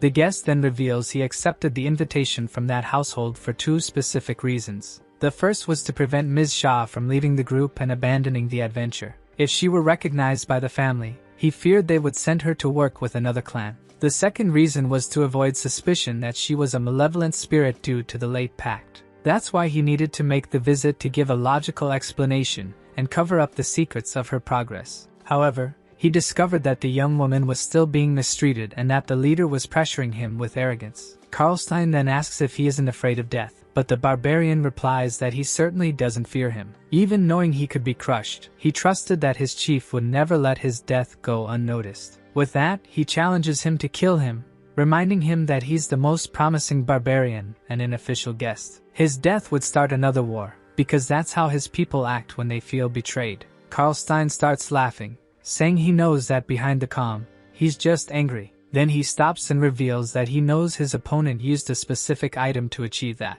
Though he suspected the man knew about the ring, the warrior pretends not to understand, but is called a terrible actor. He soon claims that Karlstein speaks in riddles, and the other clarifies that he's referring to the item from the pact with the ice beast. Despite the insistence to admit it, the young man keeps asking which item he's talking about. Karlstein then demands that he confess, claiming he needs it to continue, though he senses something is off. With that, the visitor's instincts alert him that it's all a bluff about knowing the item. He realizes the leader knows an object exists but not which one, and presses him for a clear answer. Seeing his sister tremble, he understands that he was deliberately exposed to her treatment as a form of pressure. He then becomes furious at Karlstein for not caring about his daughter's feelings and considers him worse than a scoundrel. Because of that, he decides it's time to use a skill that convinced him being a barbarian was his best choice. Next, he prepares to activate his ultimate and super effective technique. Pounding his chest, he swears on his honor as a warrior that he has no idea what the man is talking about.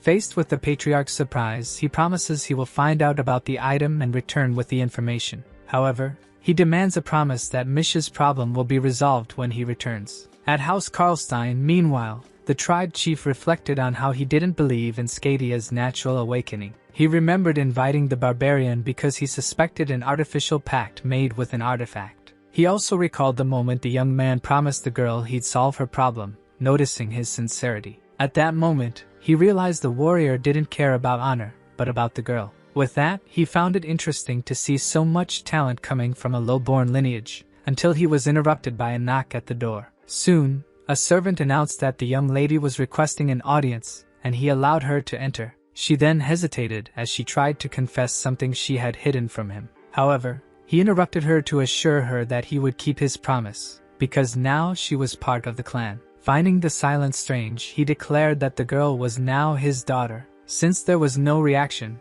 he asked why she wasn't showing any gratitude. In a memory, she asked the barbarian about the oath made in front of the tribal chief. Next, she confronted him directly, claiming that he had lied. The man remained silent, visibly tense at the accusation. The girl stared at him, seriously waiting for a response. In the end, he admitted that he had indeed lied. He then explained that she was far more important than his warrior's honor. He acknowledged that she had been through a lot and admired how she hadn't gone insane. Back in the present, she asked why he was saying that, since it wasn't what he had come to tell her. Right after, she revealed that she knew the tribal chief wasn't her father, because her mother told her the truth before dying. Continuing, she said she came to tell him this because, despite despising him, she also felt pity for him. The leader reacted angrily, asking why she was wasting the opportunity he had given her. With a smile, the young woman simply replied that it was because she wanted to. Albert of Karlstein, chief of the Red Cat tribe, was left alone, unable to understand anything. 10 days later, in a bar, the barbarian thought about what to do with the situation. He found it ironic to be doubting a party member because of what a stranger said. Despite the girl's warning, he felt guilty for questioning his companion's loyalty. Even so, he decided to confirm things and asked his ally about going to the guild alone. The other then realized that was why the barbarian had been so eager to find him lately. With that, he asked how he knew he'd gone to the guild, and the warrior revealed he had a contact there. After sighing, the partner explained that he was summoned to the office, where the district chief was waiting. He revealed that the superior asked him to betray the group in exchange for rewards, but he refused the offer. The leader then asked why he hadn't told them earlier, and the other explained that he didn't want to create an awkward mood. Understanding, he thanked him for the honesty and raised his mug for a toast. Soon after, he stated that nothing would change and that the navigator would continue with them on the next journey. On the day of the adventure, the small companion cheerfully said goodbye to him, while he wished her good luck. Alone in his room, the warrior heard a knock at the door. As soon as Ms. Shaw entered, furious, she asked why Erwin was leaving from there, but the warrior clarified that she had only come to say goodbye. He then said he was going to sleep for a bit, leaving the young woman visibly embarrassed by the situation. About 7 hours later, he noticed that Dwaki and Haikarad were late to the meeting point. At that moment, Ms. Shaw pointed out a group, which he identified as young barbarians. With that, he approached them and asked if they were lost, by any chance. The barbarians suggested that they follow the adventurers, but one of the youngsters asked why he said something so obvious. Surprised by the response, he introduced himself as Yondel's son, and the group recognized him as Little Valken. Curious, one of them wanted to know why he thought they were lost, explaining that they were taught to follow other adventurers. The man was shocked that they taught that instead of giving them a map, but the boy replied that they didn't know how to read maps. He tried to warn them about humans, and then asked who taught them how to protect themselves. One of the youths replied that it was Karen, son of Tarsun, which surprised him. Shortly after, the barbarians said their goodbyes with honor and continued their path through the city. The warrior smiled, realizing that the change he had wished for was already happening with the newcomers. At that moment, Dwaki arrived running and apologized for being late due to an urgent matter. Haikarad also apologized, explaining that the other had eaten too much and had to go to the bathroom. The little one was embarrassed by the explanation, but the companion said it was fine since they were family. Annoyed by the conversation, the leader hurried them so they could finally depart. Soon, a message informed the group that they had entered the crystal cave. As soon as they entered, they began to move forward through the dark passage. Everyone started running to speed up the exploration. The group advanced at high speed through the cave. In fact, the idea to run had come from the navigator, who wanted to test his recent progress. As they ran, Dwaki thought it was a lot of fun.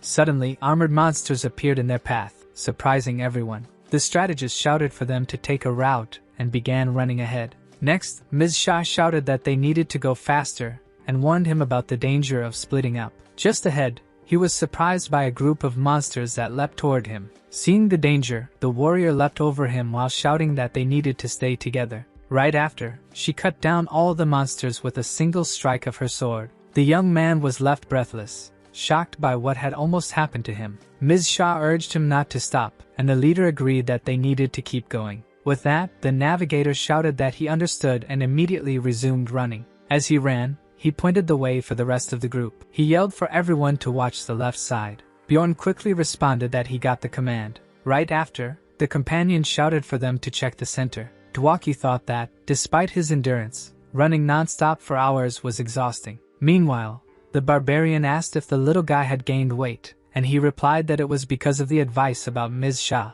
In a memory, he recalled saying that to stop him from confessing to her. Haikarad believed the two of them were giving their all, just like he was. Finally, the group arrived, panting, before a large glowing monolith at the end of the cave. The navigator punched the ground in frustration, shouting that he couldn't do what he wanted. Rod Miller clenched his fist, thinking it still might not be too late to act. Then he stood up and said that 3 teams were ahead, with about a 30-minute lead. With that, he declared they could catch up, and the rest of the group agreed enthusiastically. However, Bjorn intervened angrily, explaining that they were out of energy and wouldn't be able to catch up. He warned him not to be reckless, as his persistence would put the whole team in danger. The navigator sighed and apologized for losing his temper, and the barbarian replied that he had already forgotten it. After crossing the second and third floors, he continued to lead the group with competence. Even so, Bjorn decided to keep an eye on him due to his strange behavior and the warning from the district chief. Upon arrival, everyone admired the starry sky, and Dwaki commented that they didn't have anyone to share that moment with before. Ms. Shaw called him cheesy, but he replied that it was how he felt about the team. Haikarad agreed with the sentiment, and the group enjoyed the view, as they always did together. Thus, they entered the sky tower on the 4th floor, confident that nothing would be a problem. Right at the entrance, the group had to eliminate the monsters to choose one of the 3 stairways. A blue portal represented one of the 4 types of stairs available for ascent. Another portal, yellow, indicated the path of courage. A purple one represented the path of wisdom. Meanwhile, a red one symbolized the paths of endurance and destiny, which appeared randomly. The path of courage allowed advancement without issues, but required a 4-hour wait after the battle. On the other hand, the path of wisdom forced the group through a trap-filled route but advanced 5 floors at once. The path of endurance, however, was hated by all for forcing the group to relive their past failures. Even so, that test offered a chest at the end, which with luck might contain a rare item. On the morning of the 19th day, the navigator revealed his plan to leave the team after the journey. Surprised, Bjorn asked if it was because of him, as he had already expected that scenario. Rottmiller then denied it, and said the decision was because of himself, which left him confused. He then extended his hand asking for a piece of jerky. While eating, he admitted that the district chief's offer to become a navigator for a major clan was tempting. Even knowing it was an empty promise, his heart raced, and he realized it was time to move on. The man explained that non-humans with special talents leveled up easily, while he was left behind. He said that for years he was kicked out of groups or left on his own to survive as an adventurer. However, he admitted that it was hard to do the same this time, and Bjorn asked why. With that, he confessed it was because he truly cared about all of them. He explained that he just wanted to travel a bit longer with the team, but that everything has an end. The barbarian remained silent, holding the jerky, before being interrupted. At that moment, a pocket watch alarm started ringing loudly in the area. Then, he stood up saying it was time to wake the others, leaving his companion thoughtful. While watching him, Bjorn decided that he and Ms. Shaw would leave the team once they returned to the city. With that, he concluded there was no reason for Rottmiller to leave until the battle began again. After defeating the monsters, Haikarad warned that they couldn't let their guard down in the labyrinth. The navigator was then shocked by the scene ahead, and Dwaki commented it was the first time he had seen something like that. Before them, 3 stairs of destiny appeared at the same time, something they had never imagined possible. Bjorn knew they had never chosen that path because it was rare and extremely risky. Ms. Shaw suggested picking one at random, but he reminded her that her last choice led to the path of courage. Then, the small one explained that choosing destiny leads to a random trial, and that the girl had been lucky. The leader then revealed that the problem was the chance of facing a completely different kind of trial. He remembered that in the game there were 32 trials, ranging from a reward to the penalty of returning to the first floor. Haikarad argued that it would be a waste not to move forward, and Ms. Shaw asked for the leader's opinion. Bjorn confirmed that they would go, explaining that 3 destiny staircases meant a secret stage. Upon entering the portal, he wondered which of the 3 types of hidden fields they would encounter this time. Soon after, the navigator sniffed the air and reported that there were no enemies nearby. Even so, he admitted he had no information about the Larkas labyrinth, which made him uneasy. Dwaki suggested waiting for the labyrinth to close, but he feared they could be trapped forever. The warrior reassured them by saying it wasn't a rift, and then suggested they inspect themselves. With that, Ms. Shaw commented that she felt lighter, while Haikarad said he didn't notice any difference. Rottmiller also felt his body full of energy, and the other announced that his mana had increased. The cause was the Guardian of Balance effect, which made everyone's attributes completely equal. The barbarian then pretended to feel weak in his body, and the companion worriedly asked if he was okay. The navigator theorized that their abilities might have been switched, and the other mentally praised him. Next, Bjorn asked what they should do, and received the same question in return. With that, he suggested they explore in search of an exit, and the small one questioned the reason. He explained that the lack of information suggested great rewards, and the companion agreed with the logic. Haikarad also supported the idea, and Dwaki suddenly remembered the arrangement of Gabrielius, a hidden piece. While the navigator considered the possibility, the other complained without anyone paying attention to him. Thus, with 4 days remaining, the team's final adventure finally began. As they walked, Ms. Shaw commented that the silence felt strange, like something should be happening. Dwaki promised to protect her, but the girl replied that she would protect him, leaving him embarrassed. The leader grew annoyed by the distraction, while Haikarad enthusiastically supported the small one. Suddenly, a level 6 monster named Vikundas appeared before them in an imposing manner. The creature then gripped its weapon tightly, locking eyes with the group. With that,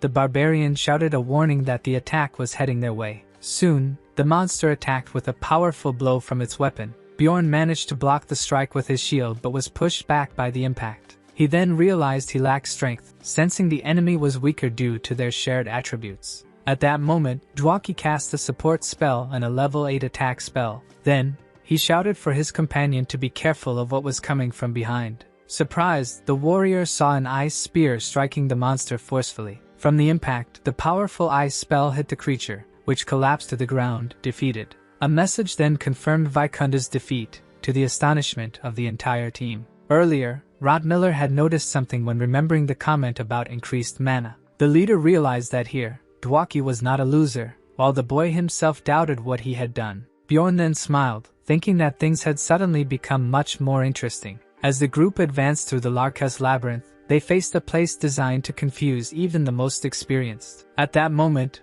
the navigator stopped to mark the wall, while the leader reconsidered his usefulness in that place. He observed his companion, recognizing that he was a very versatile man. With that, he asked for the map to update it, surprising the warrior with his many skills. Haikarad was impressed by the accuracy, but the other explained that he memorized the path by counting steps. After apologizing for the delay, he stood up and began participating actively in the battles. Soon, he drew his sword and warned that 4 enemies were approaching from the front. Dwaki took responsibility and prepared an enhanced double-cast ice spear. As soon as he launched the spell, the team noticed the trajectory was off. He then used a support spell to adjust the magic's path, which struck the monsters directly. The monster looked confused for a moment before being completely hit by the attack. A large explosion of ice wiped out the enemies, as the mage used a double-cast spell and another support spell. The barbarian was impressed, and thought that his companion's talent had been limited by his low attributes. Next, the navigator reported that 2 enemies remained and arranged with the leader for each to take one. In the end, he felt a bit guilty for not having realized his companion's potential sooner. With a confident smile, Dwaki assured them he would crush any adversity that came their way. The warrior reflected that the Balance Guardian effect tended to benefit casters more. Although mages couldn't consume essences, their magical attack increased drastically there. While the boy felt free from his chains, the leader analyzed how the team had become twice as strong. He concluded that the game required a group, as the team grew stronger with each fulfilling their role. Even though it was harsh, he reflected that this was why he planned to leave the losers team. On the 20th day, he realized it was the first and last time he would see the team truly perform. Ms. Shah scolded him angrily for being ignored, but he just thanked her and told her to go to sleep. Already past midnight, he thought he was just a few hours away from obtaining the item he wanted. He then thought the next step was to find the boss room,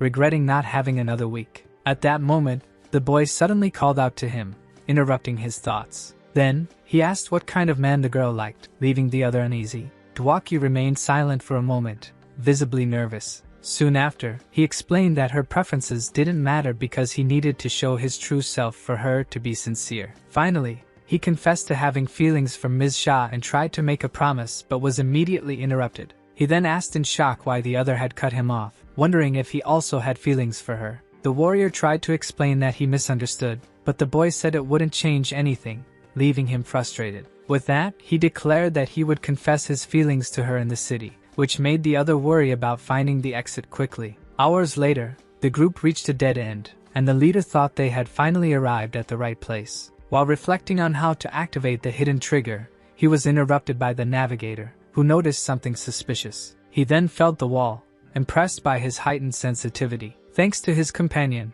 Bjorn didn't need to intervene, as the navigator found and pressed a hidden button in the wall. Soon, a stone door opened with a rumble, and Haikarad warned Ms. Shah to be careful of danger. Then, the leader offered to take the lead, eager to see which boss they would face. A torch lit the new room as the group entered. In the center, they found a sinister magic seal on the ground and a goat's head on a stake. The navigator approached and commented that the place looked really creepy. Bjorn, however, corrected him, saying it was actually one of the best paths and that now finding the boss would be easy, except for one detail. As he crouched to touch the blood on the ground, he thought about how to summon the enemy, needing to spread blood without seeming suspicious to the girl. Suddenly, he felt a strong pulse of energy and was confused by the sensation. Soon the whole group sensed the change, and he felt his body filled with energy and his armor light. The warrior was stunned to feel the immense strength surging through his body. He shouted for the navigator, realizing the power boost was greater than his own skills. Then, the other confirmed what he suspected, reminding him there were other adventurers in the labyrinth. Bjorn knew there were many possibilities for what was happening. Even so, he was sure of one thing, whether it was a group or a single person. In another chamber, a group of people was thrown violently to the ground. A hooded man then smiled, saying he had finally arrived at the Larkas labyrinth. Beside him, an old man prayed, questioning why such great evil was allowed to roam free. The invader threatened him, but the priest replied that he did not fear physical pain. He then clarified that he spoke the language of the old man's grandson, making him step back. While a wounded adventurer on the floor trembled in pain, the invader watched him. He told the injured man to calm down, reflecting on how easy it was to enter after a year of searching. At last, he laughed, needing only the arm of a navigator to get in, finding the evil deity amusing. The high priest asked how he could betray a companion, but the hooded man replied that he only traveled with him out of convenience. Next, the man kicked the navigator to make him stand, while the elder pleaded for him to stop. The attacker then interrupted with a threatening tone, saying that was enough. With that, the navigator assured the priest he was truly okay, even while staggering. Suddenly, the enemy felt a drastic change in power, asking if it was the Balance Guardian. Right after, he asked the priest if his divine power had changed, and the old man confirmed it had slightly decreased. Surprised, the other questioned whether the power hadn't increased, but was assured he was correct. He then asked the navigator, who confirmed that both his physical ability and soul power had also diminished. With that, the hooded man concluded that a group of rats must have arrived at the place before them. Finally, the man, revealed to be the dragon slayer Regal Vagos, decided to see how far the other group had traveled. Meanwhile, Bjorn warned that much stronger adventurers had entered the dungeon, feeling their abilities doubled, which led him to deduce that the opposing team was on the upper floors. Faced with the situation, the group wondered what they could do now. Then, Ms. Shah nervously suggested they try to join the other group. On the other hand, Haikarad Murad was puzzled by the warriors' distrust, not seeing the others as looters. With confidence, Dwaki stated that their abilities were equal in that realm and that they could handle them. Rod Miller, however, proposed that they look for an exit while avoiding the other team as a precaution. Ignoring the discussion, the leader decided to act alone, and his step caused the demon Baphomet to detect blood. Thus, the monster suddenly appeared, and Ms. Shah asked in fear what he had done. Thanks to their enhanced abilities, the team defeated the creature in less than a minute and acquired a map. Surprised by how easy the fight was, the fighter watched as Rockmiller confirmed that the scroll was a detailed map of the area. Given that, he insisted they leave before encountering the others, leaving Haikarad uncertain. Even though his behavior seemed strange, the warrior explained that the easy victory proved the others were far stronger. He then reinforced that the difference in level and gear ensured they would lose a direct fight. Finally, he concluded that, like a rabbit before a lion, their only option was to run to survive. Running through the labyrinth with a clear goal in mind, the strategist instructed them to turn right at the next path. Suddenly, a group of monsters appeared in the hallway, catching him off guard mid-sprint. In a panic, he screamed Dwaki's name for help. Promptly, the mage responded that they could leave it to him as he prepared his staff. He then cast a powerful ice spell against the creatures. The level 7 glacial burst struck the monsters head-on, freezing them. The spell was so strong that it completely paralyzed one of the creatures in ice. Impressed, the warrior charged forward, for the magic that was once weak had now frozen level 6 monsters. Knowing the effect would last only a few seconds, he rushed in to shatter the frozen creature. The ice statues broke into pieces, and the fighter shouted to make sure they were all dead. After securing victory, the group resumed their sprint down the dark corridor. Sometime later, on the 21st day, he decided they would take a short break. Soon, Dwaki asked if Haikarad was okay,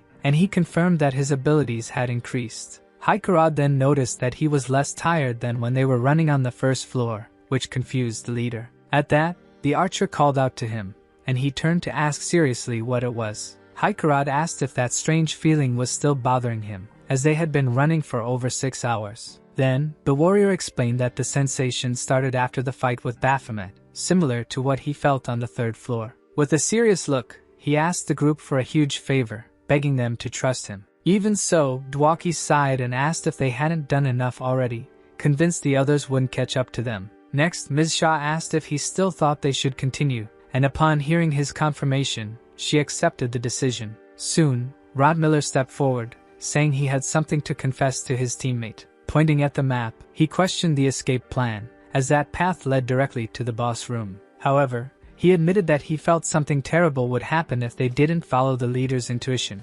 Everyone reacted with shock to the confession, since the warrior's sixth sense had always benefited the team. Dwaki asked in disbelief if he was serious, and the archer simply nodded. Realizing the warning couldn't be ignored, Ms. Shah nervously asked the strategist to get them moving. Dwaki and Haikarad agreed in a panic, which only heightened the tension for the one guiding them. With the decision made, he simply said to go, and the group began running desperately again. Thus, time passed as they continued advancing and fighting through the dungeon. Soon, more monsters were hit squarely by their coordinated attacks as they cleared the way. After running non-stop for 12 hours, the group continued defeating the monsters in their path. They finally reached their destination, and Haikarad hoped the monster behind the gate was in level 4. As they approached, the gate glowed, detecting the challenger's presence. Then, the massive door began to tremble and open before the surprised adventurers. The leader immediately shouts for everyone to prepare for battle as he takes the lead. Soon, the Lord of the Labyrinth, the Minotaur Larkaz,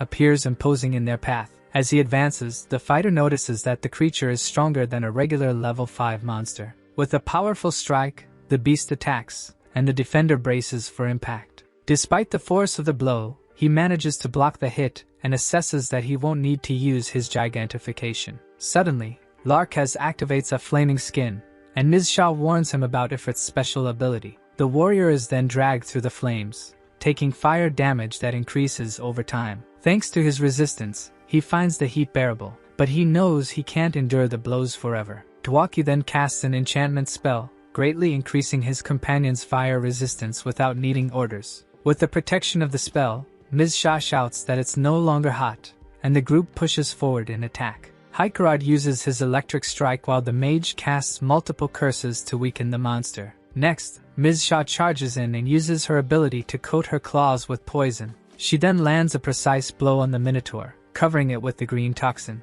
The leader observes the teamwork, feeling that Team Loser's victory was overwhelming. With the monster's defeat, a notification confirms they gained experience points. He then reflects that they defeated a boss in under 10 minutes, imagining the team's potential. In his mind, he visualizes the group's perfect formation and believes they could reach the top together. However, Ms. Shah pulls him back to reality by lamenting that the monster didn't drop an essence or portal. Rot Miller then suggests checking a stone gate, and the companion agrees, hoping to find an exit. As they approach, Dwaki senses immense mana coming from a gem, and the warrior decides to take it. Right after, the archer points to a blue spot on the map, saying his sixth sense indicates a portal open there. When they arrive at the location, the fighter sees the leader of the other group bragging to an injured companion. The white-haired man then reveals that if they hadn't sacrificed another arm, they would have lost to the rival group. At that moment, the demon demands thanks, reminding them that without his help, the victory wouldn't have been so easy. While a priest begs him to take the item and free them,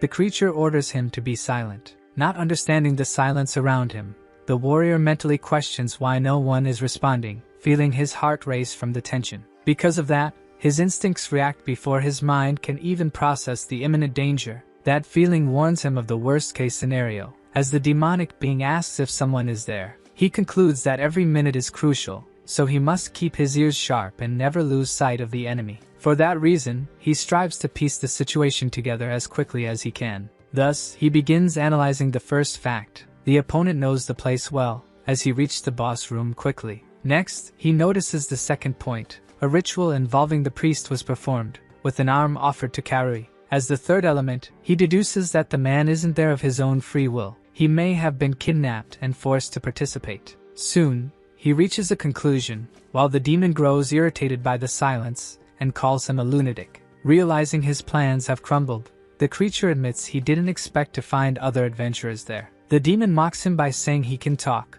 so the barbarian asks about an exit, trying to buy time and provoke a mistake. As the demon raises his hand, he's surprised to see the ring change color to yellow because of that group. That item is the Fate Finder, whose green light signals a good fate, red a bad one, and yellow a mix of both. He concludes that the color indicates a slim chance of victory, but he understands that his advantage has been lost. By now, the enemy realizes he recognizes the ring and summons a sword that shocks Haikarad. Immediately, the barbarian recognizes the weapon as made of arc, a supreme tier material. This reveals that the threat is on an extremely high level, and he's forced to listen to the demand to hand over the item under penalty of death. In response, the warrior reveals a red gem, which makes the demon confirm he already knew it was in his possession. The creature then demands the item in exchange for their lives, but the other remains silent. While Ms. Shah and Haikarad seem willing to hand over the gem, he concludes that you can't trust a madman. He decides that no negotiation is possible with a lunatic, which visibly confuses the demon. With a smile on his lips, the barbarian suddenly declared that he was hungry. Moments later, he shocked everyone by putting the gem in his mouth and swallowing it. Shortly after, he let out a burp, leaving the priest and the other man completely terrified. The enemy gritted his teeth in rage, unable to believe such an absurd act from his opponent. With a furious roar, he charged at high speed toward him. His sword collided violently with the shield, producing a thunderous impact. Under such force, the warrior's defense began to crack. Soon, he blocked the strike and asked why Regal was stopping, as the new plan came into effect. Still defending with his shield, he explained that his stomach would have been pierced had the opponent continued. As he backed away, Regal called him crazy and demanded to know what he truly wanted. While commenting that he wasn't as stubborn as he seemed, the opponent warned him not to test his patience and threatened to go after his companions. Then, the barbarian raised a finger and asked for just one day to stop being a coward. Regal realized that this wasn't a plea for mercy. With that, he questioned why he should spare him, considering the proposal vague and meaningless. The warrior understood that a true fighter doesn't beg and needs to offer something more convincing. After the enemy asked why he should trust him, he swore on his honor that they would fight fairly after one day of rest. Regal, however, questioned whether he really believed he had any chance of defeating him. Even so, the request was reaffirmed with the certainty that it wasn't enough reason to give up. Next, the group ran exhausted through a dark corridor. Haikarad asked them to stop for a moment so they could talk. With that, they paused their escape and tried to catch their breath. 3 hours later, Rotmiller believed the demon had honored the deal, although the group's leader remained skeptical. In a memory, the creature granted 12 hours and warned him not to try any tricks. The warrior regretted that, if it weren't for the opponent's ring, he might have secured a longer deadline. With a sigh, he acknowledged that nothing ever went as planned and felt a growing headache. Even so, he decided to stand firm,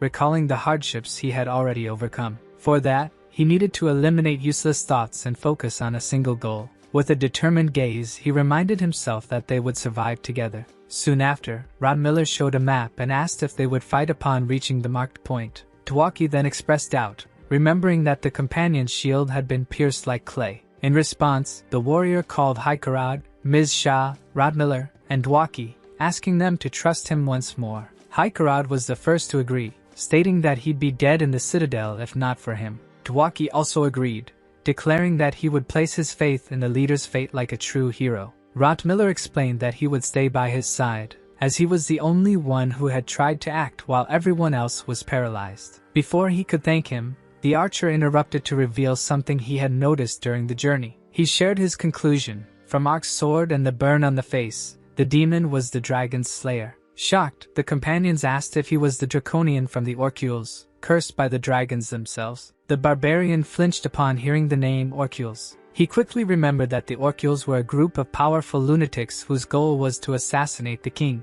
With that, he recalled that the royal court had offered a high bounty for their heads, but the fact that they were still alive proved their strength. He concluded that they had encountered an extremely dangerous lunatic, and asked Rotmiller if there was more information. The archer identified him as Regal Vagos, a cursed draconian who resurfaced years ago in a terrorist attack. He then explained that the dragon's curse prevented him, fortunately, from using his unique draconic magic. His main weapon was the dragon slayer sword, made of the rare arc material. Rot Miller added that the enemy's 6 confirmed essences were ideal for a swordsman, with no apparent weaknesses. Even if something had changed over 10 years, the warrior doubted that a criminal like that had rid himself of the essences. Piecing everything together, he understood why the opponent was there and decided to retrieve the things he had hidden first. Once he found what he was looking for, he warned everyone to prepare, as he and Rot Miller would open it immediately. While pushing a stone block, he reflected that Regal Vagos was an enemy far beyond their level. He felt a chill at the thought that they would already be dead if it weren't for the Guardian's balancing effect.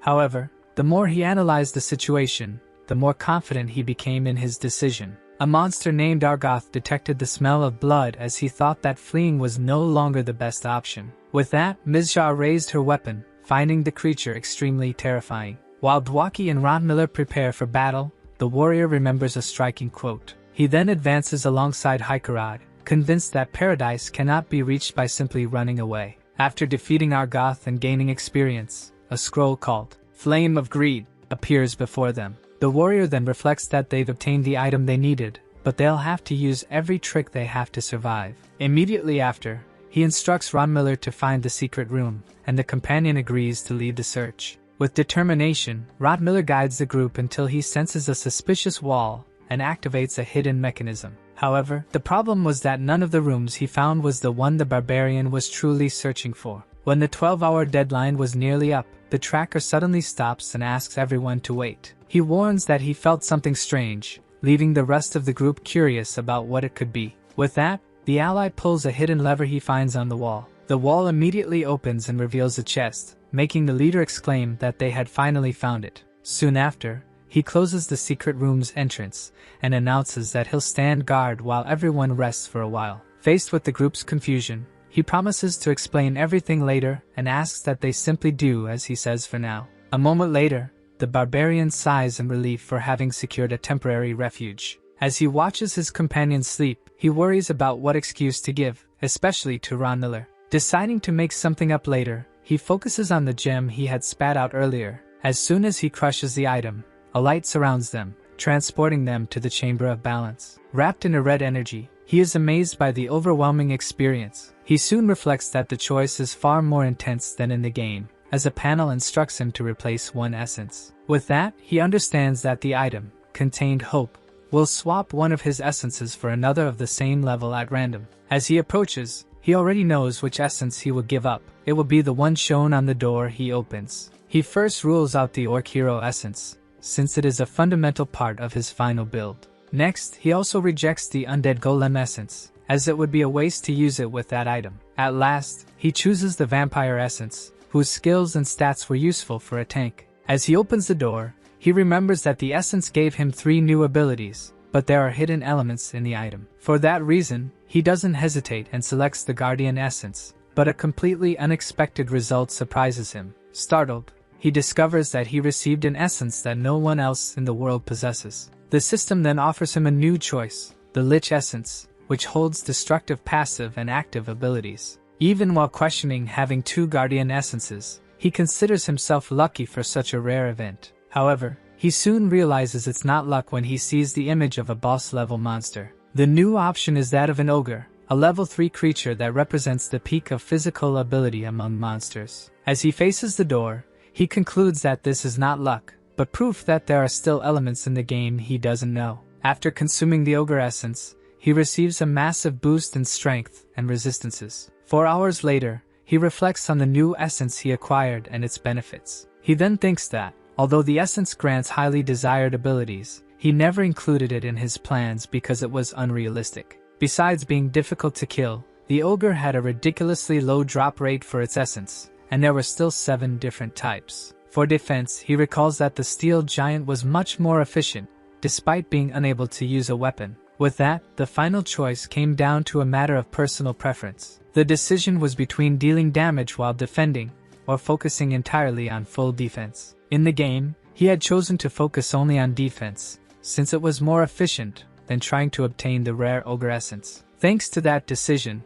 he was one of the few who opened the gate of the abyss, even though the ogre essence was objectively better. Even so, he still feels shocked by the unexpected luck and questions the conditions that led to it. Thanks to that, his chance of survival increased significantly, until Rottmiller suddenly calls out to him. His companion then warns him with a worried expression that something is approaching rapidly. Right after, the group observes the footsteps of a figure coming toward them in the dark hallway. As it draws near, the demon stops in surprise and comments that he didn't expect all of them to still be alive. He reveals that he thought someone had died when he felt his power returning, admitting that the barbarian's tactic was spot on. While the priest's ally accuses him of cruelty, the man cries in despair for having been abandoned. With a smile, Regal Vagos asked if they had taken Vaikunda's essence, since they were all still alive. The warrior remained silent, knowing the enemy was testing him upon sensing the power of a level 3 essence. Then, Regal unsheathed his sword and demanded he honor the deal by handing over the gem.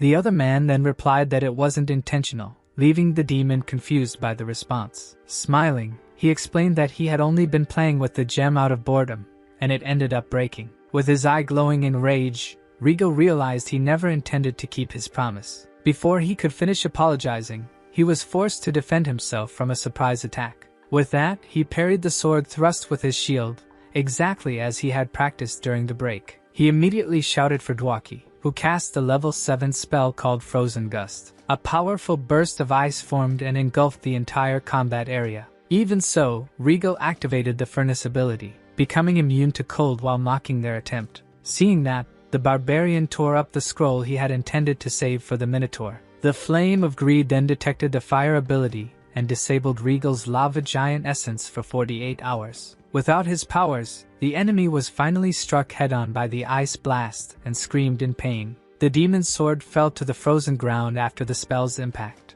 Even surprised by the success, the warrior heard his opponent mock that he was mistaken if he thought that had defeated him. Regal then used the ability Dark Curtains, a technique that didn't belong to any known essence. With that, he realized one of his greatest uncertainties about the enemy had finally been confirmed. He then tried to strike with his mace, but the other dodged the blow with great agility. The demon then advanced to counterattack, ordering the barbarian to die already. To the enemy's surprise, his sword was stopped by his opponent's skin, who regretted using the ability so early. He revealed Steel Skin, a passive ogre ability that increased his resistance to physical and slashing damage. Knowing he had to act quickly, he prepared to use his first decent offensive skill. With all his strength, he used Swing, an ability that increased damage according to the user's strength. Regal watched the attack coming straight at his face. Even so, he used Curtains to defend against the impact. Right after, he stepped back, enduring the blow. Bjorn realized he couldn't give him time to recover and shouted for Dwaki.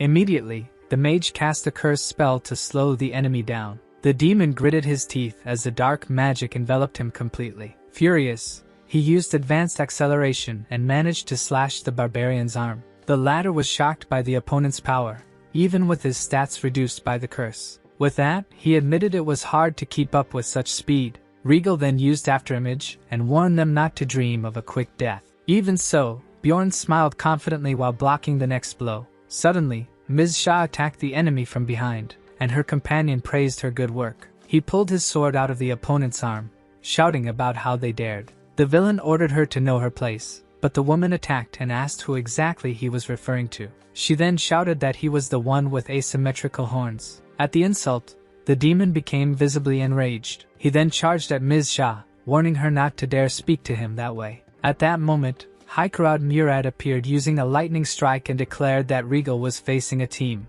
Soon after, the new ally unleashed an electric discharge that struck everyone on the field. The enemy slid backward from the impact of the ability. Even so, he mocked that a team of worms would make no difference. With that, he activated Mark of Fear, a unique nightmare ability. The technique intimidated the target and boosted his own stats, while Haikarad confirmed it was just as he said. The warrior then activated his Guardian's Gauntlet, which repelled enemies and nullified negative effects. Bjorn realized that the Guardian of Balance was not a negative effect and advanced. Seeing that his shield was useless against the enemy's sword, he chose to rely on Steel Skin. Soon, he used Savage Fury to boost his stats and charge at the demon. The latter responded by using Divine Blade and swore no one would leave there alive. In response, he conjured his Divine Blade as the barbarian, and Ms. Shah charged forward. Faced with the intense light, one of the companions shouted for everyone to be careful. The attack exploded violently on the ground,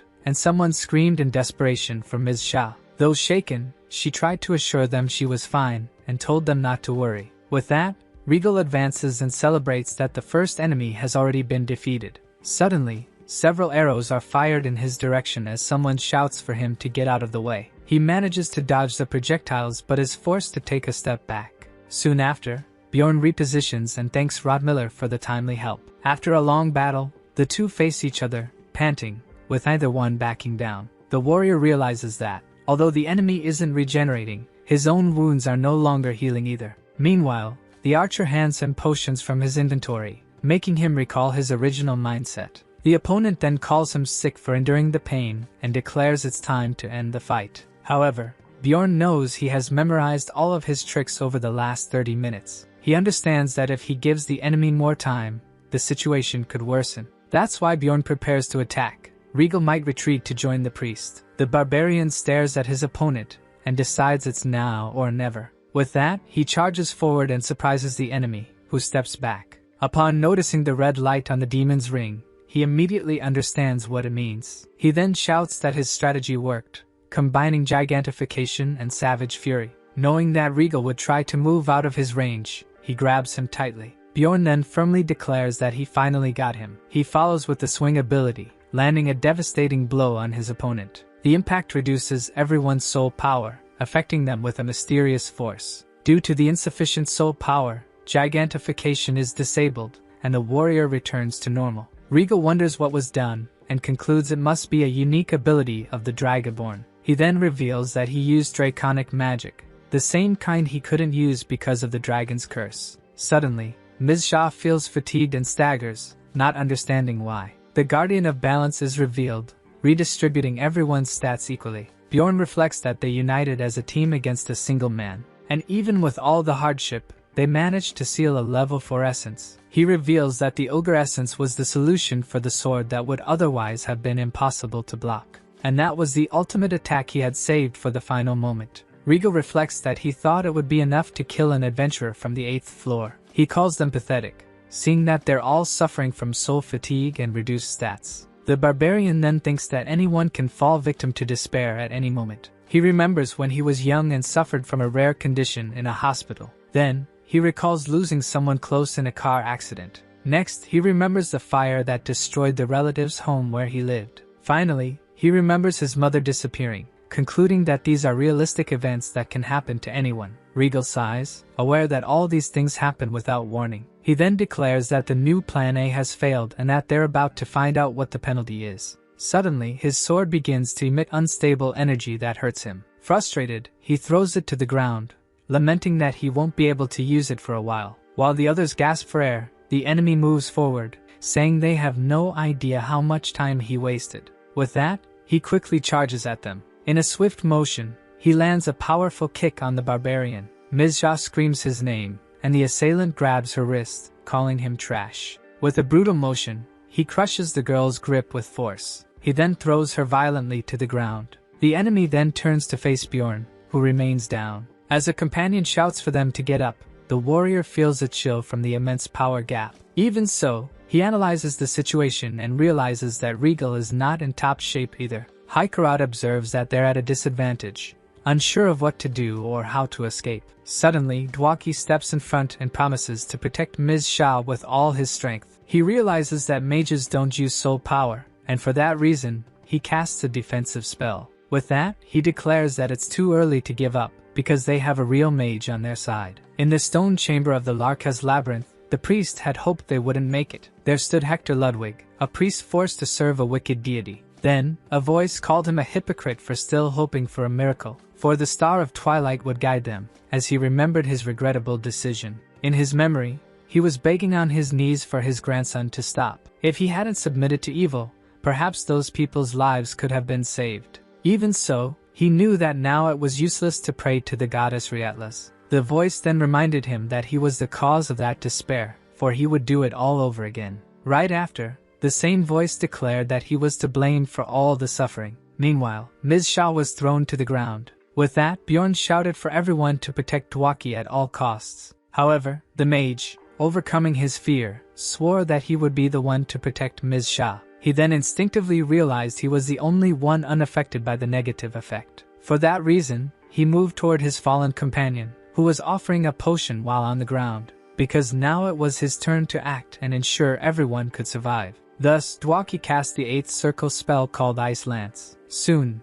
the ground was lightly dripping as the ice began to melt. Regal then declared that he would need to kill the mage first. However, Bjorn intercepted him, yelling for Dwaki to stay back, while he wondered why his rival was protecting him. It made him recall a barbarian adventurer from the orphanage who advised him not to become an adventurer just to repay him. At that time, his answer was that he'd never dream of becoming one because he didn't think he was capable. Back in the present, Bjorn shouted, asking if Dwaki's spell was ready. The caster replied yes but hesitated because they were too close, even as the barbarian insisted he fire. Then, once again, Dwaki used his Ice Lance spell. Unexpectedly, the spell redirected in midair, surprising Regal. The magic then struck him hard in his side. The impact of the attack threw the enemy backward. Next, Bjorn asked about Ms. Sha and was told she would recover soon since she had already taken a potion. The mage then looked back in alarm. Seeing his companion still recovering, he decided that this time,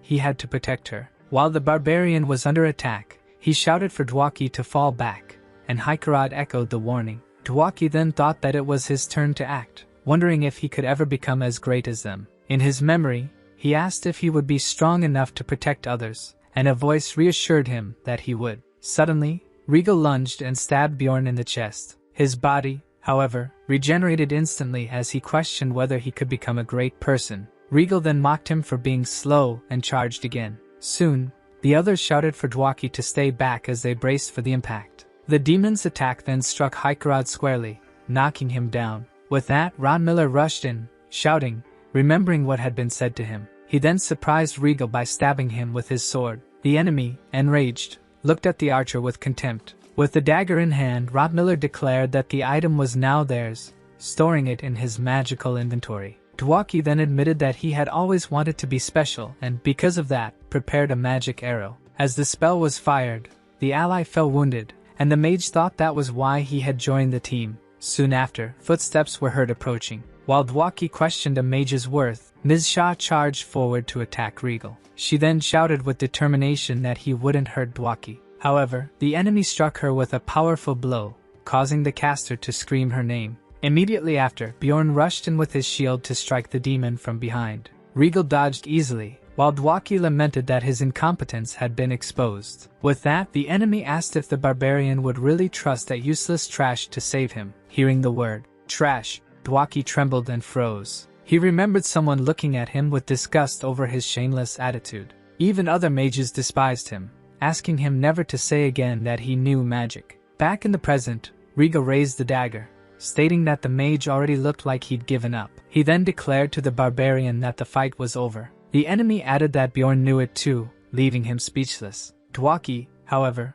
remembered Haikarad saying their loser team was actually a salvation. He recalled the day they all promised to give their best to stay together. For a moment, he believed he had suffered for 25 years just to find his current team. While his companion blocked the strike, Regal admitted he had never faced a barbarian like him. With that, Dwaki remembered that he couldn't give up. Bjorn stood his ground, refusing to yield. The mage saw that his companion was still fighting bravely, and he realized that he was fighting alone to protect them all. He then recalled the mage commenting on his progress and his attachment to his teammates. In that memory, he had asked to learn how to hunt a troll, stating that he had the money. The master agreed but warned him not to use the technique, and Dwaki promised to give it his all. Thus, he began casting enhancement spells, such as cognitive boost and amplify magic. He cast several mental and nervous spells, fully aware of the severe side effects. Dwaki then wondered what the name of that technique would be. It was merely a nameless combination known to only a few,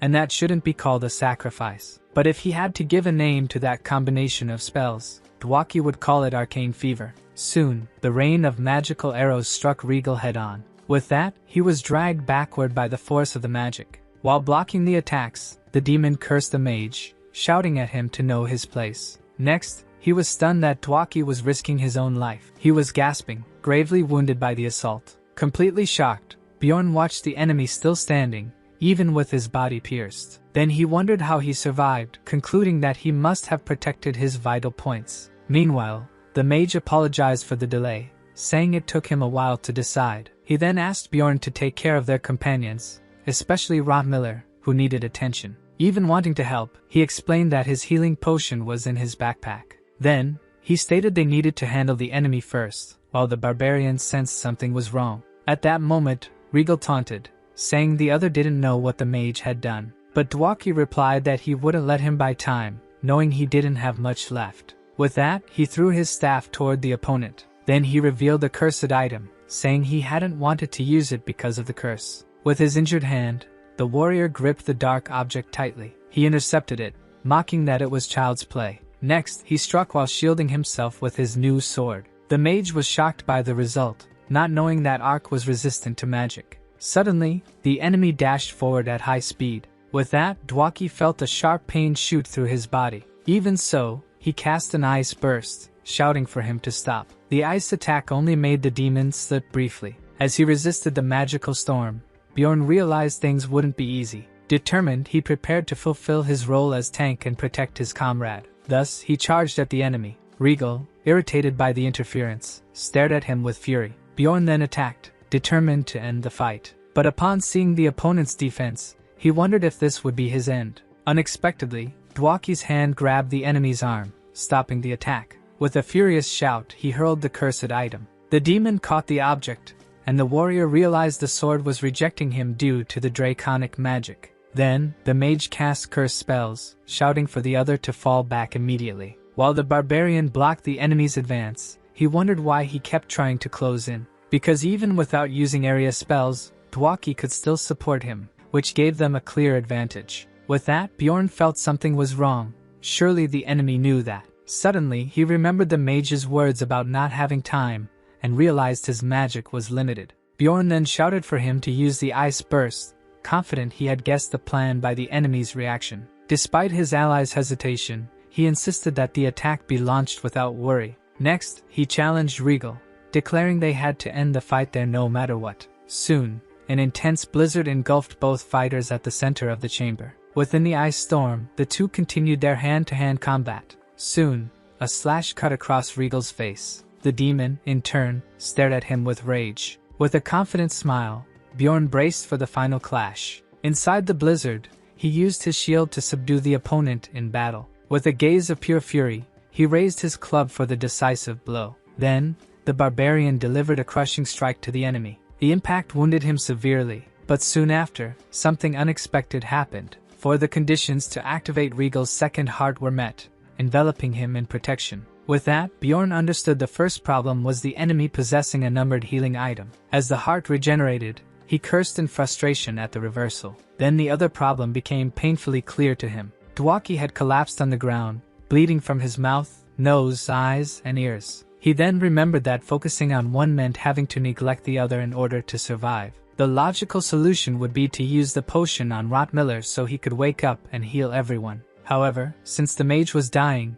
the barbarian didn't hesitate to split the potion between the two. He made this risky decision because he wanted the whole team to survive, even if it could kill them all. Because of that, both now hovered on the border between life and death. A moment later, Bjorn's soul fatigue faded, and he felt his attributes return to normal. Still dazed, Dwaki coughed and asked what had happened to the enemy. Immediately, Ms. Shah told him not to speak, while trying to reassure him that the danger had passed. Then Bjorn approached, saying he had taken care of the problem and that the other should now rest. Meanwhile, Ms. Shah and Hikarad begged Rottmiller to hold on, hoping he would use his potion. The mage, however, stated that it wasn't something a potion could heal, to everyone's surprise. He then calmly called out to Ms. Shah, Hikarad, and the warrior. At that, a companion held his hand, asking him to speak and promising to pass the message on to Rottmiller. Dwaki then said there was something important he needed to tell everyone. He shared that his mother loved the sea without ever having seen it,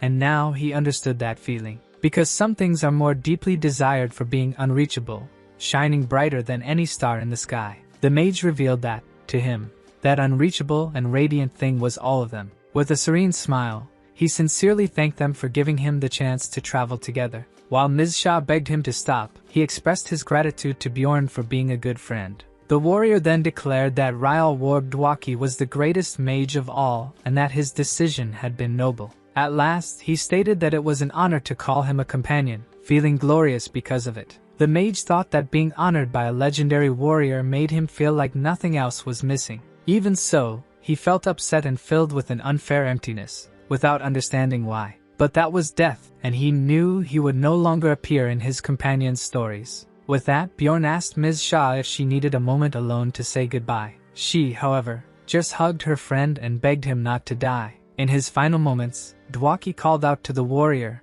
knowing it was useless. He then asked him to never close his eyes again to the truth, because he was quick to perceive it. After begging for a reply, Bjorn finally agreed to his request. At that moment, Regal's heart pulsed, and the barbarian warned that he would awaken soon. The dying man then asked if his companion would be able to defeat the enemy, and was met with reassurance. With resolve, Bjorn promised him that they would all return home alive. Upon hearing that promise, the mage smiled in peace, thinking it wasn't a bad ending. And so, Ryal Warb Dwaki, the mage of the Losers team, fought bravely and passed away. Regal reflected on the battle, feeling like he could see and hear everything clearly. Then, he saw the desperation on Dwaki's face as the mage fought back. Bjorn's defense with his shield seemed like a futile effort that would only lead to more suffering. But when he saw Dwaki's smile through the pain, he began to doubt himself. The demon didn't understand why Ms. Shaw wouldn't give up, even as she cried over Haikarad's fallen body. Then Dwaki asked if Bjorn could win, and received a calming response. The warrior then promised with conviction that they would all return home alive. Meanwhile, Regal's heart pounded as he shrank back, wounded. He then realized he had needed to rely on his second heart to survive. He considered himself lucky. He would have died if the blow had struck his head. He remembered a woman explaining why she always lost at gambling. She said he never truly took risks, even when it mattered. With that, he understood the same applied now, and that he lacked resolve. Soon after, Bjorn stood up firmly, gripping his club. At the same time, Haikarad wept, realizing that one cannot reach paradise by running away. Ms. Shaw also understood that there was no paradise there, because nothing had changed. With that, the warrior concluded that they needed to kill Regal, while the ability was still active. He then told the dwarf to get ready for battle, and he agreed without hesitation. Soon, the enemy gripped his cursed sword. He challenged the group to end the fight, while Bjorn grew irritated with his weapon. Haikarad vowed to avenge their companion, but was warned to stay calm, or he'd fall. Then he used emergency restoration on his shield, asking the others not to worry. Meanwhile, Ron Miller assured Ms. Shaw that the mage's wish would be fulfilled. With that determination, Bjorn charged quickly toward the enemy. Together, he and Haikarad shouted that it was time to end that fight. The battle turned into a melee as Bjorn grabbed the enemy. He then used his ability and landed a powerful blow on the demon. The problem was that the Dragon Slayer was also experienced and dangerous. With ferocity, he countered the attack by biting the warrior's arm. Even so, he slashed his opponent with his sword while the dwarf struck from below. Haikarad and Bjorn attacked together, either gaining a clear advantage in the fight. Even while injured, each one continued attacking without hesitation in the face of the enemy. Next, Regal kicked Haikarad away, as the fight no longer had any honor or dignity. The battle resembled that of caged dogs, and he simply looked away. Soon after, Ms. Shaw charged,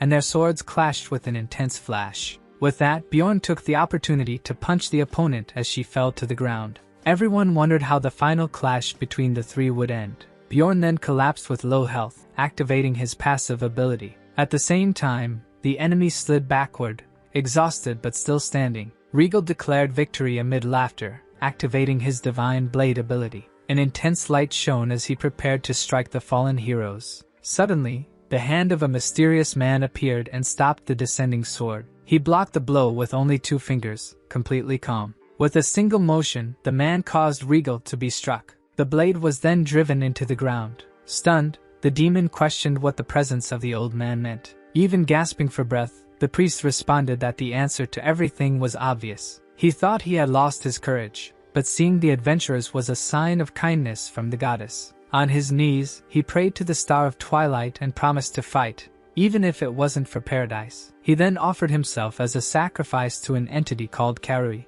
A dark voice asked what he wanted, and the old man begged to be sent there, even if it wouldn't save his grandson. With tears of blood streaming down his face, he said he didn't care about the consequences. He remembered Dwaki teaching that a human can become noble by making the right choice. Meanwhile, the enemy stared at him and tried to use his ability to force him to heal him. The priest staggered back, resisting the demon's dark influence. After refusing, a dark energy struck him and tore through his body. The shadowy hand of the entity grabbed his severed arm. Even in agony, he pleaded with Karui for the strength to kill that man. Karui replied that the request was impossible, as Bjorn heard the entity's terrifying voice. Then the old man asked for the power to protect the others, and Karui finally accepted the pact. With the agreement sealed, the entity's dark hands tore his body apart completely. Then, Riga was shocked to see a vortex of dark energy forming at the spot. He was immediately pulled toward the portal, screaming at the priest to stop. But the man only regretted not having done it sooner,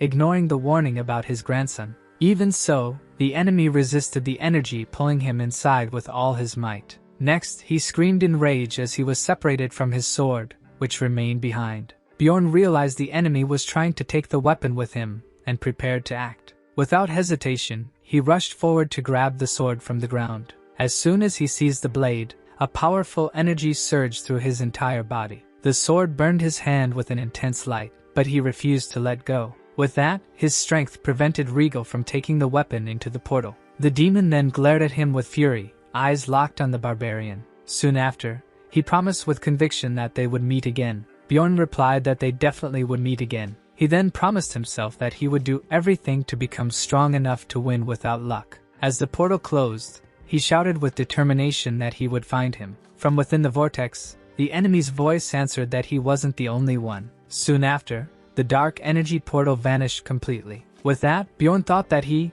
too, had lost something important that day.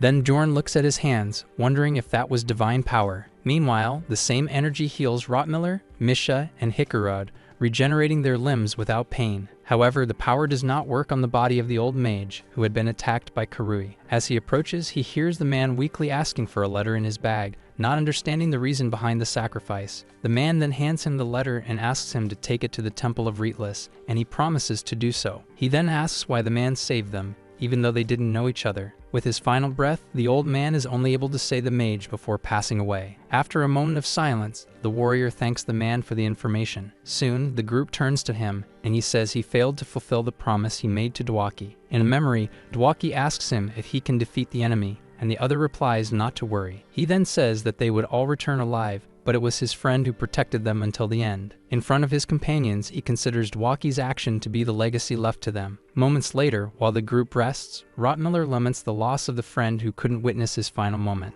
Once they are ready, he informs them they gathered everything they need and that it's time to leave. Inside a new chamber, he explains that opening the chest leads to a trap, the center of the labyrinth where the portal is located. He then reveals that his plan was to use this chamber as an escape route in case the dragon hunter appeared with the priest. Kikarev then comments that they would probably have been caught anyway if they tried to escape. The dwarf emphasizes that it would be very difficult to flee from that enemy, glancing at a fallen companion. Around a campfire, the group realizes they have a day and a half until the labyrinth closes, while Misha remains beside Dwaki. She then asks if they can take Dwaki's body to the city, but he denies the possibility. He explains that the body of someone who dies in the labyrinth is classified as an object, and thus cannot be removed without distortion magic. The only exception, he details, is the heart of barbarian, which can be removed without magic, and is therefore studied by mages. With that, he reflects on the harsh reality of not being able to give a proper funeral to the one who saved their lives. He suggests Misha get some rest, but she insists on staying, saying Dwaki will be alone in that desolate place.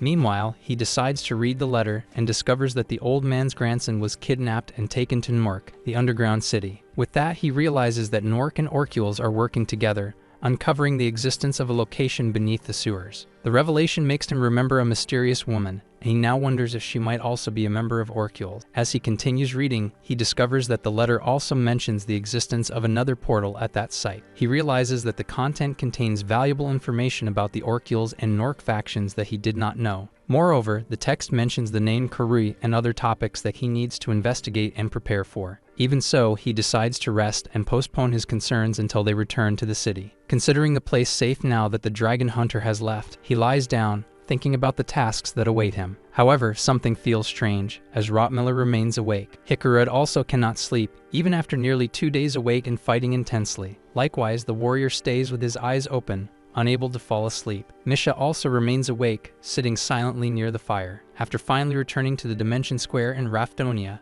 the group's next step was clear. First, they stop at the inspection office to exchange the stones they had collected. Then they head to the guild branch to report on Real War Dwaki, an 8th class mage certified by the royal court. At the guild, a staff member receives the death report and finalizes the documents in 3 minutes, officially closing the mage's record. The clerk comments that he must have been a great companion, while the group reflects on how death is common in that world. Afterward, they leave the guild office, carrying the deceased staff with them. The group then arrives at the main hall of the Great Temple of Reatless. Soon, a paladin greets them, informing them that he is there on behalf of High Priest Ludwig and requests proof. He explains that the request for proof is a safety measure due to false reports made to claim the reward. The swordsman asks about the reward, and the paladin confirms that individuals had been motivated by it to make false claims. When the other asks how substantial the reward is, the man hesitates to respond. Rottmiller interrupts him, asking not to do that there, and the other apologizes, saying it's a habit. The representative then clarifies that the value varies with the information recovered, so it's difficult to state the exact amount.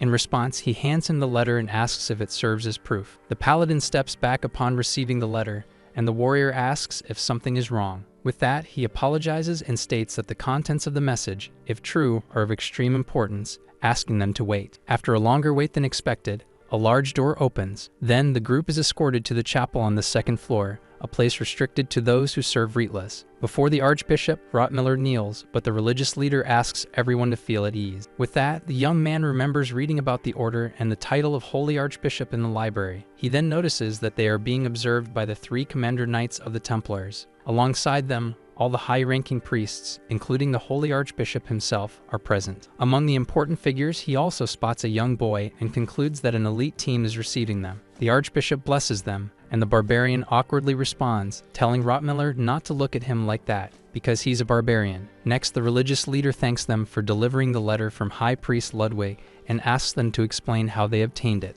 Jorn agrees, realizing that the leader's unusual politeness means the old mage was someone very important in the order. After explaining what happened in the Larka's labyrinth, he also hands over a necklace recovered from the mage's body. The Archbishop accepts the item, saying they will be able to honor his death with it, even if it isn't what they were seeking. A paladin then asks Cardinal Gravoid about the reward, since they didn't bring back the sacred relic. However, the Cardinal suggests paying the full reward of 70 million stones, considering the letter and the report they brought. Upon hearing the amount of 70 million stones, the entire group is stunned. The warrior thinks about becoming the first converted barbarian, but quickly changes his mind, remembering that money isn't the most important thing. He then asks what they will do now, and if they will take revenge on the priest, affirming that his group is involved as well. As the Archbishop begins to answer that the decision is difficult, a light bursts into the hall. The boy, the source of the energy, tells the great warrior not to worry, as everyone watches the scene. With that, the other priests exclaim in unison that this is a divine prophecy. The barbarian then understands that the boy is a saint and looks at his own hand, questioning the meaning of the energy emanating from it. The young saint then announces that the goddess has just spoken to him. He reveals that the ring that appeared on the warrior's finger will protect him from that enemy 3 times, and the other wonders if it's a new sacred relic. Then Dorn asks if the enemy is Regal Vagos, and the saint confirms that only the encounter will be prevented. The young man warns him to prepare for the tragic fate that will come after the ring breaks, leaving him speechless. With that, he reflects that he's not a hero from an epic tale and questions why the goddess would protect an evil spirit. The revelation causes an uproar, with his companions questioning how a barbarian was chosen by the goddess of humans. Suddenly, the saint faints and is supported by the other priests, leaving the barbarian confused. The prophecy proves too much for the boy's body, and with his collapse, the meeting comes to an end. Moments later, in a private room, he admits to Paladin Kravitz that he has no idea what just happened. Kravitz also seems puzzled, revealing that this is only the 3rd time in history that a divine prophecy has been given to a non-human. Then, the barbarian asks what happened to the 2 previous cases, and the paladin begins to explain based on the records. The man reveals that both were denounced and exiled by their own people for heresy, making the other understand the Archbishop's request for secrecy. With that, he reflects that being exiled from his tribe would ruin his mark of immortality, which is the key to his strength. Even so, Kravitz reassures him, guaranteeing that if the information leaks, it won't be from them. Soon after, Misha and Rottmiller quickly swear to keep the secret and pretend they heard nothing. The warrior says he trusts them both, but then looks at Hikarud, who asks why he's being stared at. With that, the other reluctantly promises to stop drinking. while the leader regrets having brought him. Even so, he decides to focus on the positive side, since avoiding encounters with the dragon hunter is a huge advantage, though he doesn't know when the ring will break. He then decides to assume he won't have much time and will make the necessary preparations, while his companion pleads for his trust. As he gets up to leave, determined to make progress in 6 months, Misha calls out for him to wait. She then points to his ring and says she thinks one of the threads just broke. A notification about the protection of the stars appears in the air, and one of the ring's threads dissolves into smoke in the barbarian's hand. Meanwhile, on the walls of Nork, a red-haired woman walks toward a collapsed figure. The stranger recognizes Regal Vagos and wonders why he is there instead of in the plaza, concluding he must have escaped through the portal. As she kneels down, she deduces that he sacrificed the old man and a navigator to flee, questioning what he fought that left him in such a state. She then examines his injuries: his right shoulder burned, the left dislocated, and a heavy loss of blood. The woman thinks it's convenient, as he is the Orcule's member she most wanted to kill, and now he will die alone. Regal Vagos then opens his eyes and manages to utter only one word. As he begs for healing, the woman asks why she should help him, and he tries to mention a deal. She then remembers the pact, surprised that everyone knows about it. A memory reveals that the red-haired woman made a pact forbidding her from killing anyone in Nork. Even so, she states that not killing is different from not saving, as she takes Regal Vagos' ring and stores it in her inventory. With that, she decides to sit and wait to make sure he won't survive and seek revenge. As she gets up to leave, she says he's lucky, but the wounded man promises she'll regret it. The woman then approaches and says she'll only regret it if he remembers what happened to tell the Lord. To take no chances, she decides to use an item that erases memory for a full week. She throws the item near him, thinking the trade was worth it, and that now he'll believe he lost everything in the labyrinth. Back in the room, Jorn takes a deep breath and calms himself. He then reflects that what matters is when the last thread breaks, until someone knocks on his door. When he opens it, he finds Erwin, who asks if she can come in. Erwin enters and begins speaking only about the events in the labyrinth. Tired, the host asks her to leave, promising to continue the conversation another time, and the visitor reluctantly agrees. The next day, at the Adventurers Guild, they discover that the will had been written shortly after the battle against the troll. There, the group is summoned and learns that Dwalki named them heirs, requesting that his belongings be donated to an orphanage. They then realize he had already updated his will, preparing for the worst. A memory shows Dwalki saying that he liked to enjoy life, always looking on the bright side. After inheriting all his belongings, the group leaves the guild, reflecting that he wouldn't want to see them sad. After receiving the payment at the temple, Jorn stays behind for a private conversation with the commander. He then asks for the matter to remain secret, and Kravitz agrees, as long as it doesn't go against the will of the goddess. He then places a sword on the table, which the commander immediately recognizes as the dragon hunters. Jorn explains that the weapon repels anyone who tries to use it and asks for help, but the other says there's no curse on the sword. Kravitz reveals that the weapon was originally the dragon sword, a heritage that could only be wielded by the Dragonians. He continues, explaining that the name changed when the dragon hunter stole it, but he was never able to use it fully because of the dragon's curse. The curse cast by the dragon before dying burned Regal Vagos' scales and made his heart resemble a human's. The commander concludes that he betrayed his people for a sword that, due to the curse, he cannot use. Jorn understands that the curse is on Vagos, not on the sword, and Kravitz recommends returning it to the Dragonians for a reward. As he takes his leave, he thanks Kravitz for the advice,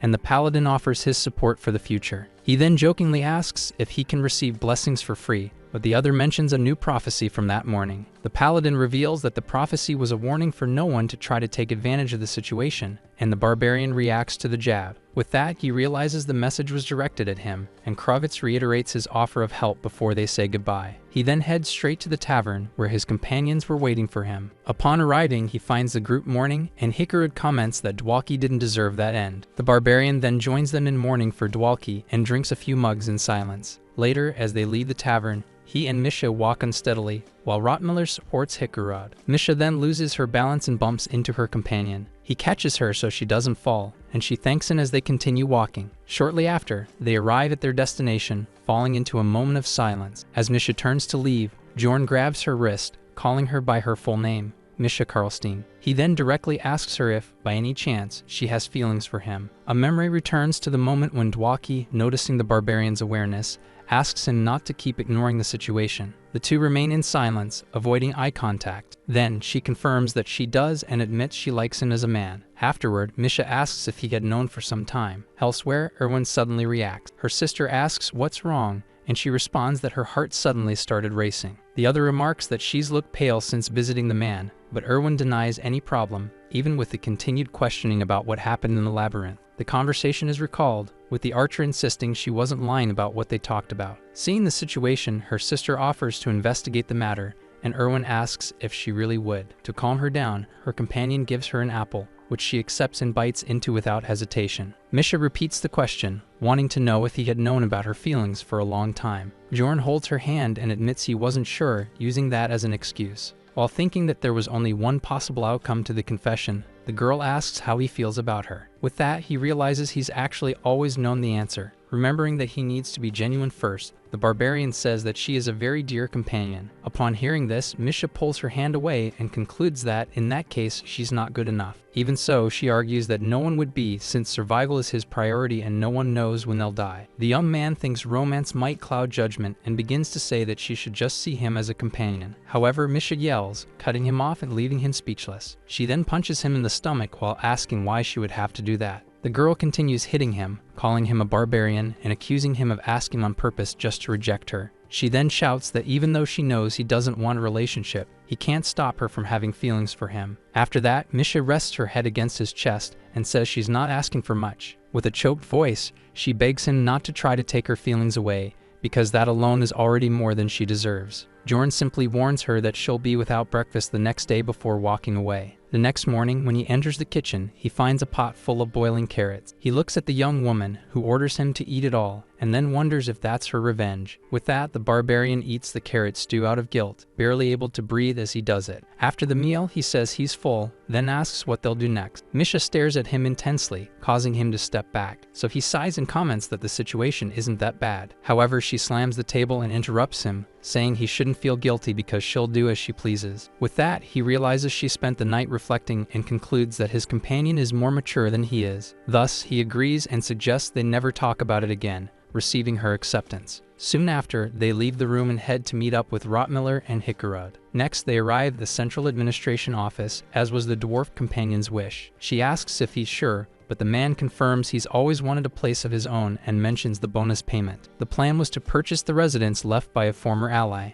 valued at 24 million stones. Considering the auction value, each of them received 5 million, and the contract was signed. Then Hickerud slaps the paperwork and declares that everything is settled. With the documents in hand, he suggests they go back and have a drink. Back in District 7, they realize it's time to talk about the team's future. The barbarian intended to announce his departure along with the warrior woman, but before that, the dwarf speaks first and says he has something important. With that, he announces he's going to retire from the adventurer's life. Rotmiller asks about his plans, and the dwarf explains he'll open a forge in the new house. He then reveals that he became an adventurer to escape reality, hiding behind the excuse of lacking talent. However, he assures them that he will run no longer, because this is the only way to honor their fallen friend. The mage wishes him luck, the woman promises to visit, and the barbarian declares that he will be his exclusive blacksmith. Right after, the other also reveals that he plans to leave the group, claiming he doesn't feel skilled enough. As they drink together, the dwarf says his companion's effort will bear fruit. Without delay, the barbarian slams his mug on the table and announces that he and the warrior will form a new team. He states they intend to reach greater heights, and Hickerud admits he was already expecting it.